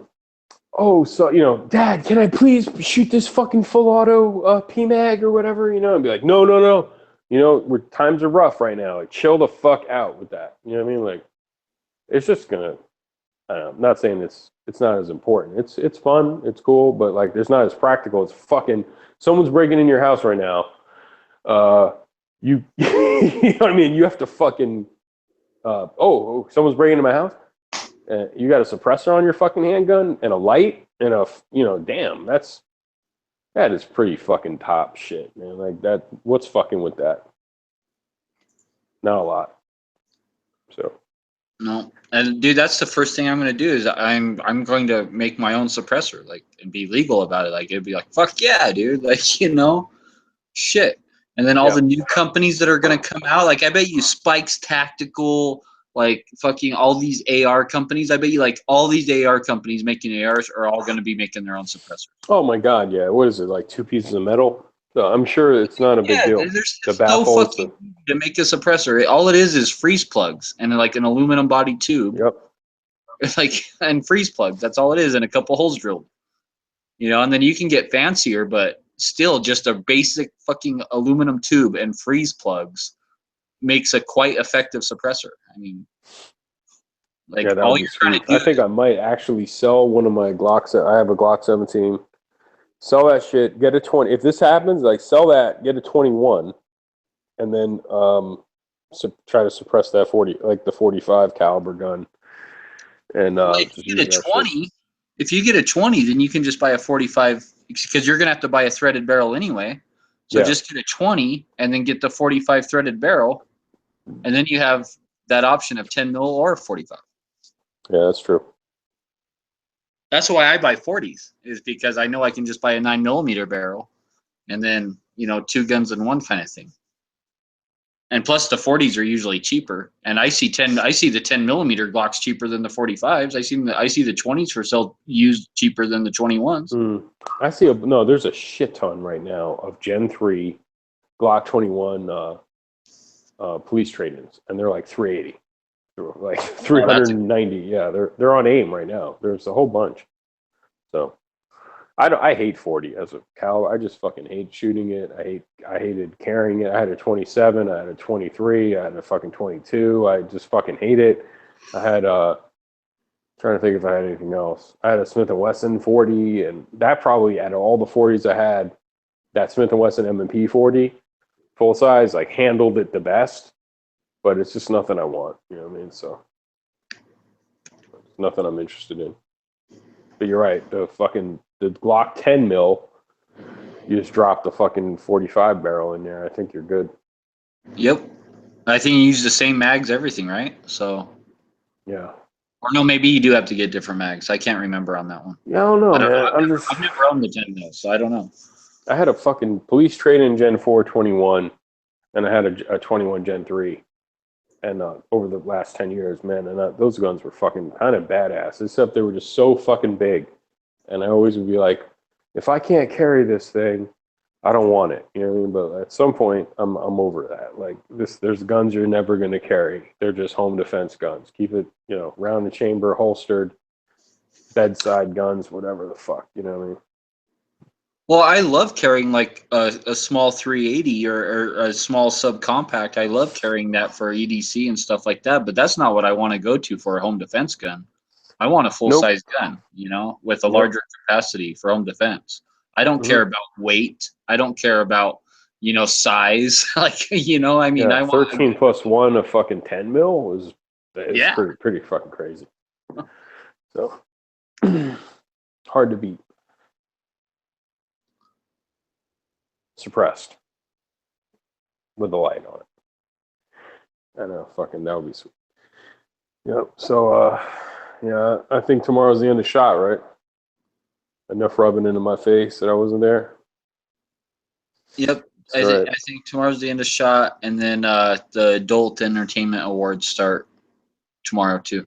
My friend's there now for the I think it's Adult Entertainment. The digital shit is happening now. So those guys who were at SHOT, if they find there's the AVNs, right? And then there's, before the adult video, like, awards, there's some sort of, like, digital adult entertainment award thing that's happening right fucking now. So my old buddy's there right now. He's a real asshole, but I know because my best friend's working for him, so he's pissed that he's coming home. Back page is closed. It's rough out there, man. It's rough. It's rough out there. Not in Vegas, though. I'm sure this is the best season of the year for Vegas, man. For everyone there. But you make it down to the NRA, I'm going to say hi to you guys, man. You know what I mean? Anyone comes through. Mark was right. I got 7 little yappy dogs, but I think Dan, I was listening. Dana was like, well, he's going to be about 5 minutes from his house there. But yeah, I definitely will leave and come back because I can. What do you mean, like, back page is closed? Like they they shut that shit down? Yeah, I'm not even really too familiar with it. It's just like sort of a meme right now, but like, people talking about it, like Backpage definitely, back in the day, Craigslist used to have adult entertainment like hookers, straight up like, I'm a chick and whatever. And then I think Craigslist shut that shit down a long time ago, and Backpage kind of took it over. So there was just a bunch of chicks in the Backpage like, hey, I'll fuck you for whatever the fuck, you know what I mean? But they didn't really consider themselves hookers. They were just like escorts. Yeah, it was weird. But they just shut Backpage down like last week. So people are really like upset about it because, that was their main source of income. Meeting a chick. Yeah, meeting a chick and income. Right, exactly. You're right. both sides of it, both customer and supplier. So. Man, I wonder how they did that because I thought the internet was supposed to be like unregulated and free and all that shit. I'm sure Backpage got enough pressure on their end that they just did it voluntarily. Because they also had other shit like plumbers, carpenters. I think it was more like acting. Backpage back in the day, it was more for like auditions. Like, oh look, whatever. But I'm sure they got enough pressure they were like, stop it, because there was definitely some crime going on besides that. And some underage shit going on besides that and stuff like that. So we'll see. We were just talking about that shit earlier because so many motherfucking rappers are talking about that shit too right now. It's fucking hilarious. It's on Instagram. People like, oh, because Backpage is shut down, now I am like, there's a video of some guy in India fucking a car tailpipe. Have you ever seen that shit? Yeah, like autoerotica or whatever. No, it's just some video, like some crazy video in India, like in the street. Like someone saw a guy, he's humping a fucking tailpipe. So he walks over to him in India, and he's like, oh, and in Indian or whatever, like, what the fuck are you doing? He stops and he runs off. And then like there's a meme now that's like, look what's happening now that Backpage has been shut down. Like these are fucking tailpipes. It's just fucking hilarious. Like weird fucking memes, dude. Backpage memes. I remember reading about that. Like that's like a real thing. Like guys who are so into their cars and shit. And then I read something else about their guns. Like there's literally guys who like sleep with their guns, but it's not for for protection or anything like that. It's because like that's bay, like that's. Well, yeah. Luckily, I can't fuck my 9mm barrel, but this guy literally was like actually doggy style humping a muffler. You know what I'm saying? It was fucking insane, dude. It's famous. I've seen it before. I've seen that video years ago. Like some guy get busted fucking a muffler, but now that Backpage is down, like now it's a meme. Like. This is what people are doing. Like now the Backpage. That's fucking crazy. I don't even know. Where I live, if I went on there, Backpage or whatever, like those kind of sites, I bet you there'd be 5 chicks. You know what I mean? Like it's not even a fucking thing where I live. But if you live in LA, New York, Miami, shit like that, maybe Vegas. Shit, where I live in Normanville, there's probably 1. Yeah, like there might not even be 1. It's like 0. I'm telling you, man. Like upstate New York, I used to look at those type of shits. Like sometimes, let me see. And there'd be 0, man. Like do I gotta pay extra? Back in the day, with Craigslist. Back in the day, like Craigslist was crazy in New York, man. Just whatever. It was just girls wanting to date. It wasn't even hooker shit. It was just like, hey, I'm looking, to meet a guy or whatever. It was nuts. I want to be taken out to a movie and dinner, and then maybe pretty much. Like I'm into sushi or you know what I mean, like whatever the fuck it was, and I would meet chicks off of there, no fucking deal, like no big deal. But man, I would go to like some crazy place in New York, like upstate, and check, and there would be nobody. Like, and I know it's like there's tons of people up there that just weren't down with that type of activity. So. But I was telling like AOL chat rooms and shit. I met a couple chicks off of there. Back in the day, just like same shit. Like some chick wanted to go see a movie or something. We were all young and stupid. It was like 2000, 1998, 1997 and shit. That was like the thing. The internet. No matter what they do with the internet, people will find out ways to fucking meet chicks. And that's that. So, signing off. Hopefully everything will be okay tomorrow. We'll have a new president by tomorrow night. And North Korea won't blow fucking Canada, California up.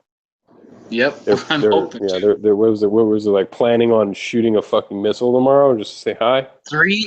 They have 3 nuclear ICBMs out on launch pads right now, pointed at California. Sweet. And the Pentagon raised the DEFCON level by 2, and all the bases in like around that whole area are like on full alert status. Yeah. Because and North Korea released something in their press about fucking striking America during inauguration. Or something. So like They're just our testing the government's waters. taking it serious. Testing the waters. That's all it is hype, dude. They want to see get what kind of attention. check they can get from China or from us or whatever. So, Yeah. we'll see. They're I'm just saying, trying to there's make a new us sheriff in town, man. There's a new sheriff in town. That's why I know say what high like the school day he went after to, man. tomorrow, like on Mhm. Saturday, we might be going to war with North Korea. Like I don't think it would be a war. It would No, just like- really. I think if anything, it would just be like I feel really bad for South Korea because they're gonna have to take in, millions of fucking nut jobs. You know what I mean, and deal with that problem. We could end that problem tomorrow. It's just who's gonna deal with the aftermath of these fucking wacky nut job, brainwashed, insane people who think like their president or their emperor is like a fucking magical being. You know what I mean? So, God, yeah. yeah, and that's the problem. It's not really.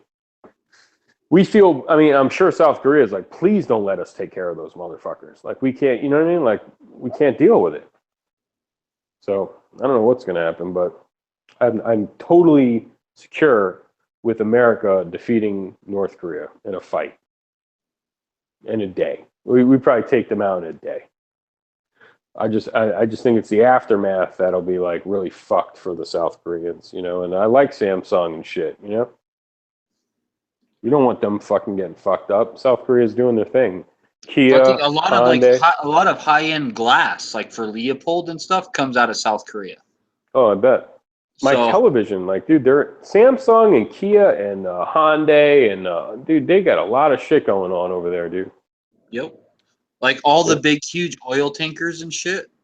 Like Oh, that Hitachi too, yeah. makes those. Yeah, out of like South Korea. So You think they want to deal with fucking insect-eating, brainwashed nut jobs? The millions of them? That's where they're going.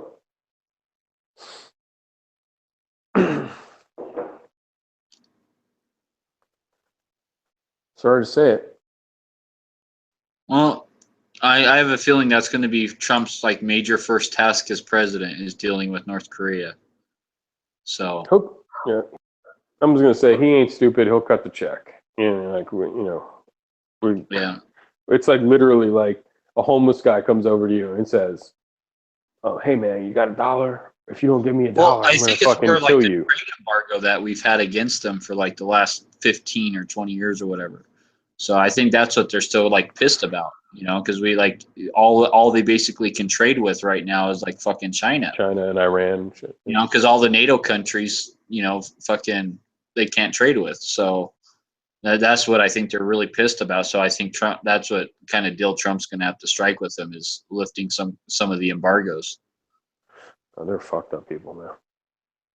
They get food. I think they get food from the UN. They were selling the corn. They were selling the grains and selling the plant, like selling seeds. They would sell anything. They're selling heroin. They sell all their aid. Every dime they sell shit to buy more shit to fight. They're not fighting anybody. So they're just fucked. Well, yeah, like 90% of their GDP goes to fucking their military. 90%.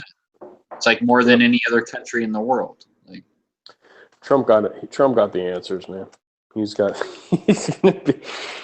the answers for these fuckers, man. I'm sure the generals are going to tell him tomorrow, like, what the deal is. He's gonna be like, "What should I do? I don't know. What's up with the I think Koreans?" he's already been briefed by I think he's already gone through all those briefings and all that. Like I'm so happy. I cut my cable off a few months ago, so like I don't fucking care anymore. I'm not really dealing with it, but I don't watch cable news. I'm not even into the fucking. I hate local news, but I did see something on the internet. It was Donald Trump singing along, lip syncing to Smash Mouth. There's that. I mean, like he's like, it's weird. I don't know. He had Three Doors Down was performing at his inauguration, and he's singing along every word, and he looks so happy and shit. If they were briefing him, he didn't seem worried. He's singing fucking "Hey Now, You're an All-Star," and I know it's Smash Mouth. I don't know why Three Doors Down was singing that shit, but they definitely were. I checked. No, I couldn't believe it. I was like, why are they singing that song? It's not even their. It's not even their song. I don't get it, but it's funny. Trump probably was like, I need you to sing in my inauguration, but one stipulation, like you need to sing Smash Mouth. Like, hey, now you're an all-star. Like, I can't wait for the first lady, dude. Like, I mean, oh like, my she's god, dude. Like, she's fucking hot. Yeah, honestly, she's a MILF. So I mean, and then the daughter, like, when's the last time we had a president with good-looking daughters? Like, yeah, and she's like, I'm in the White House. Like, she's in the Oval Office. She's going to be like handling business. She's going to be like his version of Valerie Jarrett, who was a Iranian American college professor who was like Obama's mentor. Was a real lefty, and the entire 8 years of Obama, she was like really his, right hand. So I'll take Ivanka over fucking Valerie Jarrett any day of the week. Yep. And yeah. And she has ties to Russia and shit, right? Like she's from Ivanka? Yeah, she's from the Ukraine, right? I don't think. Oh no, his wife? No, I'm saying his daughter's from Manhattan. No, his daughter's from Manhattan. Okay, so I can't remember if that was like really his daughter or if like he was like the stepdad. The blonde chick? No. The blonde is his daughter. I remember I used to go to college near their house, like near their millions and millions of dollar townhome. I used to see her rollerblading around with the blonde near my college. Anyway, no, that's his daughter. She was born in New York, raised in New York. She's just a fucking American, dude. Her mom had an accent. Her mom was a Russian or I fucking forgot what. Something, yeah. Yeah, but like she's a New Yorker, man. So not mad at that. Relations with Russia like totally improve while he's president, and like we become buddy with Russia. I wouldn't. If us two teamed up, like fuck the rest of the world, dude. Like no one ain't gonna say shit to us. I'm gonna tell you one thing. I don't think he gives a fuck, dude. You're not gonna disrespect this guy without like. I really. All these people are like, oh, he's in, Russian. He's a Russian spy and all this shit. He's on Russia's dick. No, I don't think so. I don't believe that for a minute. Yeah, if they try him, it'll be like anyone else. Like, doesn't matter who tries him. He's, I don't think he's bought and paid for by Russia. I don't think so. Well, I know Russia wanted him as president. I'm sure they did because she was talking about no-fly zones off the rip. She was going to come in with no-fly zones and calling him a war criminal. And of course they would rather have him than her. She was basically saying, as soon as I'm president, we're going to fucking take them out. Like, it's war. It almost sounded like war. Yeah, that's what I thought. That's what it sounded like. Dude, Marco Rubio, who I liked, was, in the Senate right now, was saying shit like, yo, call him a war criminal. To the appointees that Trump had, one of the guys, I think the Department of Homeland Security guy. He was like, I want you to call Putin a war criminal. And the guy was like, I don't want to, he was all stuttering and stammering and shit. You don't want to do that right now because, you know what I mean? Because if you start calling him a war criminal on television, he's going to start acting even worse because, war criminals mean one thing, like we're coming to get you. You know what I mean? Like you're going to go to fucking jail. We're going to strip all your money from you, and we're going to take your country from you. That's it.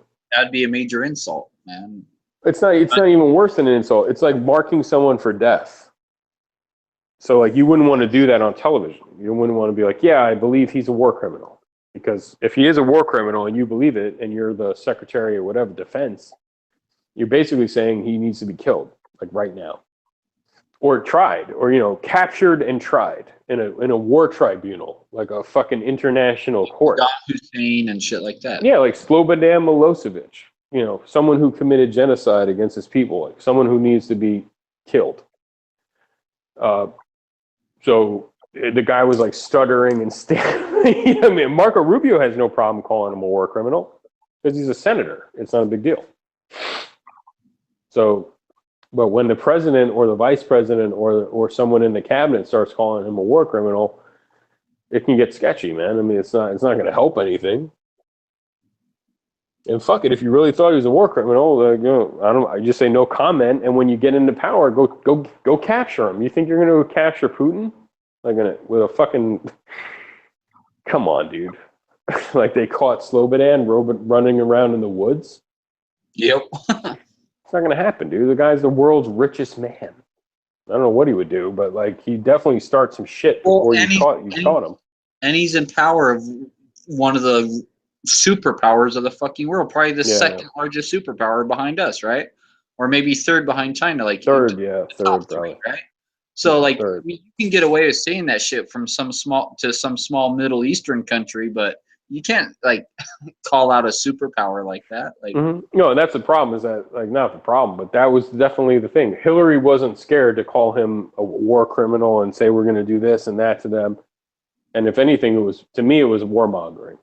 That was when I was telling liberal friends of mine, like, yo, this bitch, man, she don't give a fuck, man. Like she's gonna get into power and set it off. Like she's gonna set off a fucking conflict somehow with them. That's what I thought. I don't think Trump will do that. I think Trump was actually gonna worry about fucking other shit, domestic stuff first.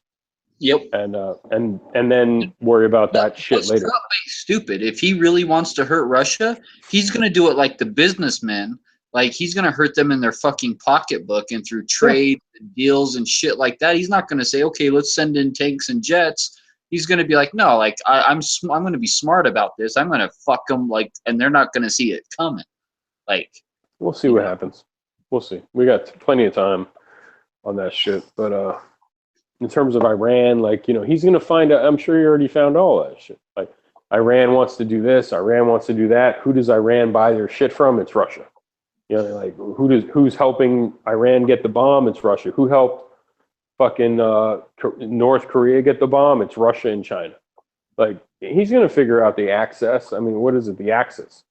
The axis of evil. Like, the new axis of evil. It's not Germany. What was it? Germany, Japan, and Italy? Yep. Like it's now China, Russia, and Iran. And I'm sure they already told him. Like, you know, and no matter what dumb fucking retard he is, they told him. You know what I mean? Like, so he's not going to be like, and sometimes he looks like he's in over his head. When I look at Trump on TV and stuff, you know, and I'm positive that that's one of the benefits of Trump is that he realizes, like, okay, you're the expert. I'm not the expert on, you know, I'm going to listen to you this time.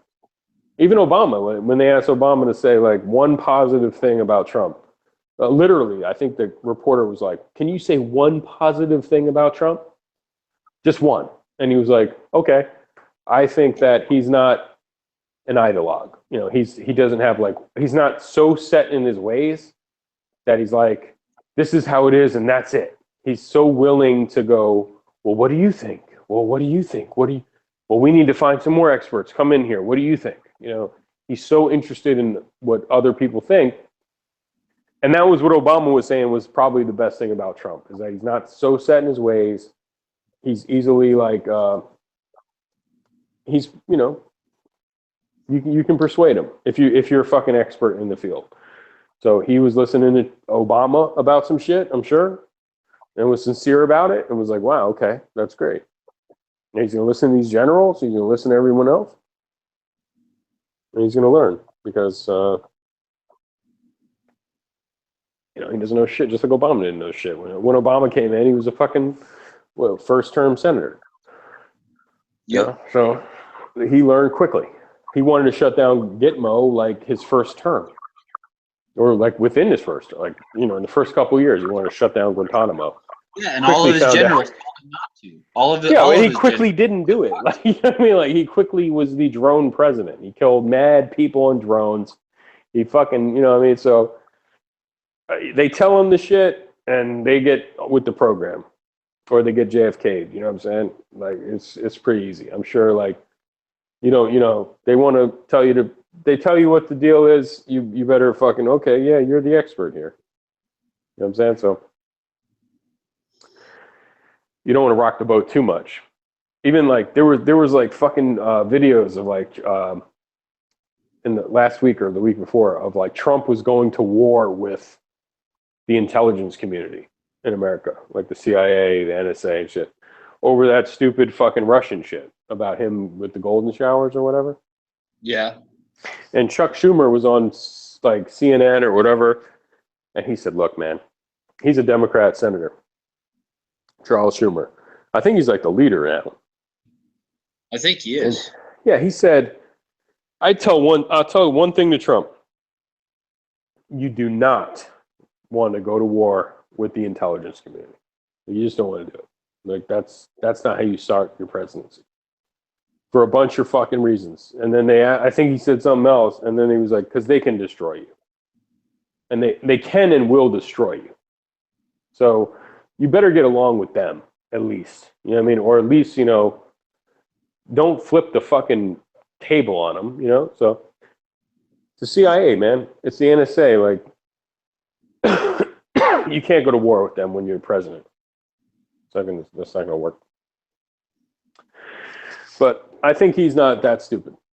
I don't think he's going to be like, oh, fucking blah, blah, blah, blah, They tell him something, he's going to say, go fuck yourself. I'm going to tweet that out. You just told me, I'm going to tweet what you just told me or whatever, Hopefully all that dumb shit ends. That's that. I hope so. Yeah. I hope so too. I hope they take his Twitter away. I really do. He shouldn't be on there like that. Well, I bet that shit like majorly calms down, but I still think he'll be on it. But I don't think it's gonna be this some aid, and everything's going to like go through a certain process before it's ever even posted and approved by several different people. And shit will definitely. I didn't even watch it. I think I watched like a clip of it. Obama's farewell speech was like an hour and a half or something. I went back and I was like watching it, like a minute or two of it, and I was like, man, I looked at the total length of the video. I was like, this is ridiculous. So anyway, the next day, I just like Googled Bush's farewell speech. And then it was like 5 minutes. It was in the White House. It was like 5 minutes. And you go back to Clinton's farewell speech, all this stuff, right? Obama was so fucking ego, like on his own tip and shit. It was just so fucking ridiculous. But it was just so fucking crazy, dude. Like, what a fucking egomaniac. Like, it's all about him type of deal. More people than the last 4 presidents combined, dude. Yeah. Like 1,400 fucking people. 1,400 and change, dude. Like, that's how many people he pardoned, dude. Including that one bitch that like totally betrayed our country and released all that fucking info that put like American lives in danger and shit. Yeah, like, I think that might have been even worse than fucking what's his face? Snowden. Yeah. Snowden. Because like six of our operatives got captured and killed because of it. Yeah, he didn't do I think he did a total dump, an info dump. And like at least Snowden was like, please, I just saw the movie and I watched the documentary. Which was called, the fuck's the documentary called? It's on Netflix and shit like that. The documentary is awesome. And the movie's good, but it's not as good as the documentary. But he basically was like, please, I'm giving you all this shit, but we're scrubbing everybody's name out. Like, we're not going to put anyone's lives at risk. Agents and shit like that. No. Where the other guy just did a blanket dump. Like, he just dumped it. Like, everything. Boom. One shot. Like, here you go. Names got out there. All the diplomatic wires got out. Everything was just out there, unedited. Where Snowden gave it all to, like, reporters from this British paper. The Independent or whatever the fuck it was. And he was relying on them to edit shit out to save people's lives. And to redact, just straight up take names out. But anyway, you got to see that movie, man, if you haven't seen it. No, I haven't, but I really want to because I'm a really big fan of that actor. That was good. Yeah. Joseph Gordon-Levitt. Like, I'm a really big fan of that guy. That fucking movie was sick, dude. That was really good. And I'm sure, and I know it was biased. I know it was Oliver Stone's like hero worship, totally biased movie, but just watch it and know that that this guy was totally like they made the movie to make him a hero, and maybe they distorted some shit. Maybe he was a Russian spy, but the shit that's in it is ridiculous. I never even saw that shit until the documentary. Why? Because he's like the kid of a U.S. senator or something, right? So, like his Yeah, he dad's was a fucking Marine or so. Dude, I forgot the movie already. He hurt himself in boot camp. Like he tried to be a Marine, then he tried to be CIA, and then he was CIA, and then he was in the field as a CIA agent in the field, which is like another. I never heard of this because when the whole story broke, all I heard was this guy was like a contractor. No, they said like an NSA contractor. Meanwhile, in the fucking movie and in the documentary, this guy was full on 100% CIA to the point where like he might as well had a gun and a silencer as a CIA guy. Then he couldn't take it because they were like destroying lives and setting people up. So he got reassigned. And then at some point, his CIA mentor, director guy who hired him in the CIA was like, yeah, just go get a job with Dell or whatever. They were like, there were certain companies where you'd go work for them and you were fucking making twice as much money, 3 times as much money, but then you were still CIA. It was like a cover. And you were still doing all this shit for them and NSA. You should see it, man. The way they made it seem when that story broke that this guy was just some low-level dude, like they were almost making it like he was a temporary worker. Like some temp. It was ridiculous. He's supposed to be like a super smart fucking genius too, man. Like he was super setting up fucking networks for the CIA and the NSA, like gigantic programs. He wasn't even like a worker. He was like inventing these systems, or like it was insane, dude. Like the shit he was on. So it was really weird to see that. Like for the first time in that movie, I was like, this can't be. And you go look it up, and it's like, nah, it was. He was high level, super high level. So when he jetted and went to Russia or whatever, that's when everyone was like, wow, he was a Russian spy. He could have been a double spy. He could have been a triple spy, whatever the fuck it was. He could have been, At first he went to Hong Kong, right? So like, then he got out of Hong Kong. I think now he's in Russia. So he definitely could have flew out there, made a deal with them, got the money, gave them the stuff, dumped the rest of the shit, all that stuff. He could have been a spy. He really could have. Or not. But either way, the systems that were in place that he helped design and create and he was working on were really crazy. Like it was like mind-blowing. Mind-blowing shit, dude. Like a Google search for everyone's phone calls, emails, SMS, text messages, like just really crazy shit that he wasn't the architect of that shit, but he saw it firsthand in operations. Like, okay, you go down to this office and they'll help you. And he would go down there and they would just type in a few keywords. And he was like, what are we looking at? And he was like, everything. Like everyone and everything. Keyword searches. Voicemail, SMS, email, texts. And it was just... Anyway, for him to leak that shit, that's why he's over there living in a fucking, foreign country. I also think America has the right to know if we're being spied on and we haven't committed any fucking crimes or anything. I do think that's bullshit, man. So I do kind of regard that guy. I don't know if I would call him a hero, but I will say what he did was really fucking brave and that we had the right to know, man. Like, yeah, at some point in the movie and in the documentary, he was talking about like him and his the guys he was working with, right? His coworkers at the NSA/CIA like headquarters and like wherever they were doing in Hawaii, counter hacking and counter in warfare. It was like warfare. It was like internet warfare units, and him and his friends had a bet to see like who were we spying on the most, like who are these programs spying on the most. And everyone was like, okay, I bet we're spying on Saudi Arabia the most. Or whatever fucking country they were naming. And then they would run it through their system. And they were like 100 times more spying on Americans. Like everything was like They could see it on a map. And then a supervisor walked in the room and was like, "What the fuck are you guys doing?" And they had to like make up a funny story, like, "Oh, we're just doing something," you know what I mean? But they could instantly see like, you know, we're spying on America the most.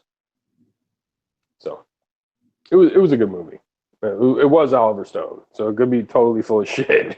It was a good movie, but the other documentary wasn't bad, and that's out there for free. You know what I mean, on Netflix and shit like that. I'm gonna check it out. I have Netflix, so I'm gonna look up the documentary first before I see the movie probably. Yeah, the Snowden documentary is good. All right, man. Well, I gotta get out of here. I gotta get ready to take the kids to school and shit. Peace out. All right, later, bro.